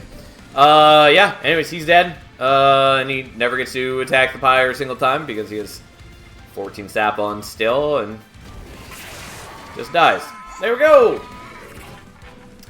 What an exciting battle that was. We got through without taking any damage. Who really needed all that healing we took? Ta-da! Anyways, that was a pretty fun run. We did master Host Guard, even though he basically didn't matter to us. He just stood as a wall. We didn't even get him like Titanite. I used his ability a handful of times to decent effect, but basically didn't matter. Regardless, it was a fun run. I really like a lot of Under Legion spells, particularly, I was going to call out the ones that create copies of themselves, I think are really cool. It's a fun way for them to be consume cards, but work for an edge deck. They're also just, like, cool cards. Like, the Propagate 4 doesn't do anything by itself, but it works very well with the other things that the clan is doing. Also can work well with other clans. Pandemic also is a very hefty increase of debuffs. Like, I don't know. It's cool. That's all I'm trying to say. Anyways. What crowns do we actually need? Most of them. Alright, whatever. We're just going to keep doing random for now. Maybe tomorrow we'll start actually trying to knock out the crowns specifically. Alright, so we got Queen and Stygian. Fledgling Imps, not a bad start for Queen. For the third run in a row, we have Heart of the Pact. Savagery is a little concerning. But hey. I don't really care about Tethys' scales. Alright, have a nice night, Fury. I also don't care about Scorching Restraints, though. I mean, 25 gold is fine. I could just take the gold.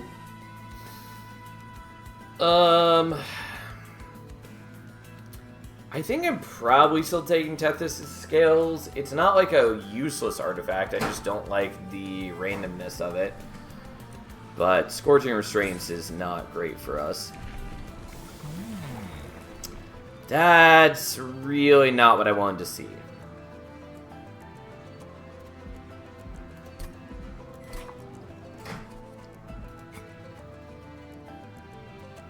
So I haven't seen Royalty rank 3.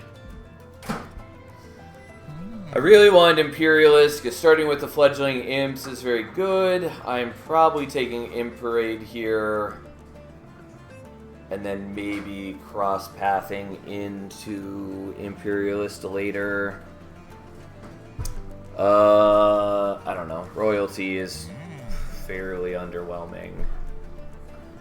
Obviously, you can do some like decent things with Under Legion since they make 1,000 fun guy and are way better at rallying than Hellhorn is. I guess let's do it like this.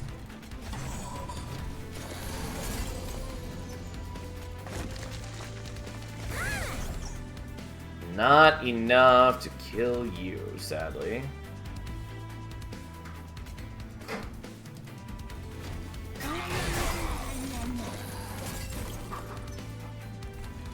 Okay.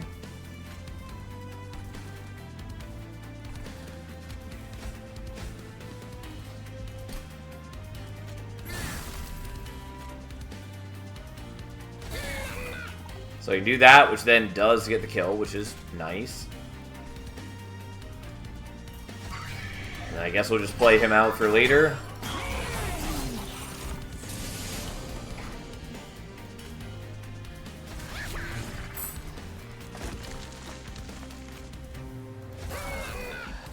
Whatever.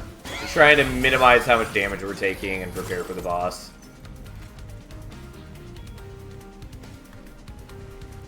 I mean, we already have the kill. I don't know why I'm being picky here.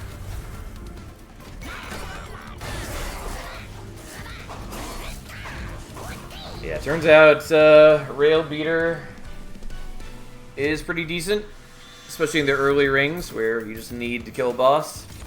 The Welder Helper is good. Again, less good in a world where we can't fuse them together. Because even if I want to do like the Welder Helper and Fledgling Imp every turn, Like, I'd need to find Endless on both of them, which is a much bigger ask than just finding it on one and then duping it. There are other ways I can get defense, but I think we still want the Welder Helper, probably. Fortify is also a maybe. Especially, it's a decent card if we end up going with, like, incant units, which I don't know if we will. We probably won't, but it's a fine card overall.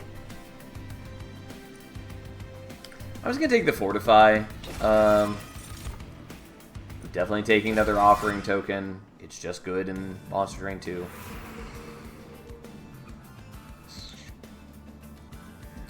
Yeah, we're going here.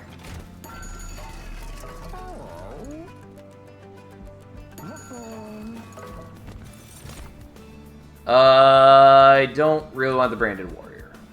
I do like that it gives rage to the entire floor, and it is a little easier to have large floors in Monster Train 2 since you can get Smidge Stone and you get more capacity with every upgrade that you take.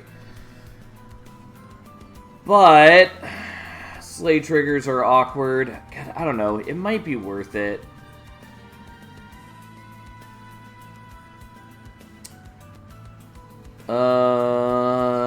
Maybe.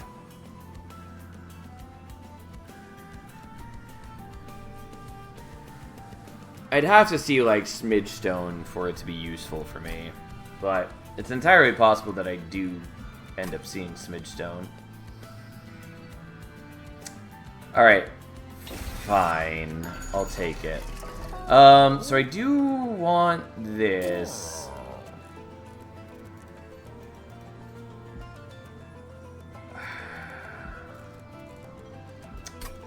Like, the problem is so much of my deck is not spells. That's not going to do crazy good work for me. I could also take the Titanite, which is pretty good. It's just I really want to re-roll looking for other things, and I think that's just too much of a priority.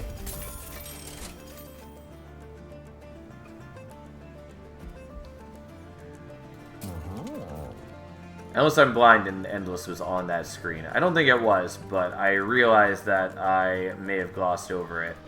We're going to take the Dualism for you, I think. Dualism on him is also sort of interesting as another option, but again, that requires us to actually be killing enemies. I could also take Imp Parade 2, though, and use that as a way to get some scaling, and use the Branded Warrior to get more scaling.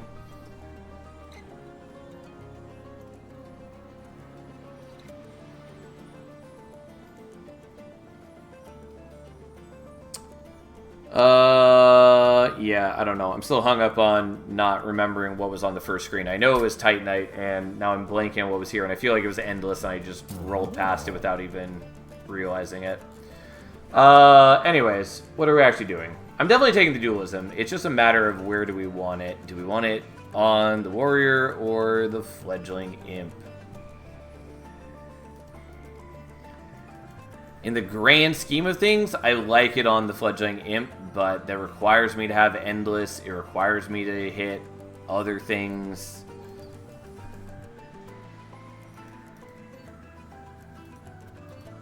Whatever. We're gonna take this. I don't know. It's fine.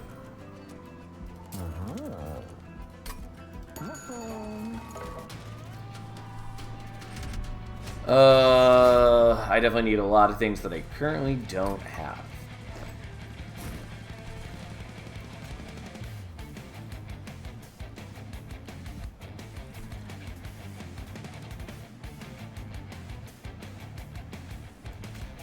I guess we're gonna try it like this.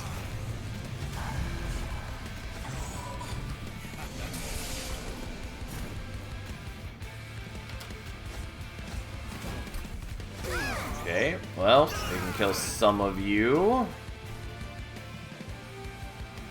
And I think I don't want to play the Spear Steward, because I do need to leave open capacity for other things.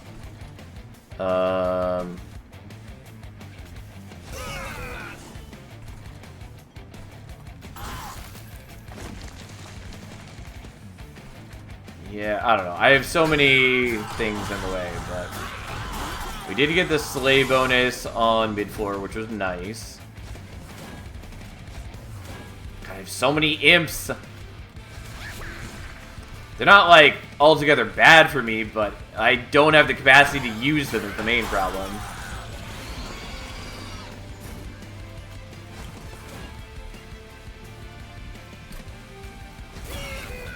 Okay, that's all I need to get the kill, in which case we'll play out the Calcified Ember.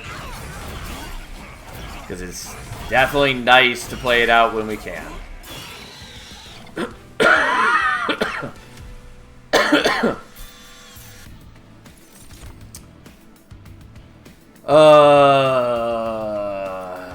I also really wish they'd update Welder Helper to armor up the whole floor like it used to do with its infusion. Like, 20 armor to the front is nice, but 10 armor to the whole floor, or even 20 to the whole floor, is just so much more relevant. And Multi-Imp is bad, and we're just not going to worry about it. I kind of want the Flash Freeze. I'm going to take the Flash Freeze for a very specific reason that's probably not going to come to fruition. I should probably go here looking for, like, Inferno Room, since it's pretty good for me if I do hit it.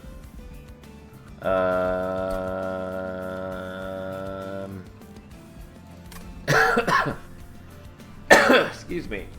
I'm not dying, I promise.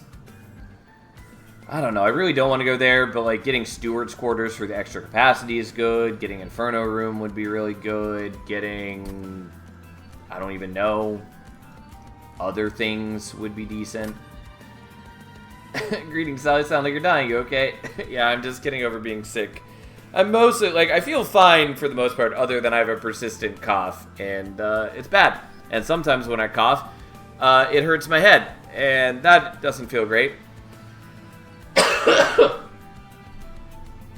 Someday I'll stop coughing. How you doing, by the way, Asif?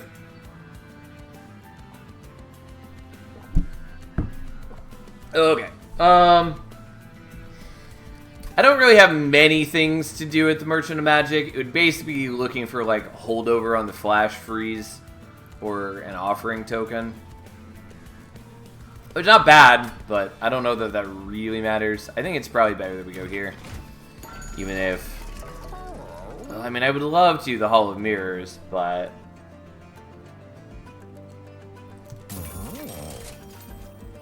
I mean, Void Armament, also good. And Swift Steel Dagger... vaguely nice. So Swift Steel Dagger is great if I get Imperialist. I definitely did that in the wrong order. That's fine. Anyway, the problem is, like, I have to be deployable for this. Otherwise, it effectively doesn't matter for me. Kind of. Comfort in your head could mean sinuses also being naughty. Does it hurt your head when you lower your head, like bending down to pick up something from the ground? It does not, but... Like, I know my sinuses are a bit fucked, too, but...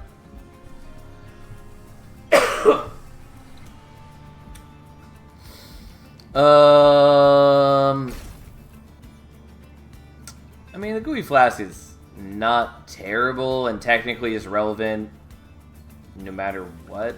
I'm still gonna skip it, though.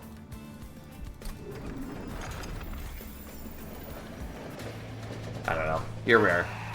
Okay. Rage on Siphon. It's a problem because my defense is bad.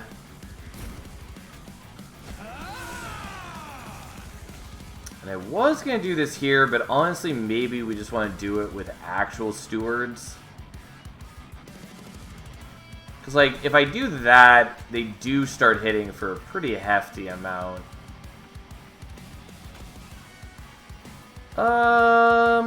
Honestly, like, that's not bad.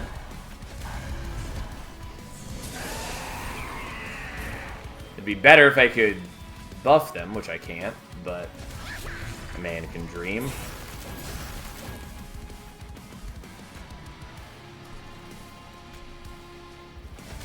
I guess I'm going to do that. I would love to do this here just so I could get more armor from the incant, but hey.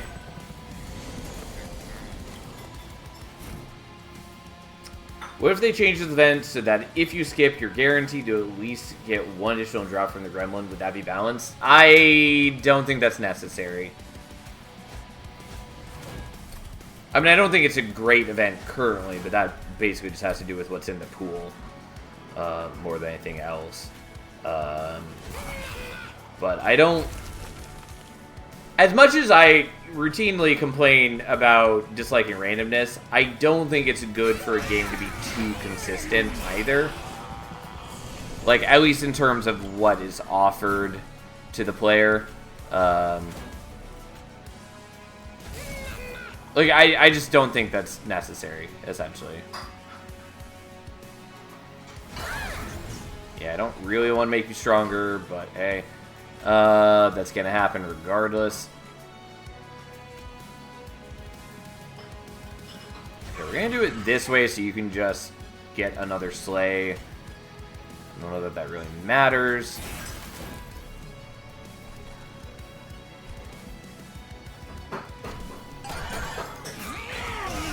Yeah, I would really love Archeon to not be hitting for 27, but I don't really have many options around that.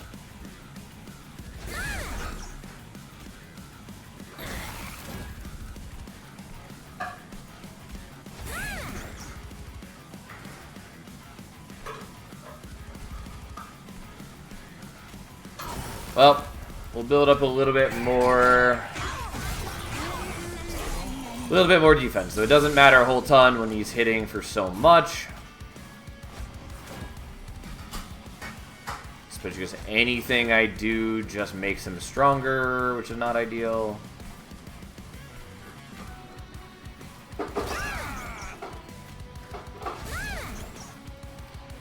And like, I could kill you, but then he hits for more, which I don't love.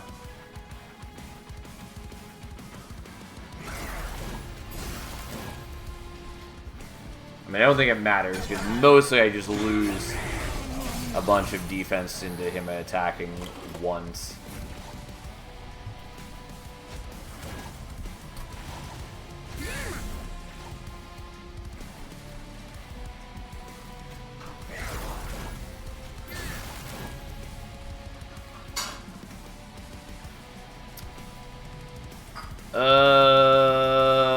Fine. I'll do this. Because I still need help on the next floor. Because I'm a long ways off from killing you, sadly.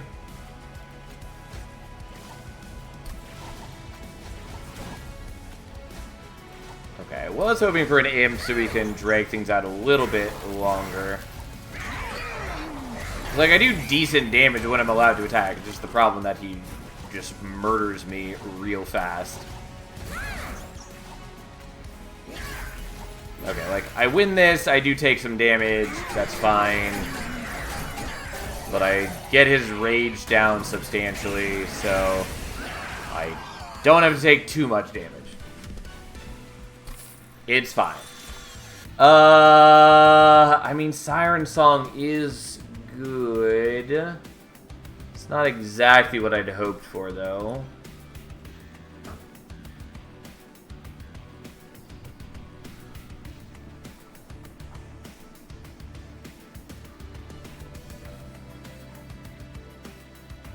I mean, it's good. I should probably take it. Ally of the Ancients, I don't think is enough for me.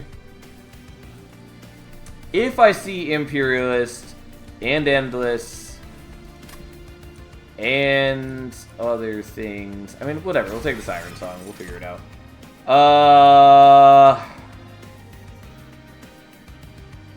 I mean, that's a bold-faced lie. It's definitely reduced by more than 0.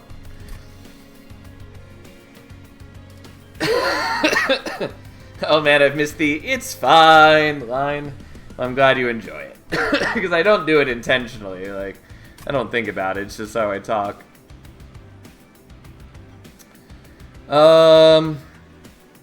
Siren Sea is okay for us. We're probably taking Consumer of Crowns, though it feels very questionable. Because it's still a lame unit, but it's a lame unit that I can make cost very little. Like, fine, whatever, we're taking it. And I think we're taking Capacity, although the draw would really help too. Whatever, we're taking Capacity. We'll figure it out.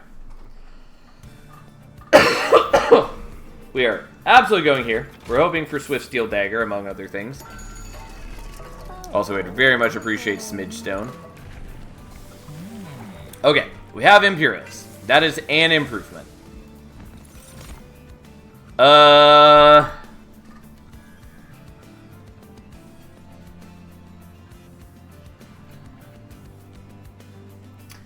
I guess I'll take Bloodthirsty Blade. I don't know. It's a thing. Incant. Armor. Fine. Oh, and Endless is right here. Need to not be skipping on that.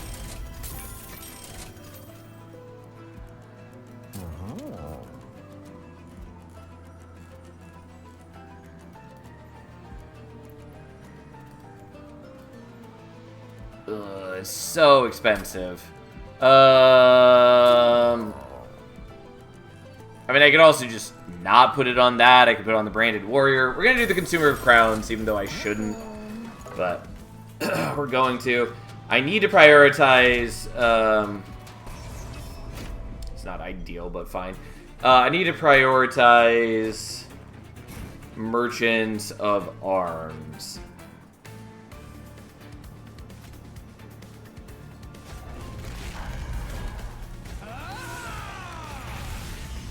Okay, at least I have enough that I can still play out an Imp after.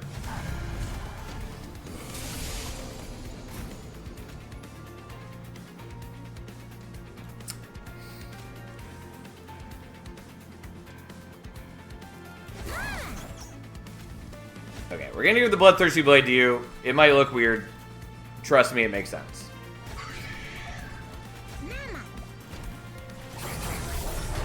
Because her Imp Toss counts for the Slay Trigger.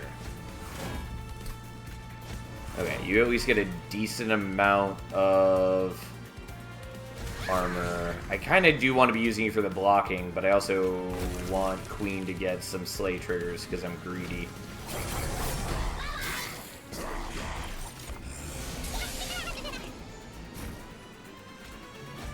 Yeah, that's a problem.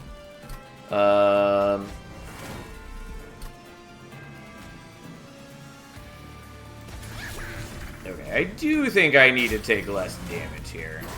Because I do need you to not die. And I should probably start just playing the Imp in front as a little bit of a blocker. I mean, it doesn't block a ton of damage here is the problem. Oh god, and it doesn't even keep you alive, which is a huge issue.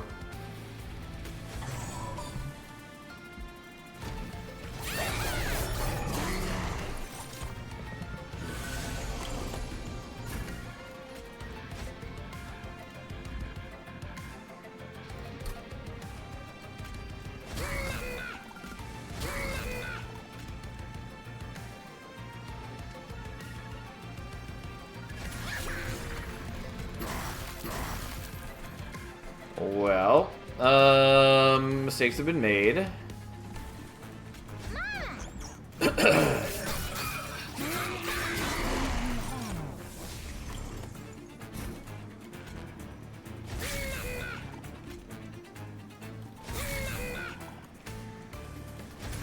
Okay, so I do get the kill. I really want Queen to have quick. But here we are. Or to have Frenzy Swarm holdover. Like, that's the other world. I mean, Tiresome Climb is good. Imp in a Box is fine. Impish Scholar means nothing to us currently. I'm I'm just going to take the Tiresome Climb, even though it's another Calcified Ember. I'm going to skip those. Please give me Smidge Stone.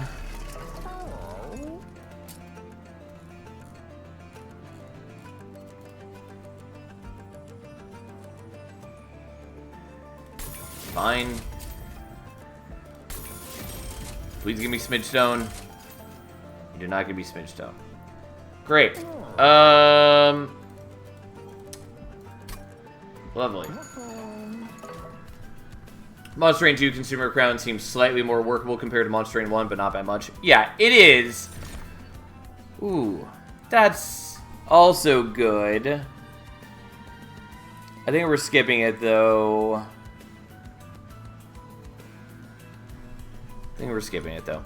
But yeah, like, it is better, but that's not saying a whole ton. Like, it's still a boring big block of stat unit, and it doesn't do enough, because, like, yeah, 100 attack, 40 HP is not bad by any block of the imagination. But for it being a rare unit, for needing to keep a bunch of imps in your deck, for it being 3 capacity, it's not enough. Because, like, later on in the run, you have the double heavies, which are 500 HP and 500 HP, and then also in some fights, there are also the amalgams, which have, like, 390 HP. And so having a unit that by base does 100 damage and takes up 3 capacity doesn't actually mean that much. Like, that's part of my problem with Shadow Siege as well. Is like, yeah, I get why they want to have these big block of stat units and why they think they're kind of fun and cute. I don't think they're particularly fun or interesting, but like, if that's what you want, they need to have way higher stats. But I think that's also a problem, because then if you see them early, they basically just trivialize, like, the first half, or at least first third of the run. That's also my problem with Demon Fiend currently, is, like, you know, there have been some people praising Demon Fiend that, like, oh, Demon Fiend is workable now, it's good. And, like, it's an okay unit, but mostly what it does is it wins the first 3 or 4 rings all on its own. And I think it's kind of lame to have a unit that basically just trivializes the first 3 rings just by its existence. Like, an unupgraded Demon Fiend, it does a lot in the early rings, and I think that's... It's neither interesting to build around, like, nor do I think it's healthy for it to be so binary. Whatever. Yeah, the praise for Demon Fiend is mostly in comparison to Monster Train 1 Demon Fiend. Yeah, and I like that it's better than Monster Train 1 Demon Fiend, but I think this is a bad route to take it. Like, and again, if you want to give something trample, like, at least give it to Shadow Siege. Like, why is Shadow Siege not the one that is trample? I mean, mind you, I would still prefer them do something different with Shadow Siege. Like, give it a built-in, like, cave-in style ability, where it, you know, allows you to descend all units. Like, I think that could be cute and would be fitting with it being, you know, with the theming of it being, like, really heavy, since it's a big block of soot and ash and minerals. Like, I don't know.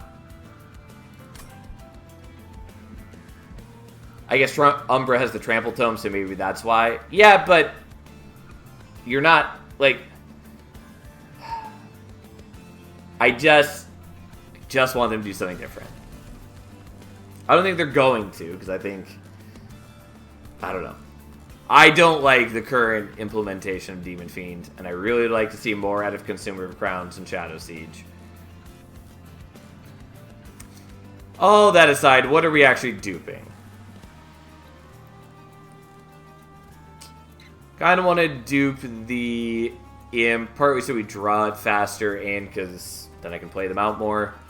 It doesn't totally solve my problems, though, whereas maybe doing, like, the Fortify helps.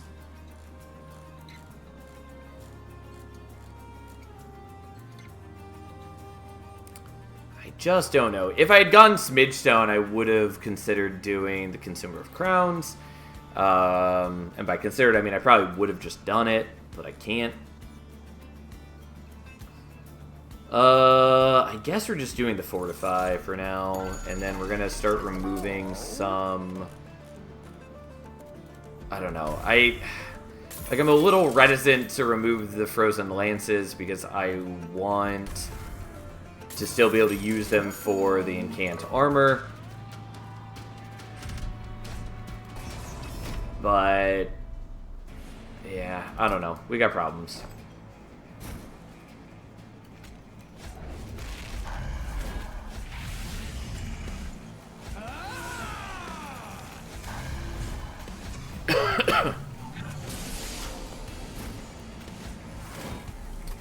Okay. So at least you can block for me. Like, maybe Consumer Crowns could get something on Slay that gives it protection or restores HP to emphasize the consumer part. Yeah, or if they want to keep it related to imps, they could have, like, a built-in imp toss ability, since that would combo well with the, like, cost reduction per imps. Also would make you, like, less reliant on seeing, like, Imperialist Queen, which I think would be cool. And it doesn't have to be, like, the same as Queen's Imp Toss. Like, I'm not saying that. Like, it could hit a single target or whatever. But the point is, like, there are options. Like, there are plenty of ways to take it.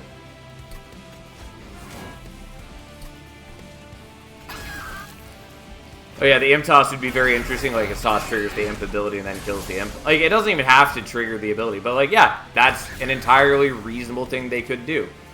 And I think that would give it a much better purpose and, like, play into the mechanics of the clan. Like, I think that would be a much better design for Consumer Crowns than just being a big block of stats that is still not strong enough to matter.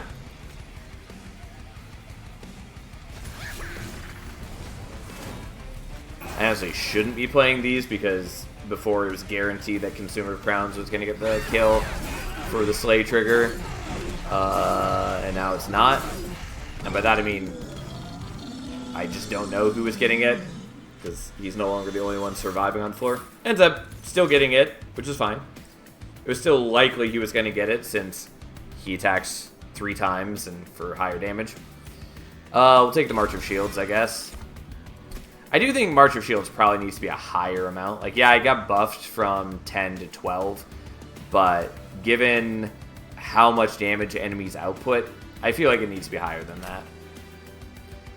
Ancient Synergy is not bad. Drain is not bad. We're going to take Guardian's Amulet because I do have the 3 offering tokens.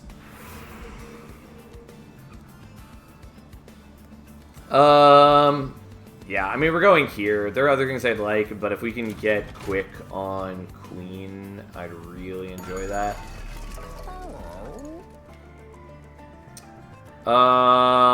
Zone of Silence, I don't think we need too much.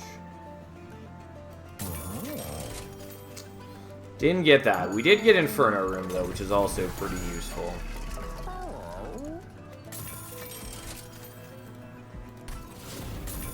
It does make the Bloodthirsty Blade worse. Ooh, who cares? So I might dupe an Imp partly just so the Consumer of Crowns cost is 0. Since that offsets the cost of playing out the Inferno Room.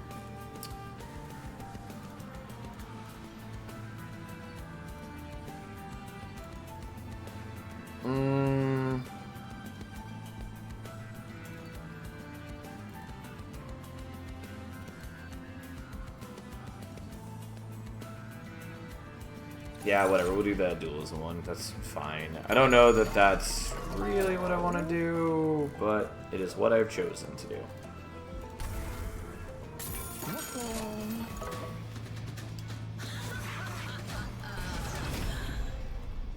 Okay. well, here we are. I could also just forego doing the Inferno room currently, or put it on second floor. I just still kind of want to live the dream of scaling up that Bloodthirsty Blade. Like, it's not bad for me.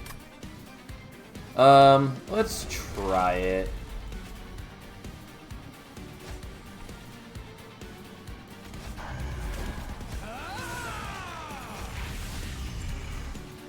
So then you go there, because if I play the Branded Warrior, he's definitely going to die.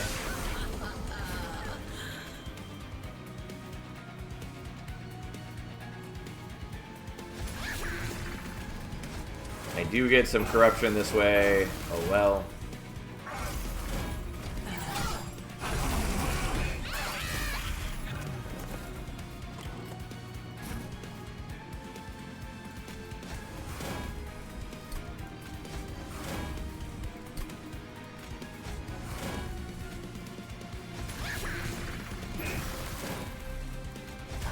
Yeah. Like, you do take a lot of damage from just blocking attacks and from the corruption buildup.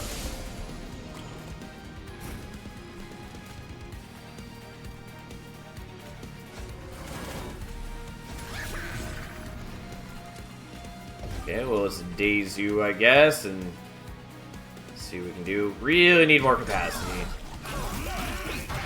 I didn't want to take a second capacity upgrade, but I might end up doing it. It is just fairly useful for me. Okay, we're going to get rid of that, even though other things here would also be nice. I do think I probably need to just not be setting up on bottom floor. Like, this maybe works, but... honestly, if he dies, it's not the end of the world, since I do get more capacity to play imps.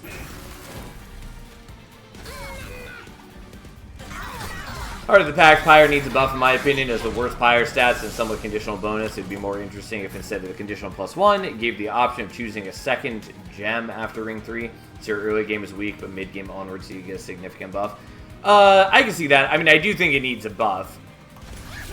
I'm not sure that's the buff I would expect to get for it.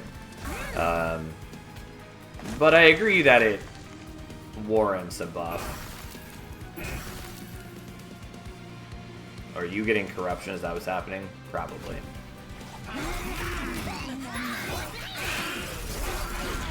Yeah, because the imp is dead when you toss. That's why. Well, so be it. Fine.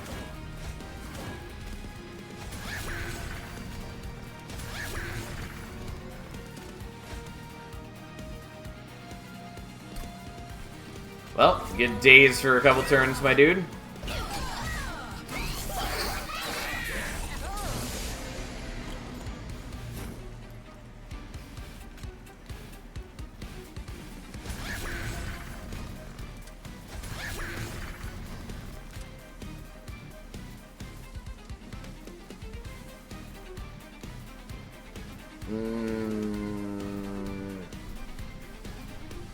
Actually, let's do this slightly differently. Or I was thinking that it should give a flat +1, but giving the option of a second gem after Ring 3 gives you more flexibility. If that's too powerful, maybe the second gem doesn't get Pyre stats, only bonus. I mean, I think it would definitely be too powerful.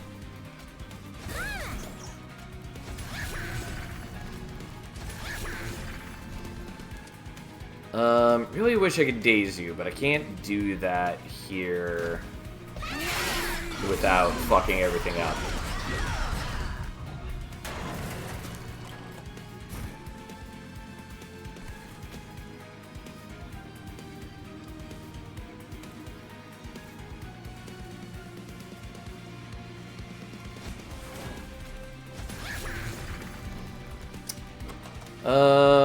Alright, we're gonna do... yeah, I don't know.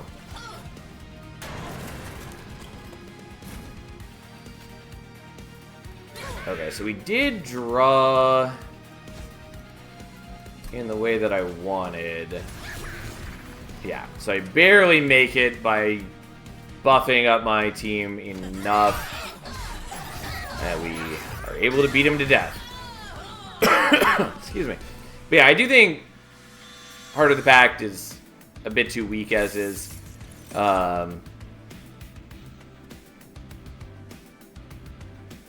Especially, like, I don't think its stats need to be as low as they are. Ice and Pyre's fine for us. Probably not necessary. Deep Offering is pretty solid, I think, kind of. Yeah, we'll take Deep Offering. It's hard to go wrong with Deep Offering. And I think I am going to take more capacity even though I wanted to avoid that.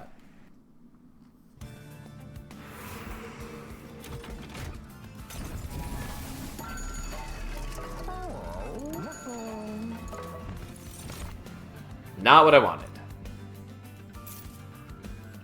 I'll say I probably should be taking the Silence Plate. No, the Silence Plate... I was going to say we should probably take it for the Rail Beater, but that would silence his Incant Armor, which I don't really want to do. It's maybe fine, but...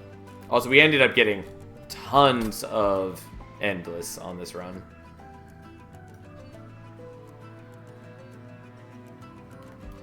I could give Quick to you, which is not the worst thing. It doesn't really do what I want, but it's technically an option. I mean, the Quick doesn't matter as much, and yeah, thank God, we definitely want that still. Although that does make... it does make the extra capacity a lot less useful.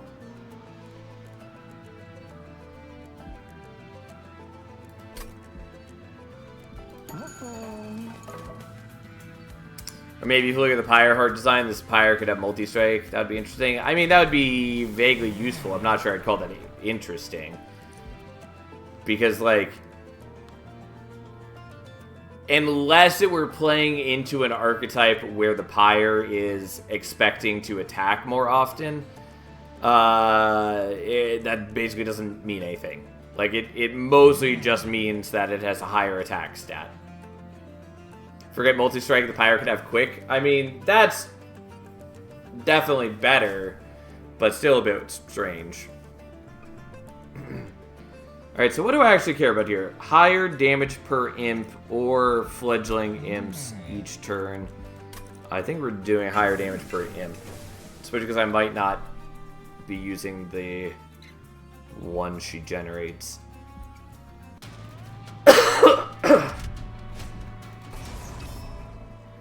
Well, I really don't want to fight Rax on top floor.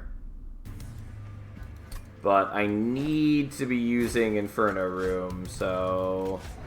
here we are.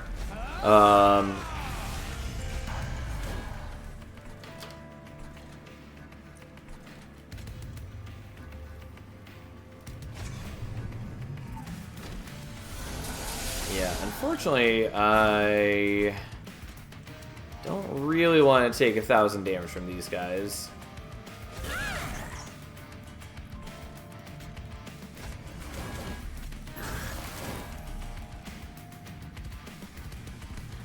Well, 24 damage it is, I guess.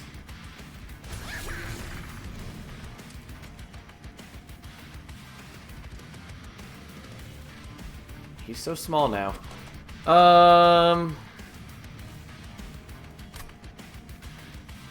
I guess we'll give the Bloodthirsty Blade to you. I don't know if that's really gonna matter, but hey. Okay. Goodbye. Tons of health. I really didn't want to fight Rax on top floor, so I was trying to avoid that best as I could. And unfortunately, my Incant Armor, not incredibly helpful.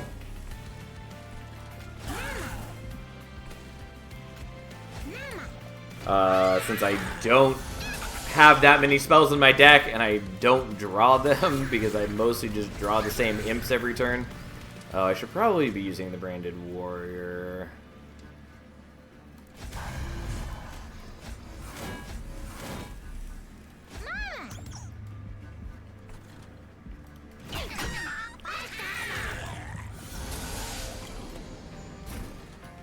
Okay, I'm at least saving a lot more HP now.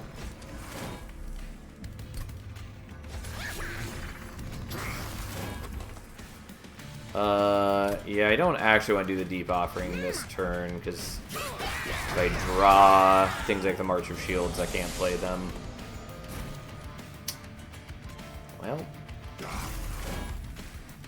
so be it. A man can dream, can't he? And yeah, I'm not, like, powering up the March of Shields. Or not the March of Shields, the Bloodthirsty Blade, but whatever. Should have given it to Queen. I mean, among other options.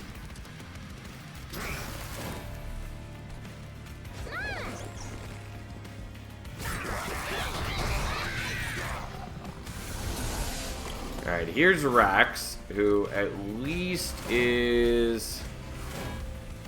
Oh, that's a great pull for us.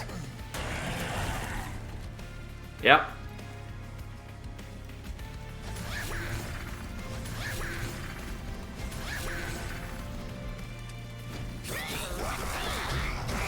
Yeah, that was a real good time for the Tiresome Climb. Then we just kind of murder him. I mean, like, we're pretty strong regardless because I'm pumping up so much rage every turn. We're not taking Inflame, and we're not taking Emperor Scholar here.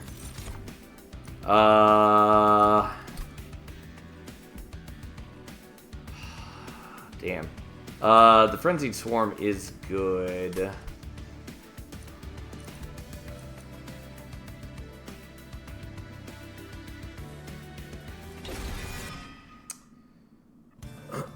The problem is, do we want to look for Holdover, or do we want to look for Quick? I think we just want Holdover. Though I was going to go here to dupe the Consumer of Crowns. Well, fine. Let's try it.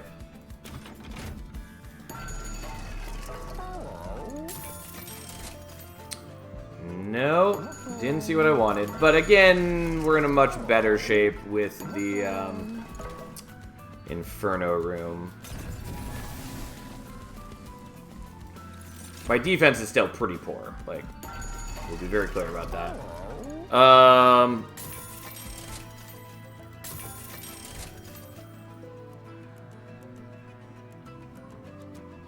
No, those are pretty unnecessary, and Forgotten Name is still just as bad as ever.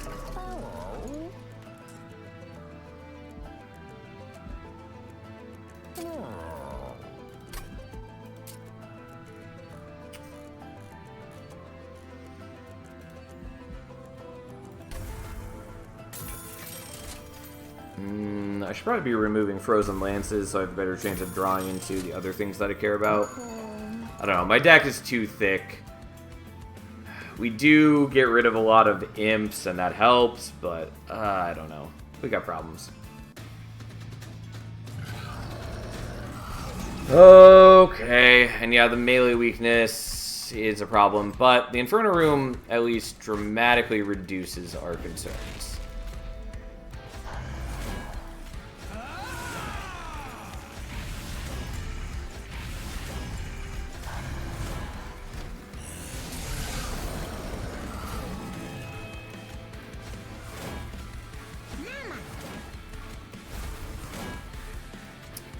Okay, I was hoping for the Siren Song. I do end up taking a tiny bit of damage, but so be it. And yeah, I am going to be taking the damage from the Amalgams. We know, this is a known problem.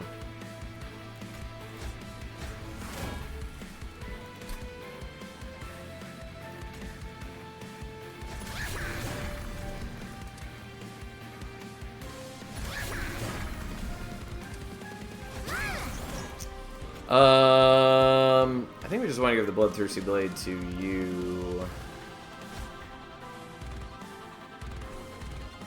So, like, I could daze the Amalgam, or I can daze Seraph.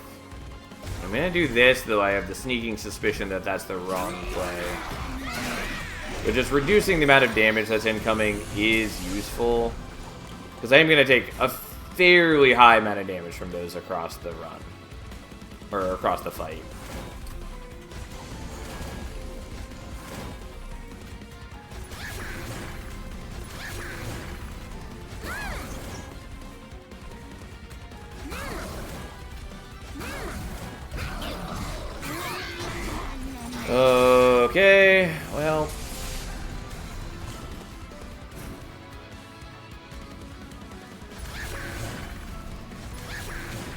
Oh, wrong ordering for this.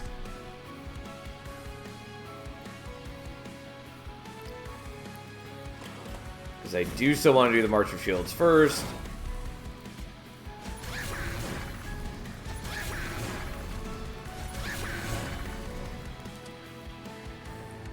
And this is not a turn with the Amalgam, so I can't daze them, sadly. I can do that, and then just daze here. Doesn't, like, tons matter or help, but so be it.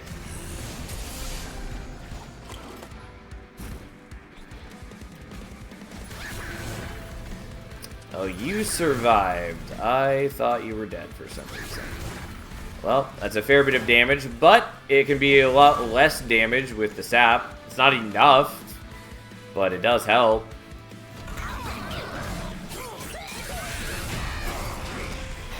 Oof.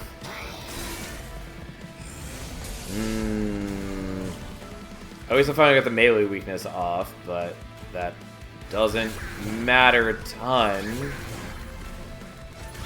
And they're still hitting me for so much.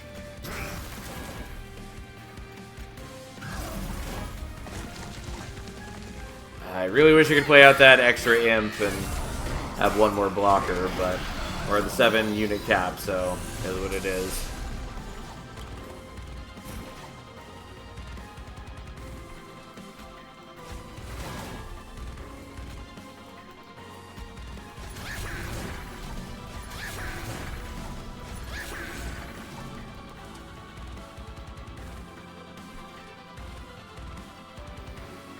Why did the other one survive? Don't know. Anyways, so we're gonna daze you. And I think we're just dazing here. Because then I avoid taking 10 pyre damage. Like, yeah, it'd be nice to daze Seraph more. And it'd be nice to avoid taking damage on mid floor. But also just 10 pyre damage is a lot. Really wish I'd gotten that last turn. My damage output, at least, is quite strong. Like, that is undeniable.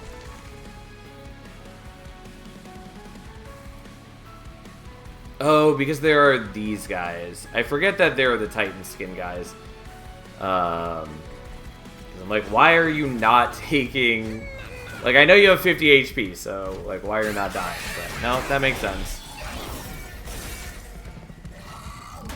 Okay, now, how are we doing? That's about what I expected.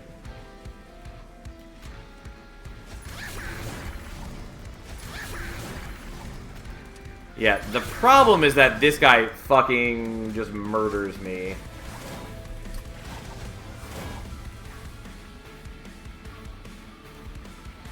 Oh, God.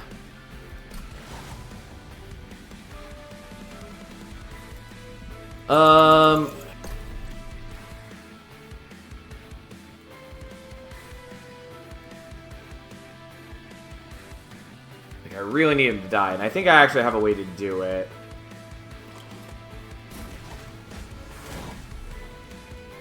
Okay, let's...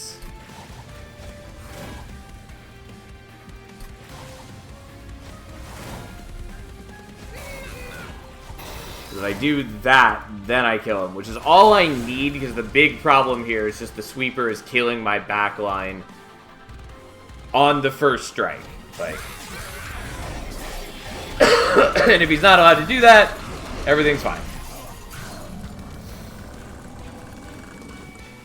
It's almost catastrophic, purely based on the fact that that sweeper was surviving thanks to the Titan skin guy. Again, my defense, not great. Whatever, we'll see what we can do. Depending on when we draw things, we'll maybe be okay. Because we can potentially daze Savagery for a number of turns.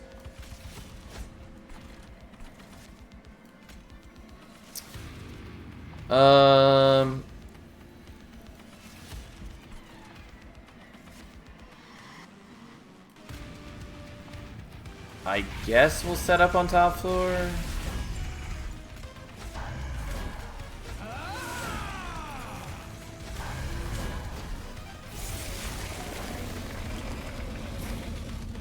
Yeah, I really wanted that Siren Song later.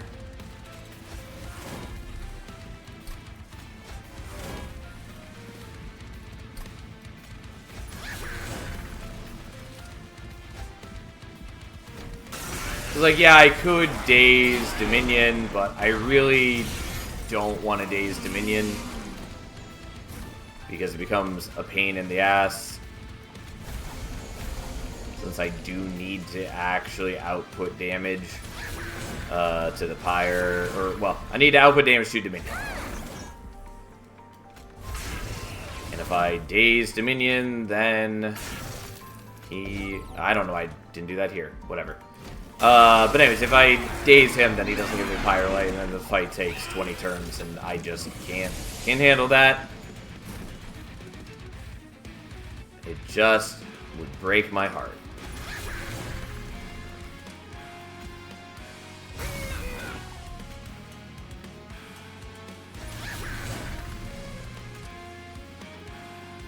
The Guardian's Amulet would also be cute as a way to just sap things, but I'm not gonna worry about it. Yeah, I'm just gonna play the Imp out rather than doing the Frozen Lance, just to get more cards out of my deck. We're doing decent damage against Savagery and Entropy, so I'm not, like, too worried about that.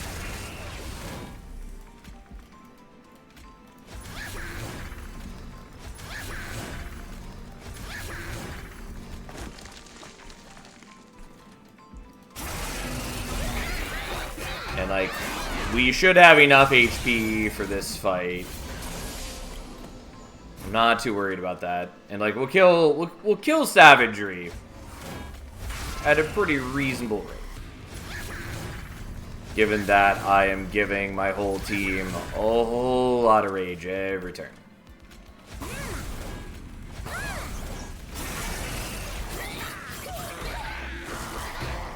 Like, yeah, we get sapped by the Curse of Entropies, but it does not outpace our scaling.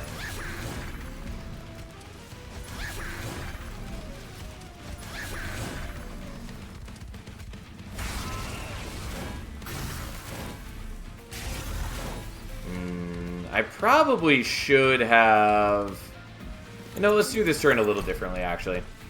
Because I probably should be playing at least one of the imps further back and just letting the Rail Beater tank a bit.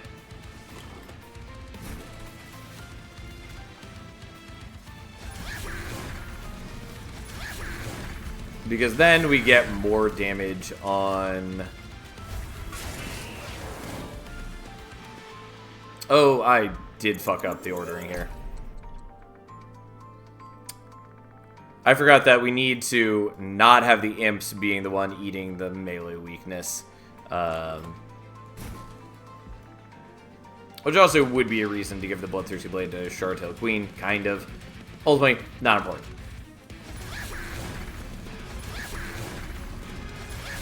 Yeah, there we go. So doing it this way... yeah, you guys are annoyingly surviving. That's fine. But doing it this way, then Savagery does go down. Entropy is close. Technically, it gets healed a little bit by the healer on mid-floor. I'm not too worried about that, though.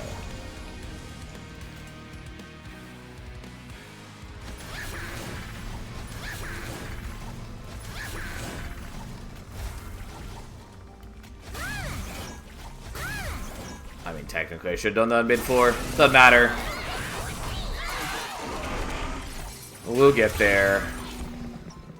We're basically just waiting for Dominion to die, and, like, I've got the HP for it. It'll be okay.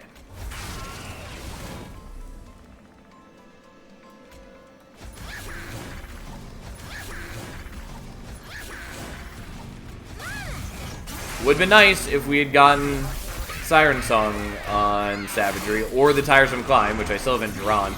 Admittedly, partly my own fault, since I draw the same 3 imps every turn.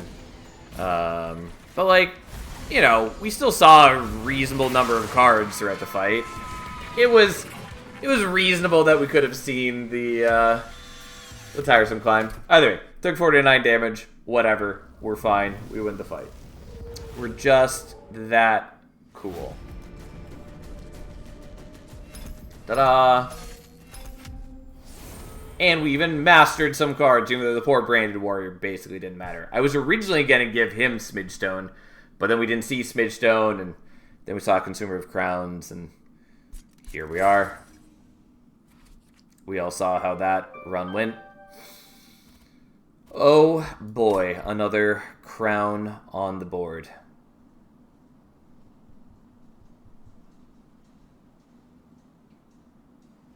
Gotcha. Yeah, eventually we'll get there.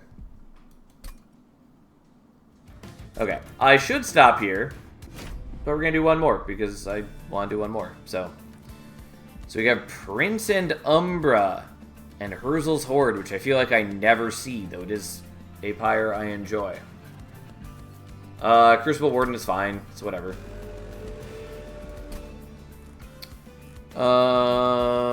Okay.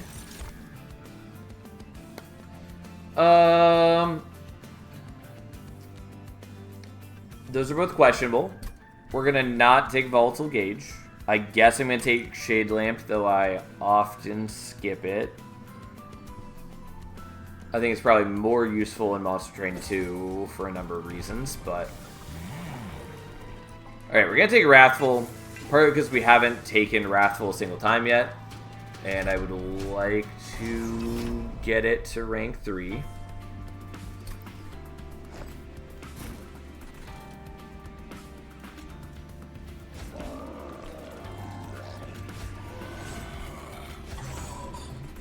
Unfortunately, I need to leave capacity open for morsels, so we're going to do that.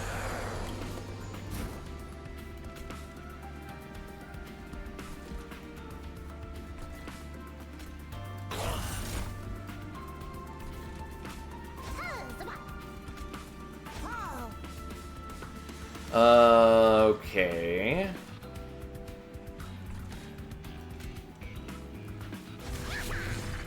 So that's killing all of them. And I guess I'm willing to put that there. I'm just trying to reduce how much damage I'm taking without letting any of my units die. Also, Prince does get a pretty hefty bonus for all of that, since he does gain rage whenever he's attacked. It's a lot of morsels all of a sudden.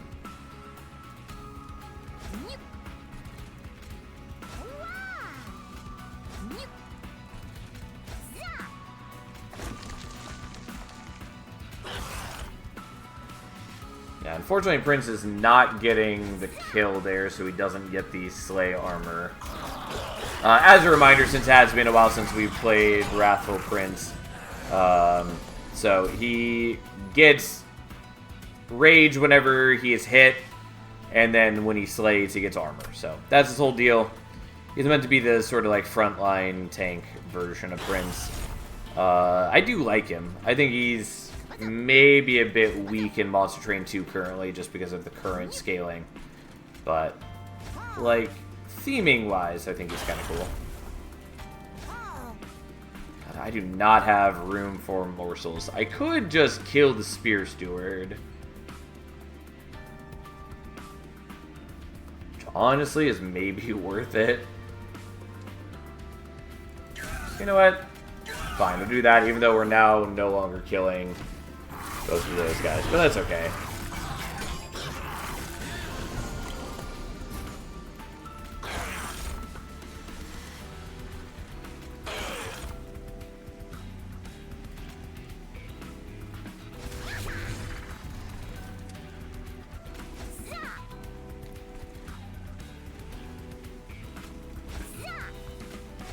I mean, we definitely have the boss here. Like, yeah, technically we're not killing him on bottom floor, but, you know, Prince is gonna murder him, and if Prince didn't murder him somehow, then our 7 damage shield, reasonable damage, Gorge unit. Would definitely take him. Ta-da! Okay, so Fortify is fine, Hornbreak is okay, Fledgling Imp is good, we already have 2 Fledgling Imps. Probably just taking the Fortify. It's not amazing, but defense is defense. Immortal Trade is a good card that I'm not sure I want. Making of a Morsel is fairly underwhelming. Packed Morsels is fairly good, or at least can be. Hey, thanks for the follow. But yeah, like, Packed Morsels is good if we end up doing Gorge things. The problem is just, do I really want to do Gorge things? And the answer is probably no. Because basically all of the Gorge units are defensive. Well, that's not entirely true. 2 of them are defensive. And then there's Alloyed Construct, which is not bad, but a little messy. And then there's Morsel Maid, which we're unlikely to see. And still requires a bunch of build-up for it to actually... It requires a bunch of support to actually, like, be a full carry unit. And yeah, we are level 10, so we have definitely unlocked Morsel Maid. I think we're just gonna skip. Yeah, we're gonna skip. I already get morsels every turn from the Shade Lamp, so it's not like we have no morsels.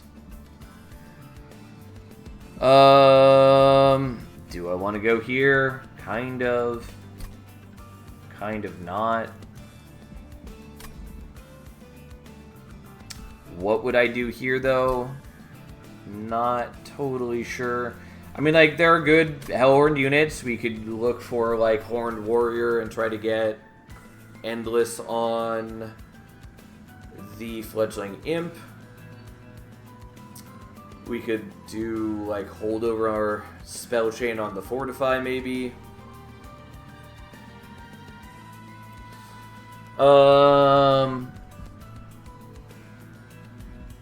I don't know. Like, what even Umbra units would I care about? I just kind of want to go for it because I basically never would go for Umbra banners, but realistically, Alloyed Construct, maybe Shadow Siege, maybe Morsel Maid, maybe Overgorger, but we're pretty unlikely to see most of those. I don't know, fuck it, we're doing it.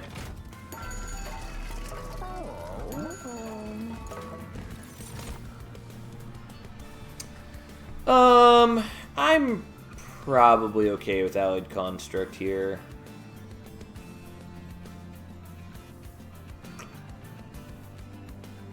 Morsel Maker's also fine. It's just not amazing, but we'll take this.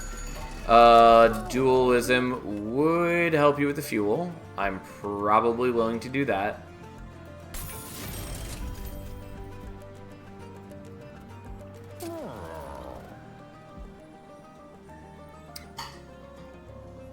I guess I'm willing to do quick on you as well, even though I'm not terribly impressed by that.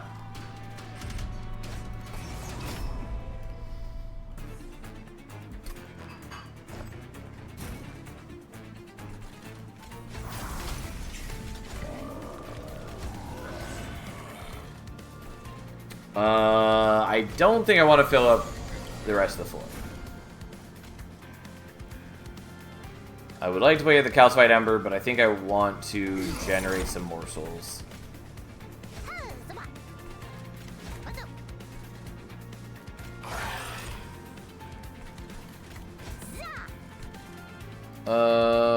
Okay. Well, let's make Prince a little stronger, though I do need him to get some defense. And I'm currently not helping him in that regard.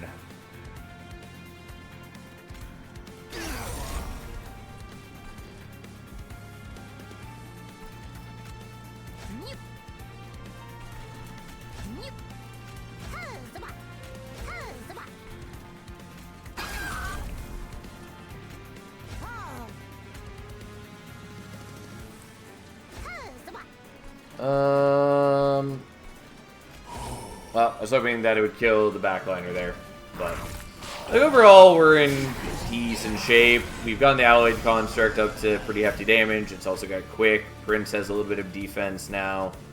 We're generating a whole lot of morsels.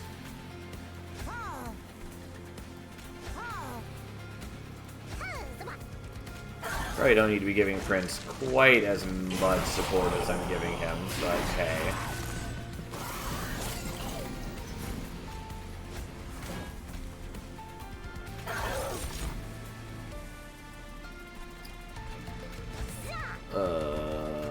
Okay.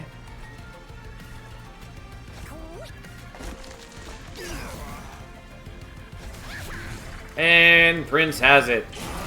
I thought he probably would be able to do it, but I didn't know for sure, and so I set up my other morsels anyways. But once I get rid of the backliner and just beating on the boss, it works out. I mean, Welder Helper's good for Prince. How you doing, June, August?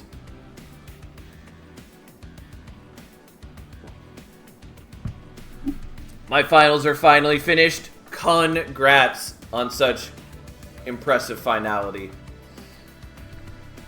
Do I want Welder Helper? Maybe. Do I want Vent?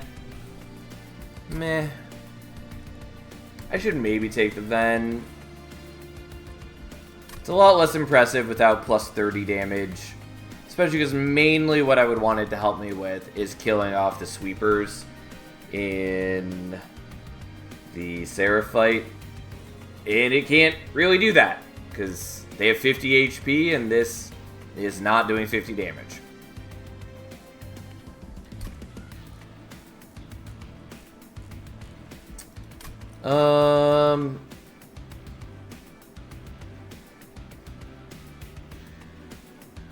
Fine, I'll take that, I guess. I'm gonna take Perils, because Perils is scaling and also enables a bunch of other options.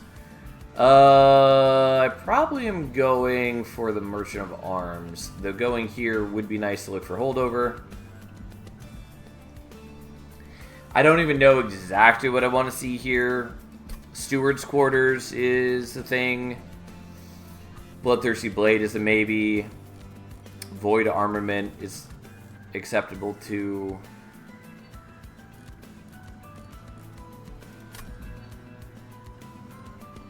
I don't know. We'll find out. Inferno Room, also plenty good. Okay.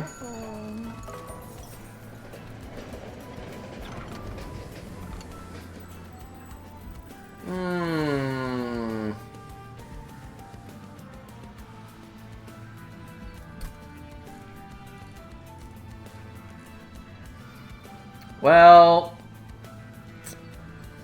this is interesting.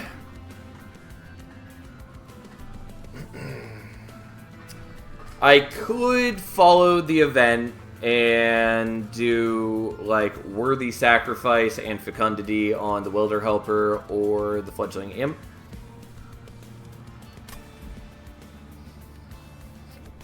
And just put, like, the Reanimate on, like, the Alloyed Construct.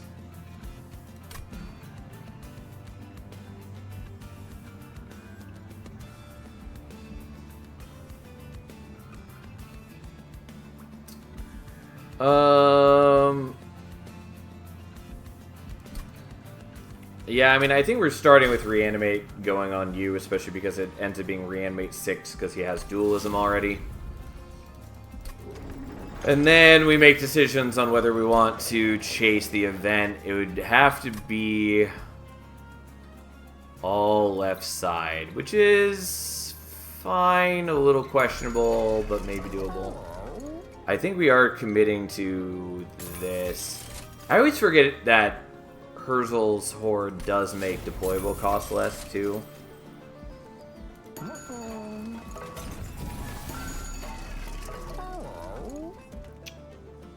Yeah, and I can really afford most things if I reroll. I don't know that I really needed the Steward's Quarters.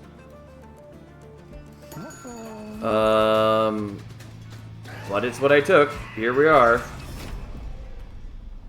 It is, like, good, because I am running out of capacity all the time.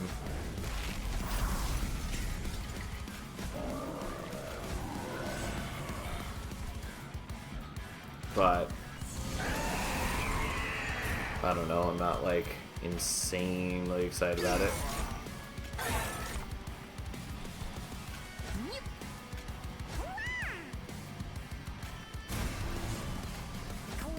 Unfortunately, you don't do anything yet because you don't have any fuel, but alright.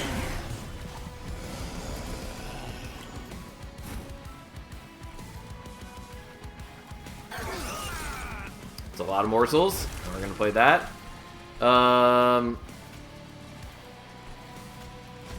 Okay, let's give Prince a little bit of defense. Let's give you a damage shield, and let's just give you more attack.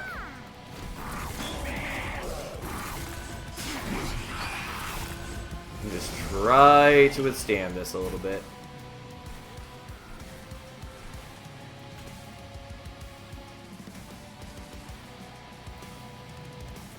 Yeah, unfortunately...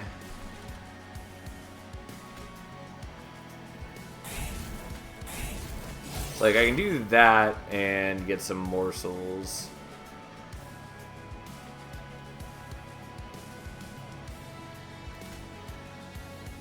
But, like, Prince doesn't survive this no matter what. Sadly. I could prevent myself from taking the pyro damage by doing this. Because now he kills the morsel with both attacks, he knocks off the damage shield, and then Archeon kills Prince while the Spear Steward survives, which is something. And I guess we'll do it like this. It's not my favorite. I would like Prince to be a more central part of our strategy, but he got murdered, and not much I can do about that.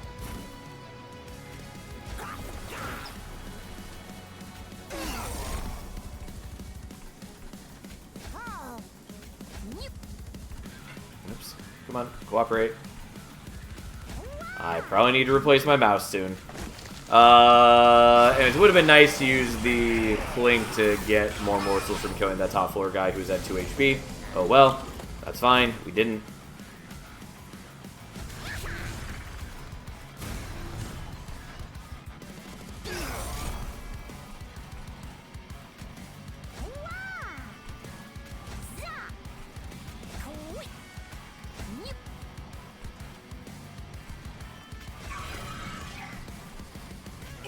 Well, here we are.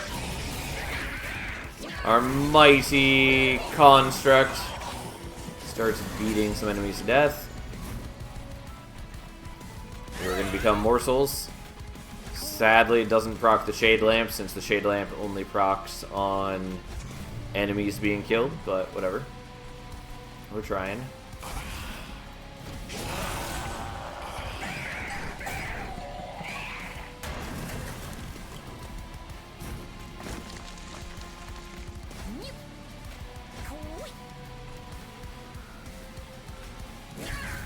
I mean, whatever. We do a little bit of damage here. It doesn't really matter.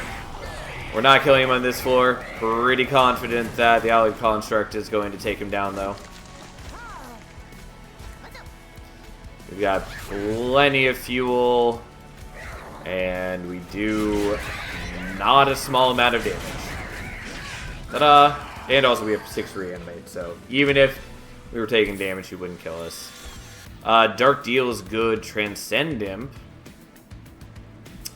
Now that's a thing.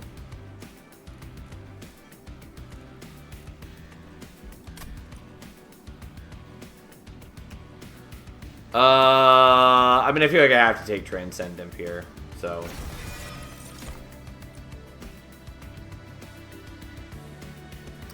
Transcend Imp on Worthy Sacrifice. Yep.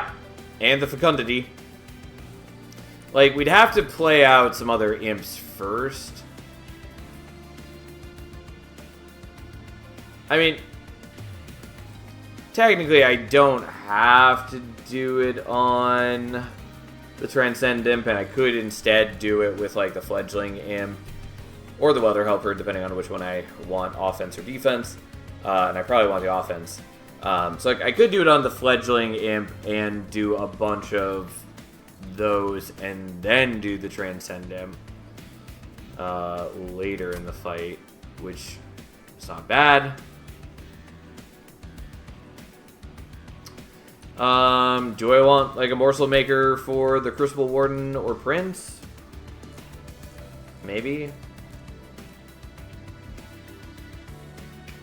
The problem is I can't have Prince and the Allied Construct on the same floor, because I need the Allied Construct to be eating, and Prince doesn't really do anything if he's not tanking.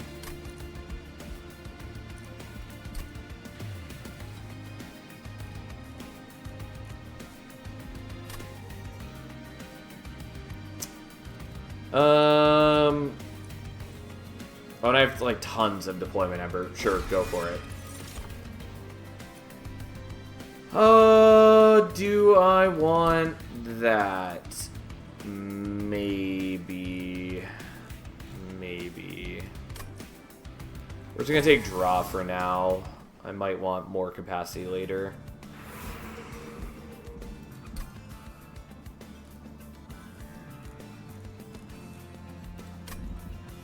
Oh, I need to go left if I'm doing this. It's not a choice. If Prince were actually a demon, great. He's not, though.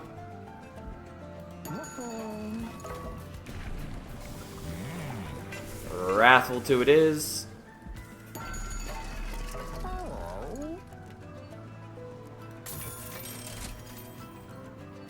I mean, Ancient Pyre Tap is good, but we're gonna not. Odie's Totem is a maybe here, honestly. Well, isn't this interesting? Unfortunately, the, like, Perma Revenge is not insane for us, since he has Quick. I'm still gonna do it. Unfortunately, again, this doesn't, like, totally solve my needs, because he only has 2 attacks. So I've got 8 Deployment Ember.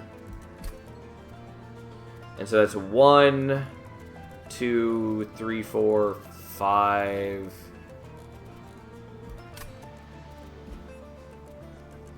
Could do Odie's Totem. Could also do the Railhammer. I think we'll just do the Railhammer.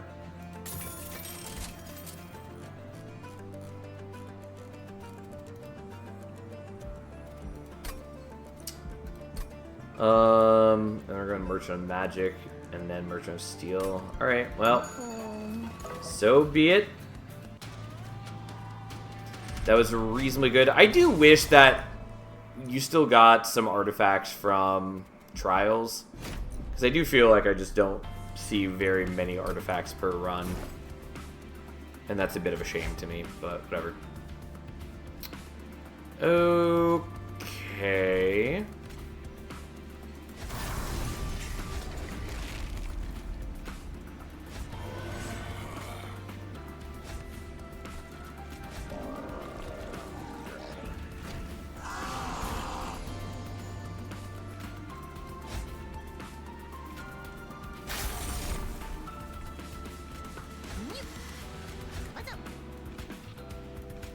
Come on. Okay.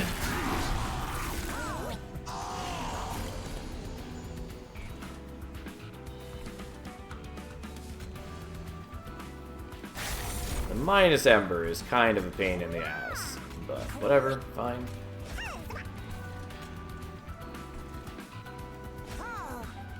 Alright, well, we're going to shoot you so you can gain some rage, and you have dualism, so you do gain rage 2 per shot.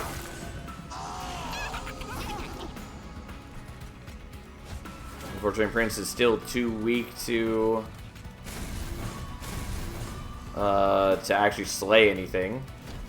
Not surprised that this is the case, but it does make him a lot less tanky.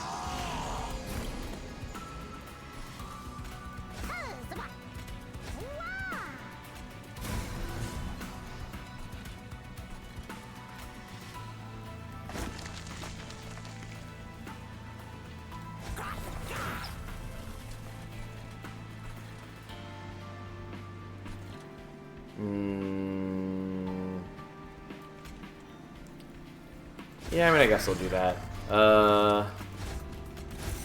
Then give me some morsels, which I guess are going up here because I didn't leave space anywhere else for them. And thus we're getting a little bit of permanent rage on our dude. And then poor Prince is dying because that's just how it is.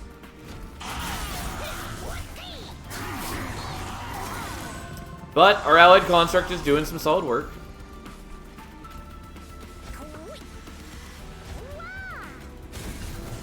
And we'll take a little bit of damage because why not? I guess that's just how we're gonna be.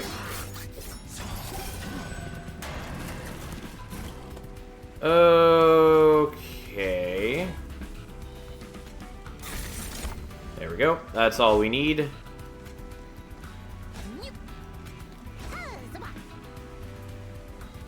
Sure. Sounds great.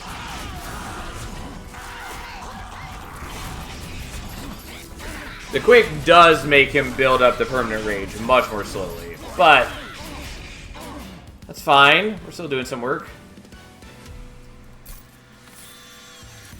Yeah, I'll do a Pyre Chomper.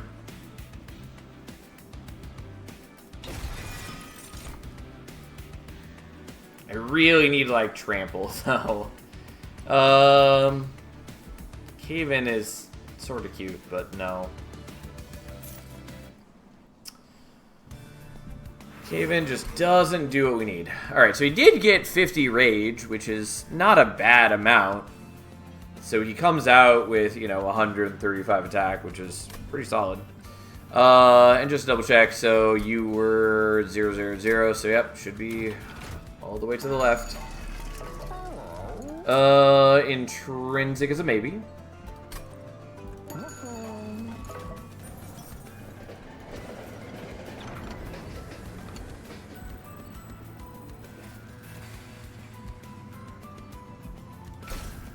Well, enjoy your wrath, too, I guess.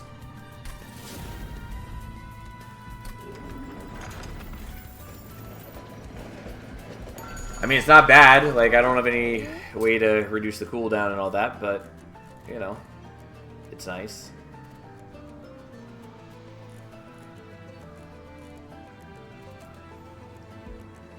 I guess we do this, or maybe this.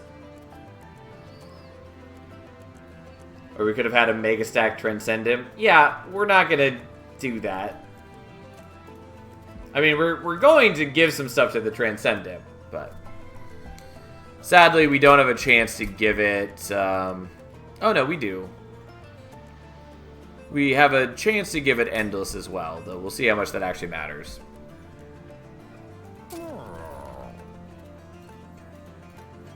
I mean, I don't know that we even care about giving it Endless, but hey.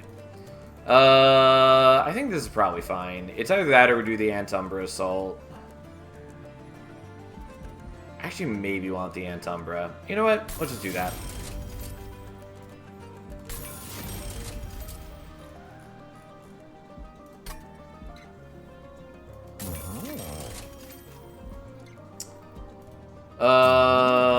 Remove Consume doesn't tons help me. I mean, I can do this. Fine.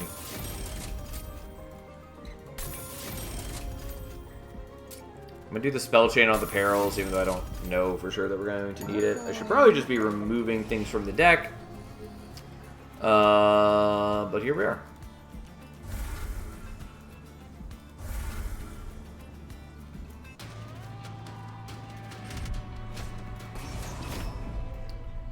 I do need to ensure that I'm generating morsels at the beginning of the fight. Because if you don't get morsels, you do nothing. I guess I do have the morsel maker that I could just be using every turn, or every fight. Which is probably a reasonable decision. I know, for the moment we'll still keep it like this.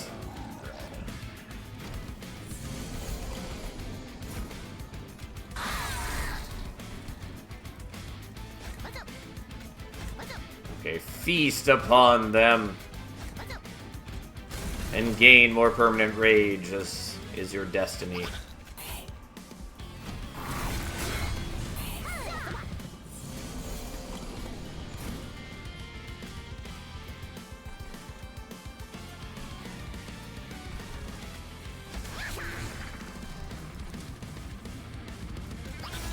Well, I tried. We'll just give you more rage. There are going to be a lot of units top floor, but he also has a wrath ability, so he just punches them to death.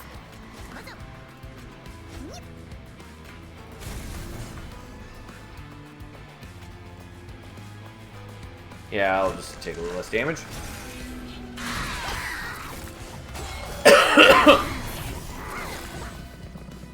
And then the poor morsel makers all alone on bottom floor.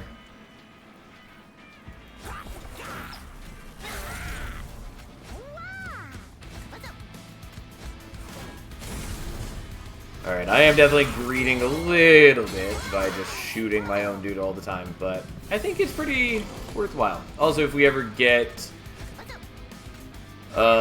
trample later, that would be real nice. Will we get trampled? I don't know. It's possible.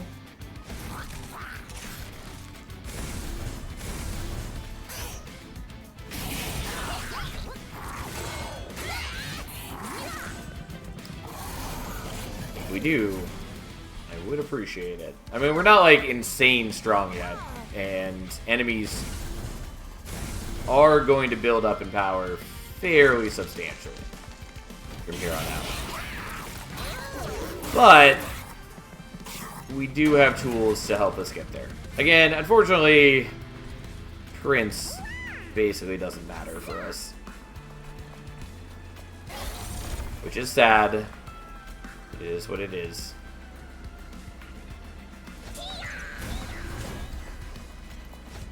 Yeah, I'm not convinced that you were worth my time.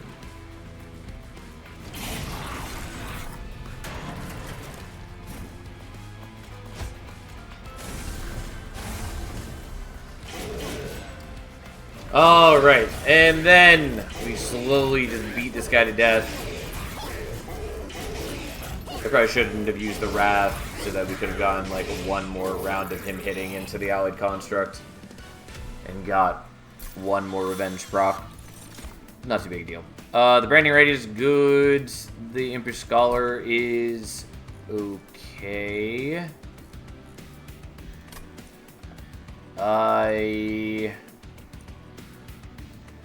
I'm going to speculatively take that, even though I suspect it's not going to matter. And I maybe should have taken the Crucible extension there, but I didn't.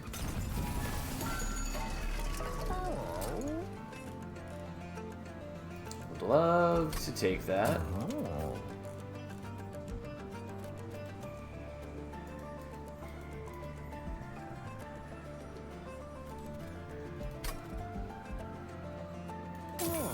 Is the train still on track for Stoat? Yeah, it should be.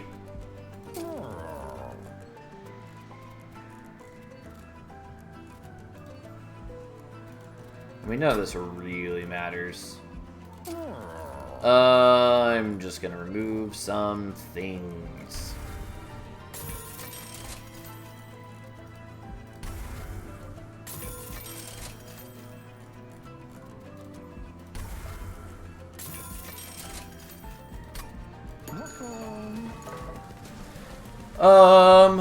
Okay. I think what we're going to do is we're going to dupe this just so that I have a... I should be able to generate morsels turn 1. Like, that is the most important thing.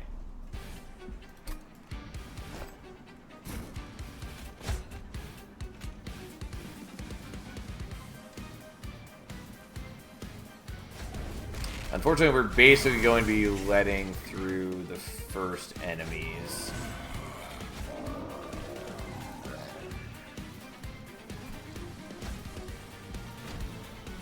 And I know I could just be feeding the morsels to you, but I'm not doing that for whatever reason.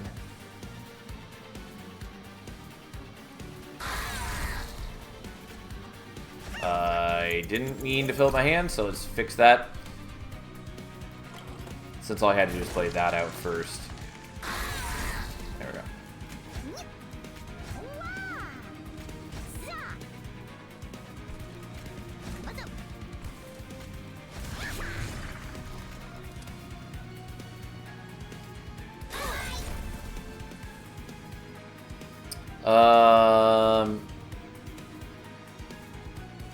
Yeah, and I'm pretty sure you can't attack even if I use the Wrath ability there. That would be nice if you could. Alright, so I am causing problems by not killing these guys down here, but I was pretty confident I still want the Allied Construct on bottom floor, even if it is a bit shenanigans.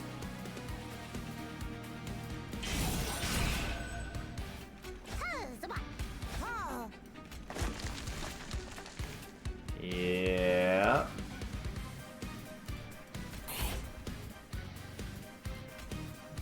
I'm doing like no damage to you.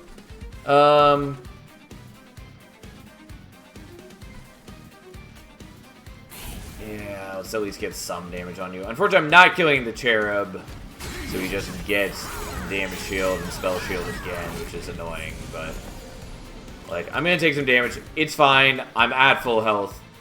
So, like, I can afford that. It's just not great.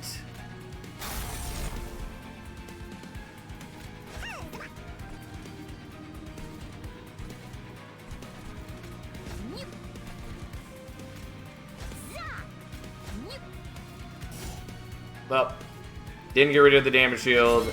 Unfortunately, didn't get rid of the guy behind either, so he's getting more damage shields going into the fire. It's okay. I take 3 hits. I can handle that. It at least doesn't body me. It's okay.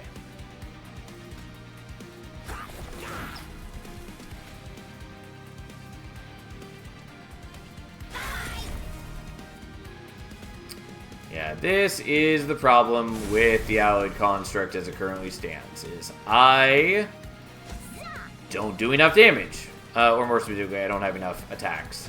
But we are at least knocking out the 2 painful things there, and then the rest of my team can maybe put it together. Yeah, like Prince is doing enough damage, so that's something.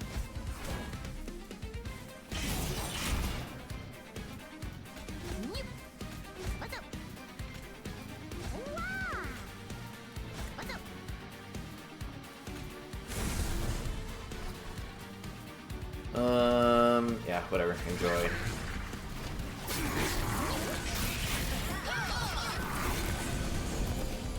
I'm playing a little greedily, but I think we'll be okay as we get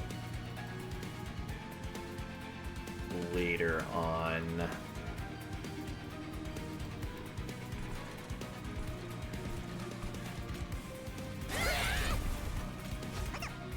Okay, so we're gonna do it like this. Partly so that the Transcendent can then buff the morsels with Rage as well.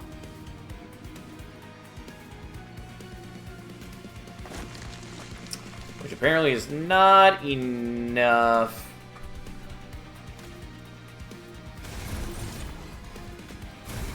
Yeah, I probably should have done that elsewhere. I just didn't want to actually math it out to figure out where would be the best spot. That's fine, whatever. Prince can kill this guy next turn, so it's not that big a deal that he's surviving.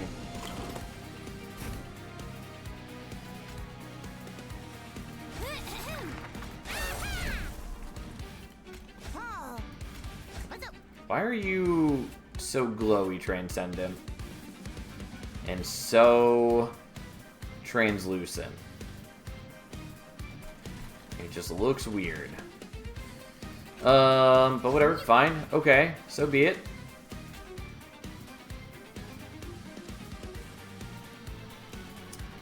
I mean, like, I could kill this guy, but I'm gonna just greed and hit the Allied Construct. It is still important that he's gaining permanent rage.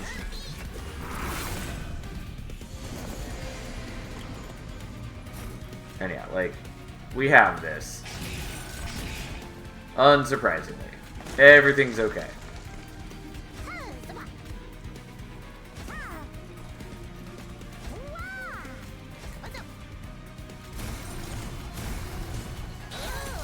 I don't really need to be doing any of this, but I don't know. I decided to get a little more morsels played out. And then we shot the Allied Construct with Rage, and then he just murders Kale, and that part's fine. Again, like, his output is pretty decent, but we don't have enough attacks in the long run. That said, I can potentially dupe him later and then just have, like, have them on multiple floors, which probably is going to work out. Although I need to actually dupe them to do that. I don't think we want Wretch. Don't think we need Dark Deal, though it is very good. And Reinforce is not super helpful for us here. I don't think we need that. I think we just want Draw. Capacity is a maybe. I guess we're going to take Capacity. Maybe.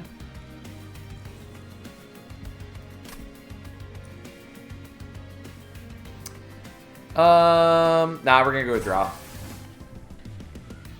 We'll figure it out. Alright, and thus we get the other sigils. So, Worthy Sacrifice. And Fecundity on Transcendent. We do need to play out the other imps first before they do anything, but it's okay. So, Merchant of Magic, not wildly helpful, though the removals are good. I'm pretty sure we're going here because it's my last shot at a Merchant of Arms, and there are a number of things I would like to see. Zone of Silence is a maybe. Kind of like the Bloodthirsty Blade, but pretty confident it doesn't matter to me. Could take the Steward's Quarters just as extra capacity.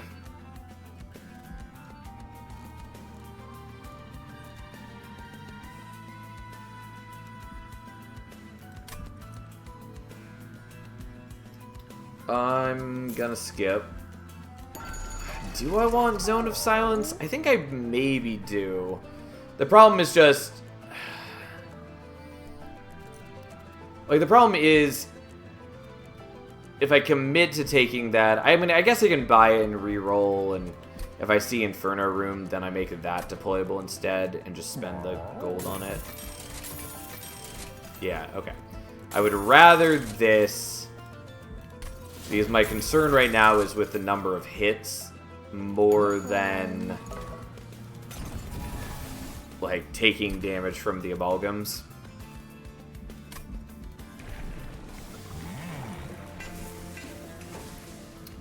Unfortunately, Wrathful not doing a whole lot for me right now.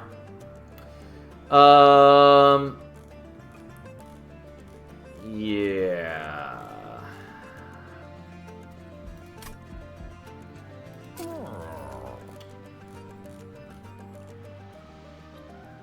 Not sure what I want to do about the Zone of Silence. I'll leave it for now.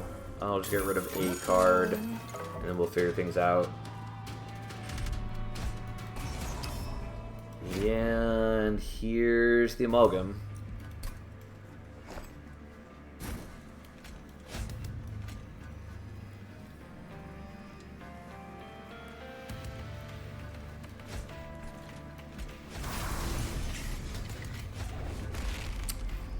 Okay.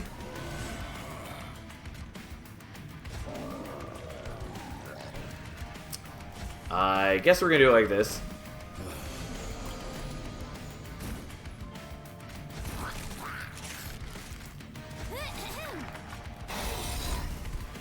And thus we have morsels for our dude. And they're all lifesteal morsels.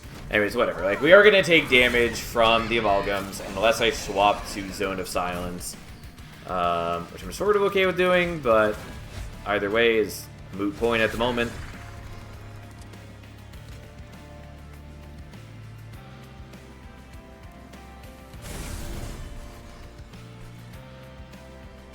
Yeah, so I could use your Wrath ability, but I'm pretty okay with just leaving you to top floor.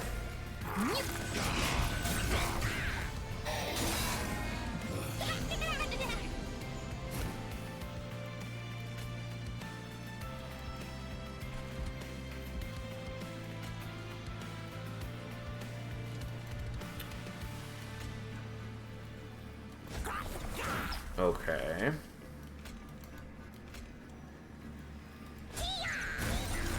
So I gain a bunch of Ember back because we have the Pyre Chomper. They also have the Worthy Sacrifice ability. Also should do this slightly differently. This is why we did the sigils in the way that we did.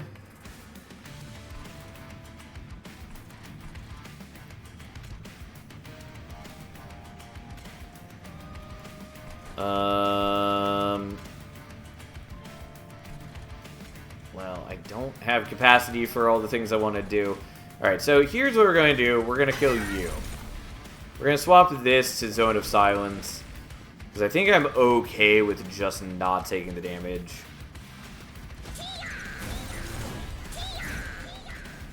Yeah, this is pretty silly how many times I can do this.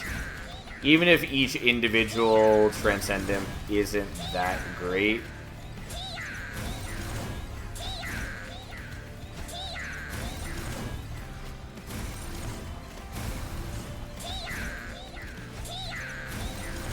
Like, this is still silly. Okay. We are not going to play out the other one, / we can't play out the other one. And I guess we'll just leave the morsels there. I was going to originally, or not the morsels, the imps. I was originally considering killing one of them to make room for more morsels, but I don't think that matters. At least not a ton.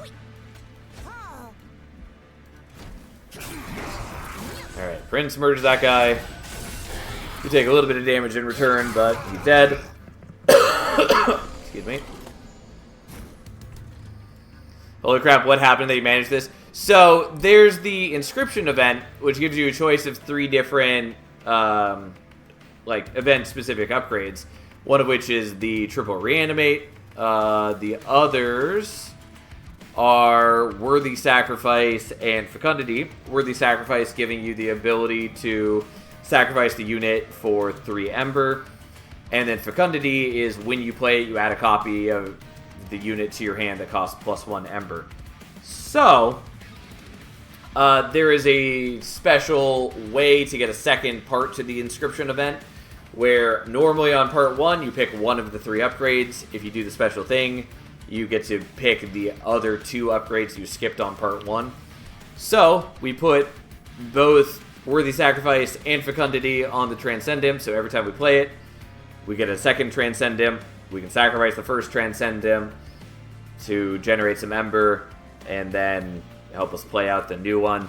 Plus, we had played out a Pyre Chomper earlier in the battle, which gives us extra Ember, and so the Transcendents now also generate 4 Ember on play. So we just have a ton of Ember generation, and are able to do the Transcendents a ton of times. Again, not like the most insane Transcendents, because we're not generating that much armor or rage per time we do it, but yeah, it's a thing.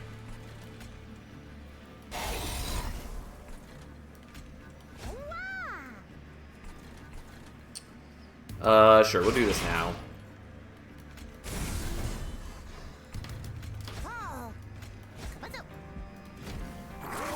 But yeah, it is a strong event. This is, I think, the most epic synergy I've ever seen. Fair enough. Oh, you guys are being jerks. I see. That's fine. We can prevent that. Thanks to the power of our mighty torches.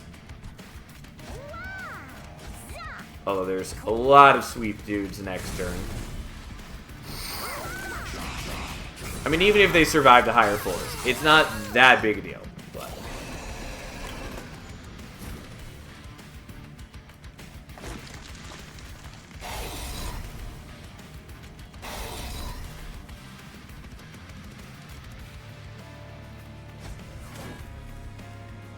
except I'm not killing the amalgam, which actually is a problem.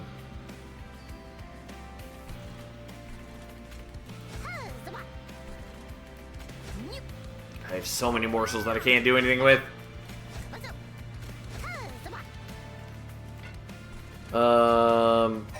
Yeah, whatever. No surprise. Yeah, well, them killing them imps does fuck with me a bit. Not terribly surprised at this turn of events.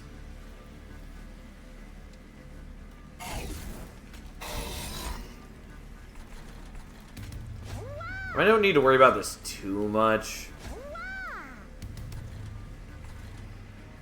Like, it's fine if the Allied Construct takes some damage. The big issue is just I'm taking a bit of pyro damage. It's fine.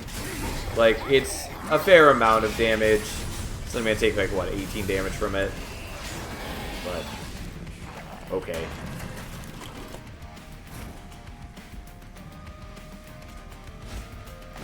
Alright, and I could use the Wrath ability. I'm not going to because it just slightly more times that he gets hit. Although I should have done the torch. I definitely spaced out. But that's okay. I'm just trying to increase his permanent rage a little bit.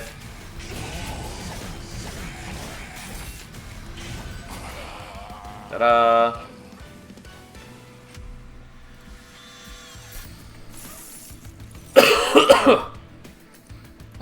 Battering Ram is kind of cute here.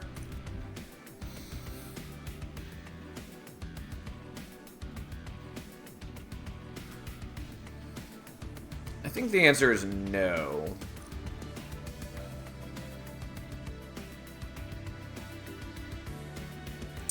Yeah, we'll just skip on that. The Void Binding is not bad, except that I am not in a place to use it well, so. Yeah, I think we're going here.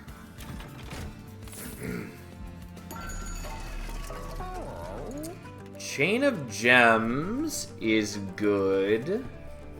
Shadow Sheath is interesting. I don't know that it really matters to me. It doesn't work very well with Wrathful Prince, but, like, who cares? He's not a major part of our plan, sadly. I really like him as a champion. Specifically Wrathful, I think, is cool. But it doesn't matter right now. He doesn't have the damage output or the survivability to be a meaningful part of our team. What can I still do to make this build stronger? Ideally, so the main thing that's going to help is duping the Alloyed Construct so I have more attacks. So I can put a second one on a different floor. That is among the bigger things that we need. There are still plenty of things we can do that would be strong for us, like artifact-wise, getting Resonant Shard, which gives extra attack per stack of rage would be powerful. Getting Ashes of the Fallen for double summon triggers. Queen's Tail for making imps cost a little bit less, and yada yada yada. Like there's a lot of things we can do. Shadow Sheath is also not bad, kind of.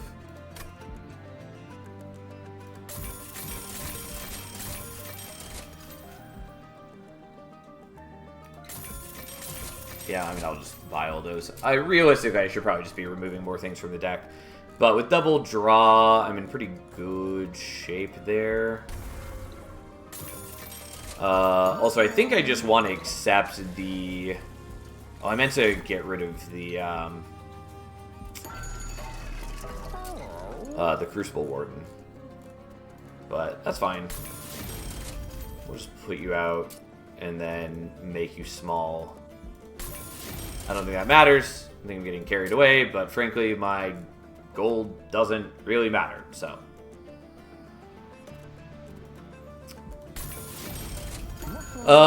Anyways, I think we're gonna stick with the Inferno room and just accept the damage from the amalgams because the sweep dudes are legitimately kind of annoying.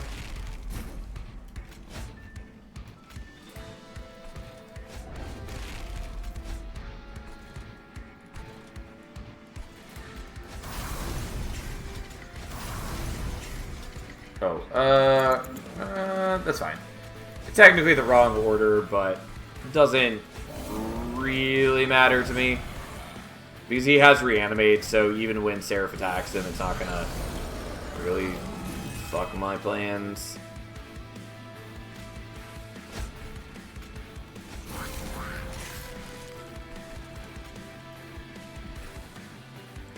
Also, I do have other options, I suppose.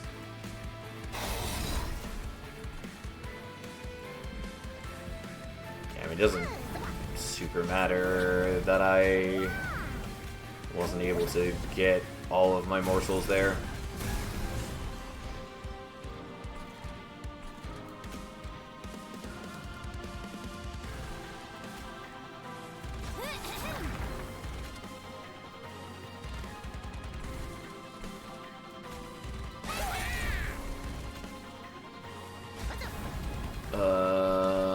Okay, more morsels. Well, I guess we'll turn one morsel into two morsels.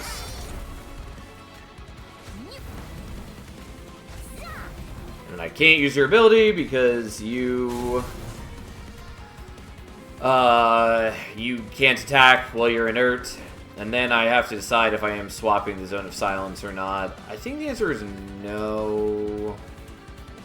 But maybe it's fine, actually, since these guys don't have reanimate.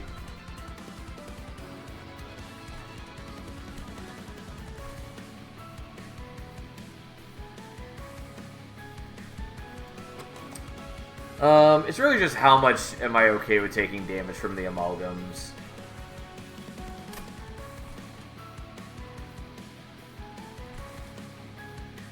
And I know I'm sitting here hesitating for quite a bit after I had already said that I was pretty okay with just doing the Inferno room. Yeah, I think we'll just accept the damage from the amalgams. Like, it is a not small amount of damage that they're going to do to me, but whatever.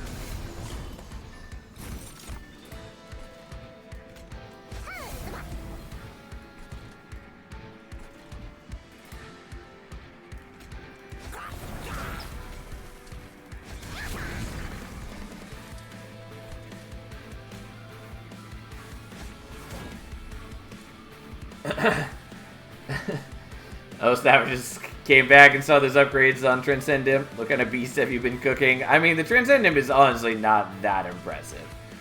But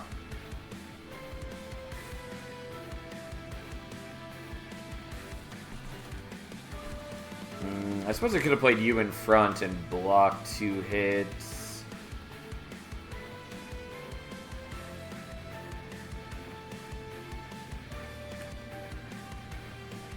Yeah, it wouldn't be enough either way. Okay, that's fine.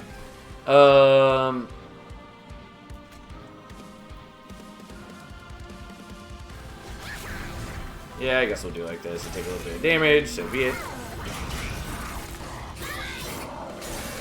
Take the higher damage, because life is painful and sad.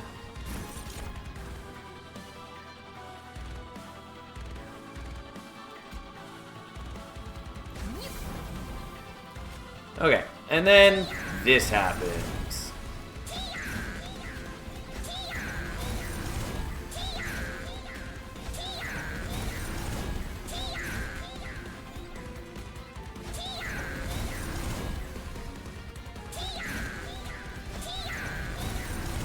Don't mind me, as we just keep playing them out.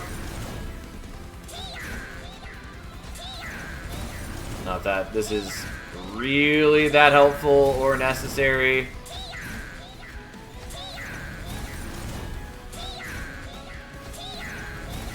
Like, if I had Trample, this would be a lot better, but I don't, so...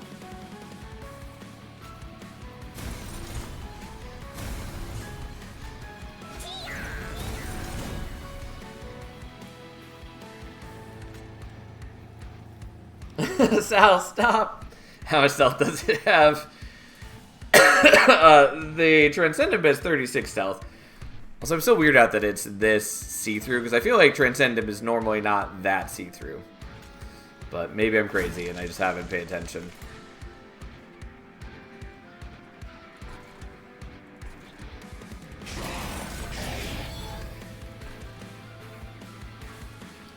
Stupid, terrifying amalgams.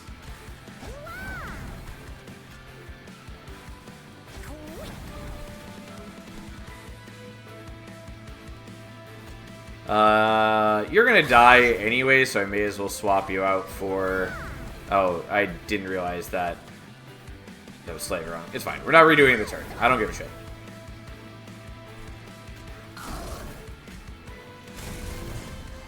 And yes, I did that in the wrong order. That's fine. Who cares?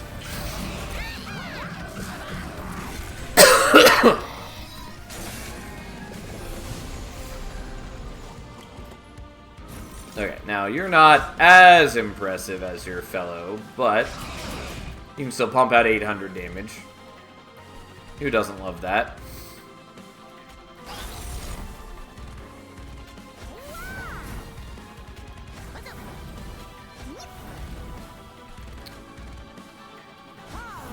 I'm sorry. No, we don't have the amalgams this turn anyways, it doesn't matter. There are things I should be doing differently to stop myself from taking amalgam damage. And I'm currently not doing those things. Whatever. It's not a big deal.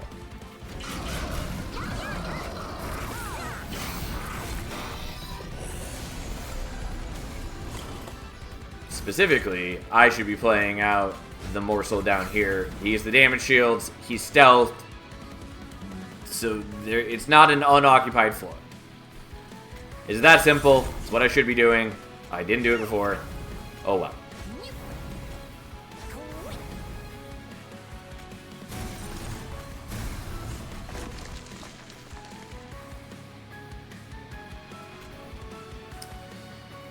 You're dying anyways, so just become morsels.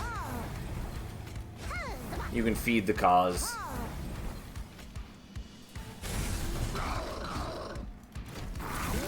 Alright, look at us go. Again, like, because I only have 2 attacks on the amalgams, I don't get... Like, I don't actually get to deal meaningful damage to Seraph. Also, I played the morsel down on bottom floor, not really realizing that doesn't matter. I don't believe there are any amalgams this turn, so I don't actually need to be hitting to be protecting it. And then I could use your ability, but I'm not going to.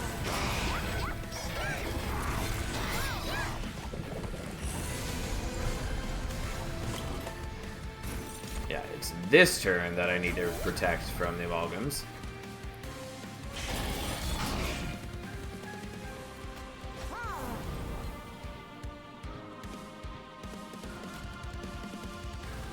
Yeah, you're super dead. Because you don't have stealth anymore, and you have melee weakness. There's just not a way I can protect you. Not a big deal, but it is a thing.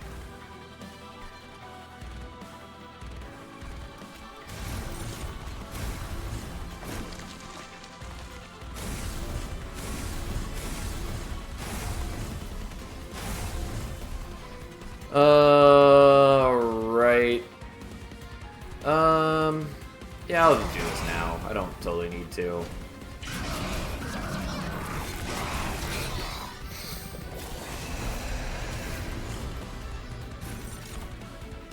Okay, sadly, you are going to hurt me no matter what, because,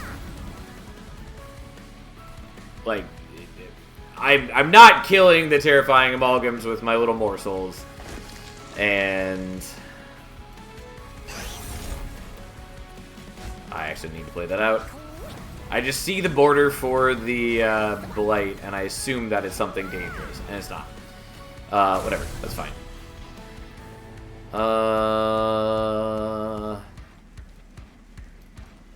Honestly, I'm gonna greedily kill you just so I can shoot my own dude one more time. Anyways, whatever. Point is, even if I had played out a morsel here with the stealth, it wouldn't have mattered, because they would have killed him, and then I would have taken damage on the pyre regardless.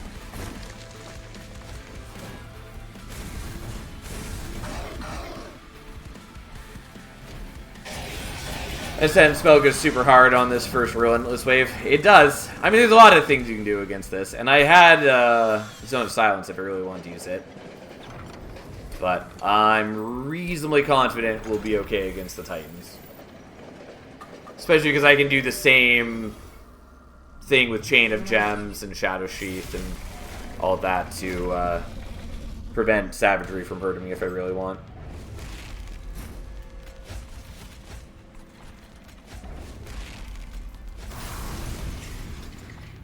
Oh,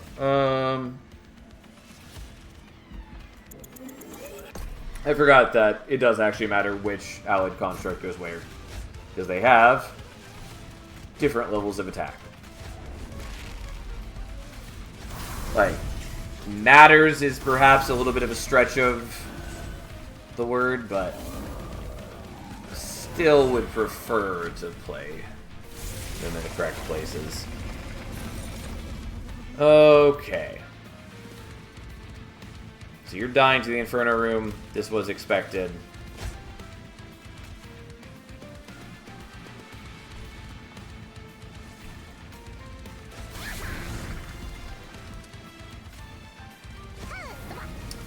Unfortunately, we drew the Transcendent too early, which is not particularly helpful. Also, the Impish Scholar ended up not mattering.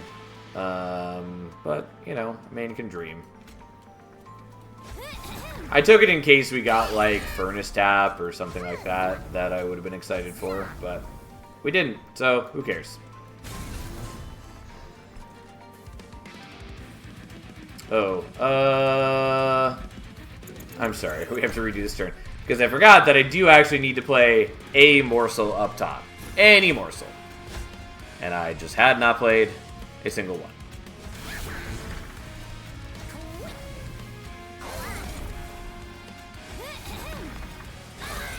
Okay, so enjoy.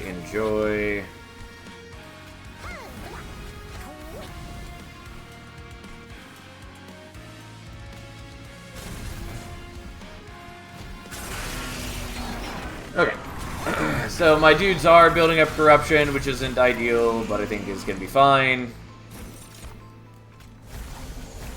Oh no, look at them go, all those sad things.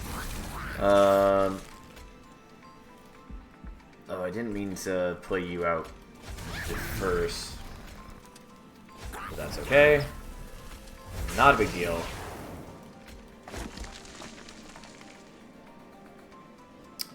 I kind of want to play the Zone of Silence, though I strongly suspect it doesn't matter.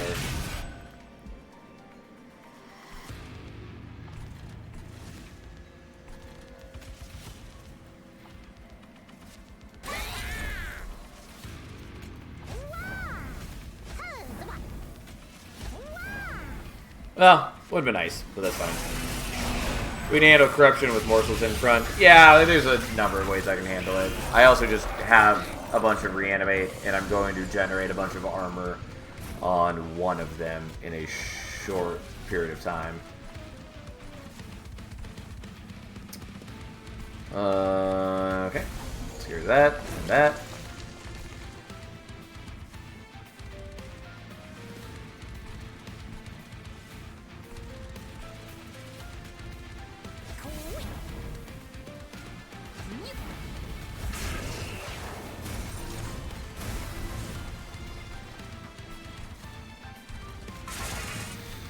Okay, you also get to punch Savagery now.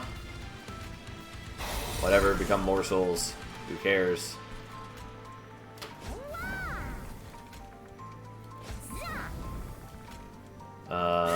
imps don't matter to me in the slightest.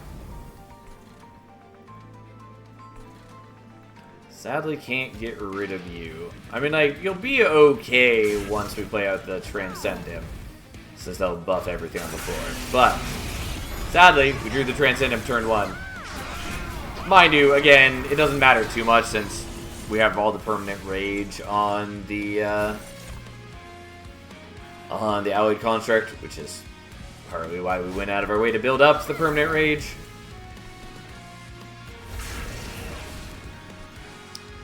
Okay.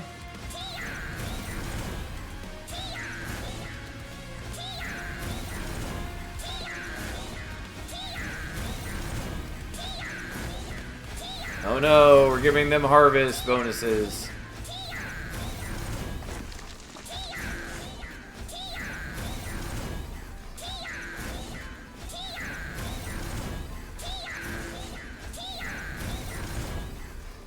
What? There we go. Alright, so that is the last we can do of that, because I can sacrifice it one more time and get 3, which puts me at 10. What the fuck is happening? Yeah, so this is what happens with Fecundity and Worthy Sacrifice. Anyways, essentially every time we play out a Transcend Imp, it creates a new Transcend Imp, and we have an ability on the Transcend Imp that allows us to sacrifice the Transcend Imp for Ember, and I had previously in the battle used a Pyre Chomper, which gives Ember on summon. So the Transcend Imps are generating Ember since they copy every summon trigger.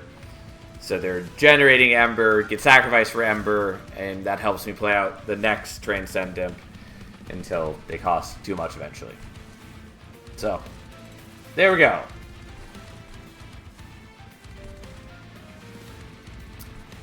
I mean, none of this actual matters.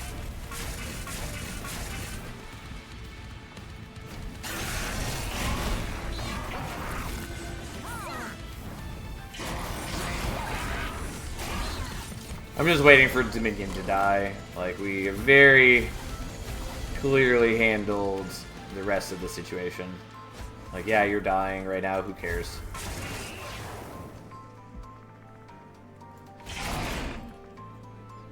Okay.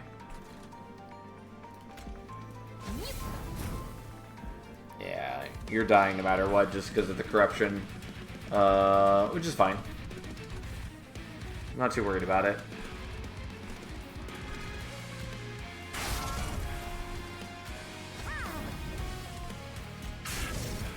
We'll just speed that up a tiny bit, I guess. Yeah, one of the alloyed constructs goes down. Whatever. Not a big deal. I sort of meant to play one of the Transcend Imps on that floor to protect it a little bit. Not too worried about it.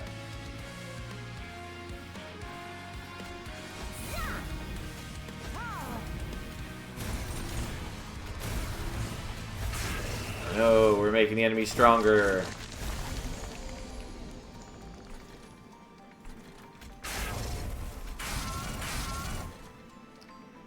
Okay, well.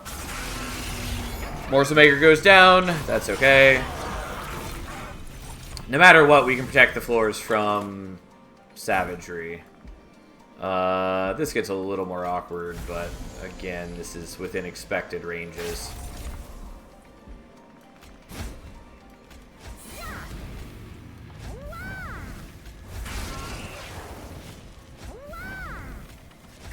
Yep, and the morsels clean up. Who would have guessed?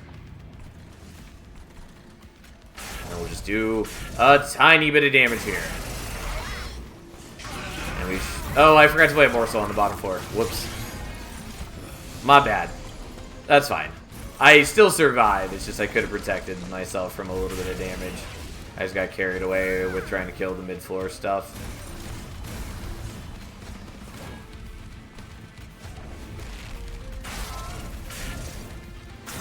Alright, there we go.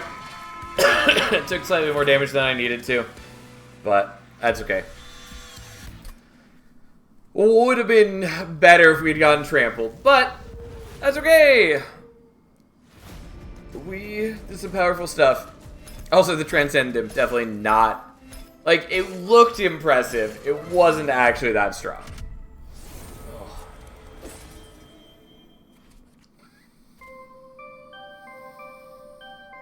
Oh, one of these days we'll master all those cards. Oh, boy. Anyways, that was a run. That was pretty cute. Oh, I meant to double check what was the... Not the thing I meant. I just wanted to know what we ended. So 226 Rage and 194. Yeah.